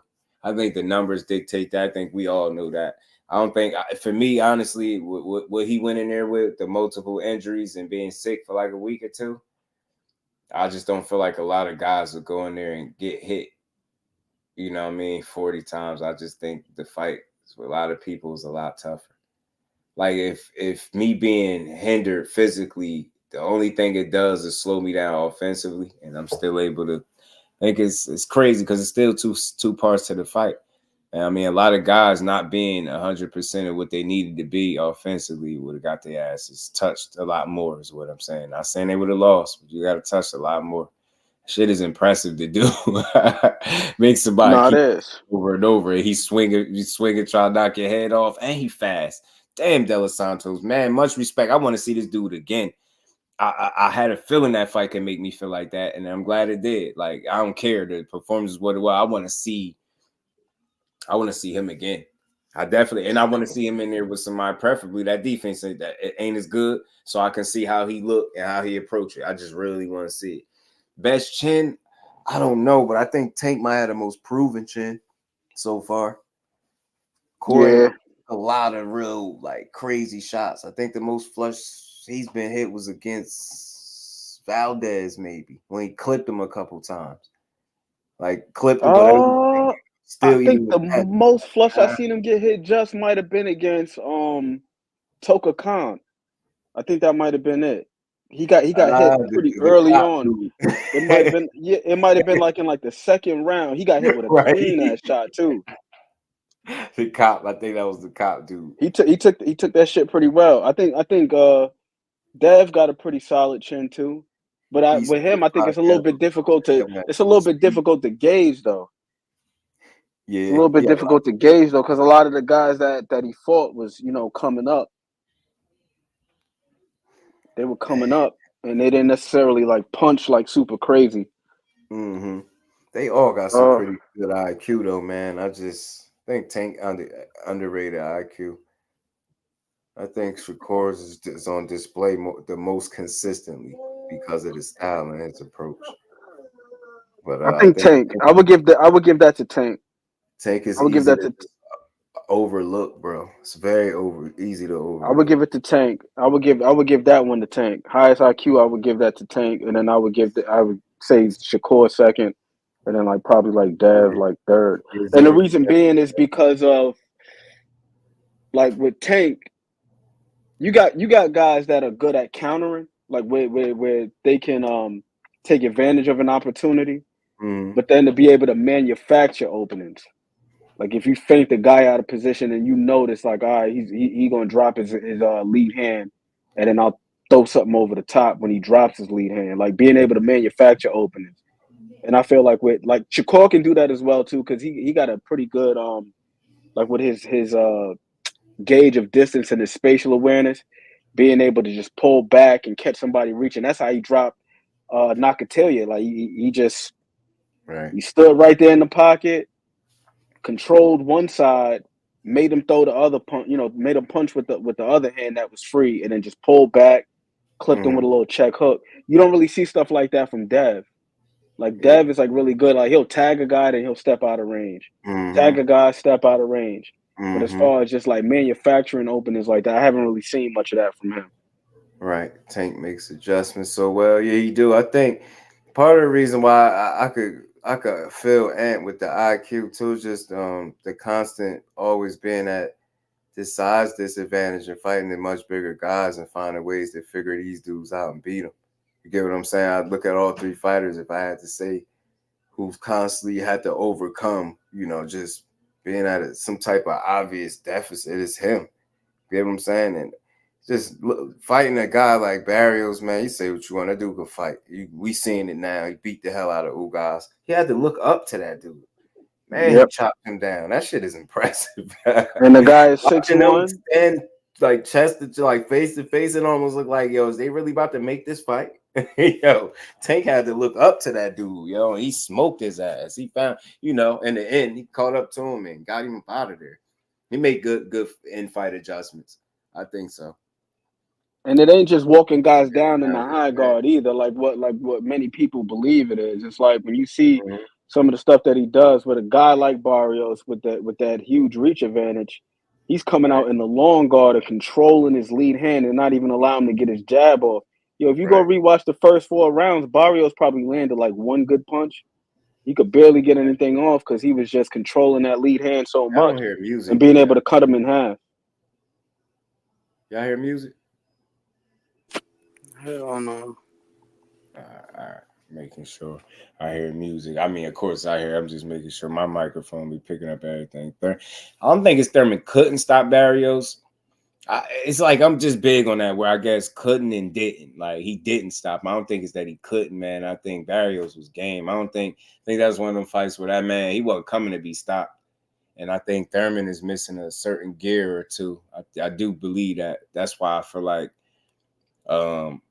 he's gonna have a tough fight against Tim Tszyu. And it's funny, you know what? I'm glad you brought that up about Keith Thurman real quick, because I had a little short clip before we get out of here from Sean Porter.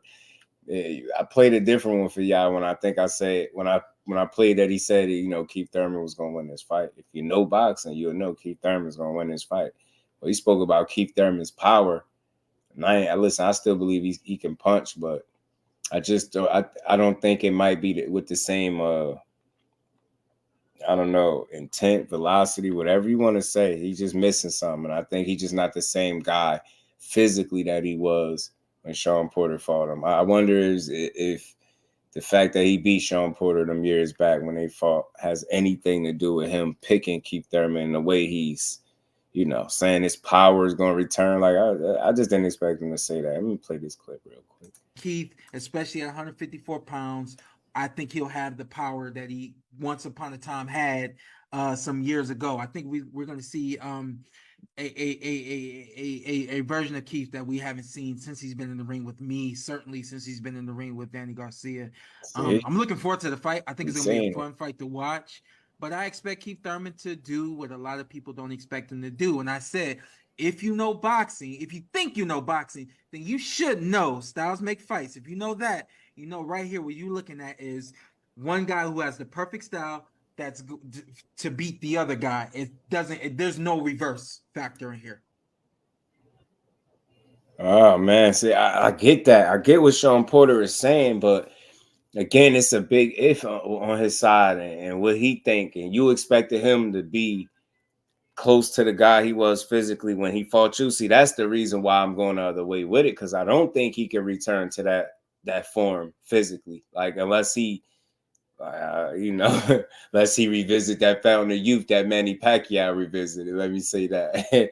Other than that, I think it's always going to be a certain gear or two missing from him. I think the time off, the injuries, all that different stuff took his toll. I think he's still a hell of a boxer. If he still has his legs, feet, gas tank, it could be an interesting fight. What his punch resistance going to be like is my biggest question. How you going to deal with body shots and the pressure of Tim Tszyu? You get what I'm saying? The constant pressure. I don't know if the punching power that I've seen against Barrios, you know what I mean, makes me feel like that's a guy that can, you know, really do. I don't know. I don't know how honest he'll be to keep Tim Tszyu with that punching power, man, or what he has left at this point. I just don't know. It's going to be tough. Y'all covered Canelo, Charlo. I think we didn't style-wise. Keith Thurman should be. He should be. It's the layoff. You have to lay off, punch resistance, age, things like that. But I hear Canelo, speaking of Canelo, he's supposed to be making an announcement tomorrow, which is Tuesday, I believe. It's already announced, bro, on what's the name?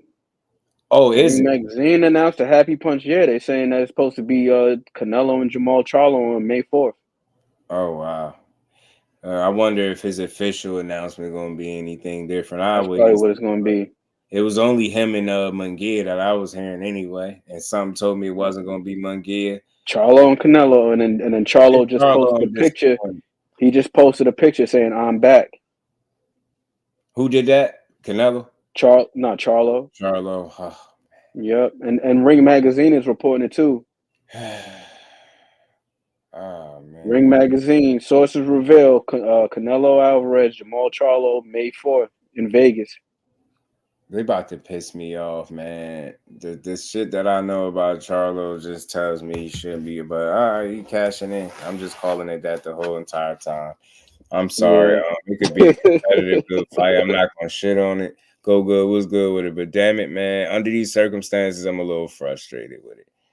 You know what I mean? He ain't crossing his T's and dotting his I's from what I understand with somebody I know that dude. So I just felt like the last place he needed to be is in the ring with Canelo, but I guess he's going to cash out. Let's see if he actually try to win, because his brother left me a bad taste in my mouth. But I guess, you know, I get it, but only Aisha because of what I hear about him, like on a, I don't want to say personal level, but certain stuff, like I notice if they don't come out and talk about it and I be knowing it for true, I'll let it go. But yeah, it's like health-wise, like I don't know if he all the way where he needed to be. especially like how that just happened, and that's the next step is to get in there with Charles. I mean, Canelo, I don't get it, bro, but I do get it.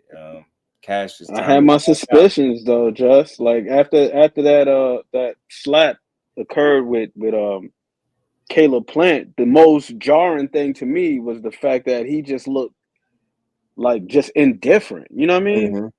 Like he didn't look shook, like he didn't look scared, but he also didn't look angry. He just looked indifferent, like it was just like blah, like whatever. Yeah, like I just got slapped. So what?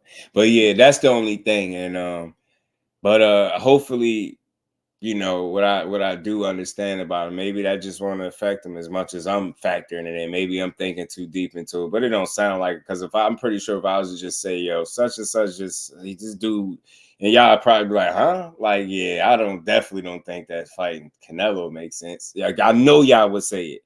I know y'all would say it. Some of y'all can hit behind the scenes and say it, because I certain shit I just don't like putting out there if they ain't already put it out there. I'm just not one of them. Like I said, like the slap, I could have did that. It's not even that. The injuries with Shakur, I've been knew about that. Being sick, all that shit. Like it's stuff you know, because I try to talk to people that be in the know. Like I said, real quick, when I be hearing people say that he's scared to take punches and the reason why he fought De Los Santos like that, and knowing what I know, you know how annoyed that makes me, because it's like it's hard to convince certain people that it's not about being a fan, it's about having the right information. So if you trying to tell me a guy is scared to get hit, but I'm sitting here listening to his coach tell me how he in the gym with a heavyweight that people keep saying, oh, you only go 3%, and I'm hearing them basically asking to be hit so he can see what it feel like.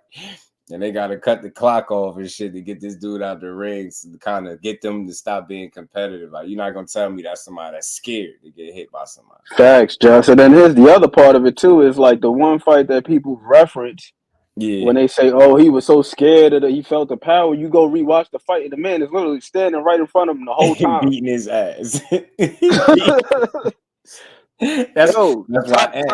Thomas and I watched that shit yesterday together, and we just watched it for that whole purpose. Like, yo, just to dispel that narrative. Like, I said it, bro. I said people ain't really watched. Run where? They just, you know, they just went off with people saying, I know. Aisha, I can always hit you behind the scenes. I'll let you know, because I don't like to play secrets with the people, but y'all do understand my reason for not even just spilling and be like, well, this happened to him, because they'd be like, well, how you know that? And I know I'll be knowing what be going on, but I tell y'all what, just know this: I told y'all somebody wasn't right, and y'all don't know if y'all caught the MRI. Y'all seen shortly after it was what it was, and it was more than one injury. It wasn't even just one. And so this is shit I knew already, and I'm like, damn. I just had to sit through it and call the fight in real time and ask questions like, I don't know what's going on. Like, damn, why you doing this? Like, knowing damn well me and my man got on the phone, he already let me know exactly what the hell going on. That's why I was like, man, it's cool to talk to people that know. Physically go in the gym, watch this dude work. Like I said, that ain't somebody that's scared to be hit. You don't put in the kind of work he put in and you scared. Pick a different profession. That's what I always say. But man, salute to everybody in the building, man. Another dope build in the books. Yeah, no, Oscar De La Hoya wants Shakur to quote unquote come out of retirement and fight William Zepeda. It's a cool fight.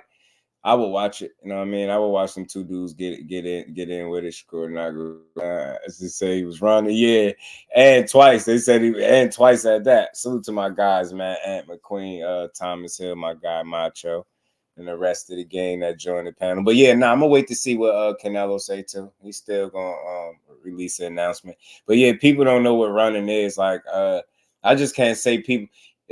Just think about something. Like the most recent, runner, should I say, is Jermaine Ortiz, a guy that got told that he ran, right? He ran, but he ended up throwing more punches and landing more punches. But that's the guy that ran. The dude that was making the fight, coming forward and pressing to make the fight, through less punches and landed less punches. That shit don't make sense. Jermaine Ortiz ain't run, he boxed. And people just need to stop calling that shit running.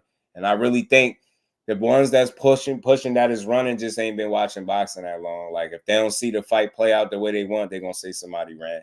And I ain't giving that running shit to Tio. He said the same thing about Sandor. He was getting touched up and dropped in that fight. So I ain't trying to hear it. His own combinations was relatively one-handed. Yeah, you could tell. You could tell something was wrong, Rod. You could tell something was wrong. I mean, I knew it. You knew it, but we'll see next time out. That just means all eyes will be on them, or either they will or they won't in this next fight. But, man, much love and appreciation to everybody.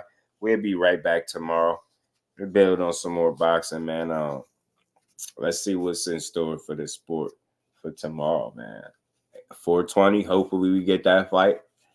I mean, I think Zepeda and Shakur will be a fun fight to watch. Why not? I mean, that's a good fight. I think Edgar Chavez was good, family. Jersey in the building. Zepeda, I think he'd beat Zepeda up, though. It'll still be a cool fight to watch, though. You got to respect it. He got a respectable name. Undefeated, be punching through shit. Dope live. Shoot to my baby girl. So, it'll be a cool fight to watch. But I think I want to see who gonna give Mathias an opportunity the next time. And it's crazy that I'm saying it like that because he's a champion and you still gotta wait to see somebody actually want to fight this dude. I mean, I doubt if it be Tio. He should be, being that he feels like Mathias is the softest guy at 140, but hopefully he stand on that. But with that, much love and appreciation to the family on this good Monday to get the week started, and we'll be back tomorrow to build, man. With that, we up out of here, y'all. Peace to the fam.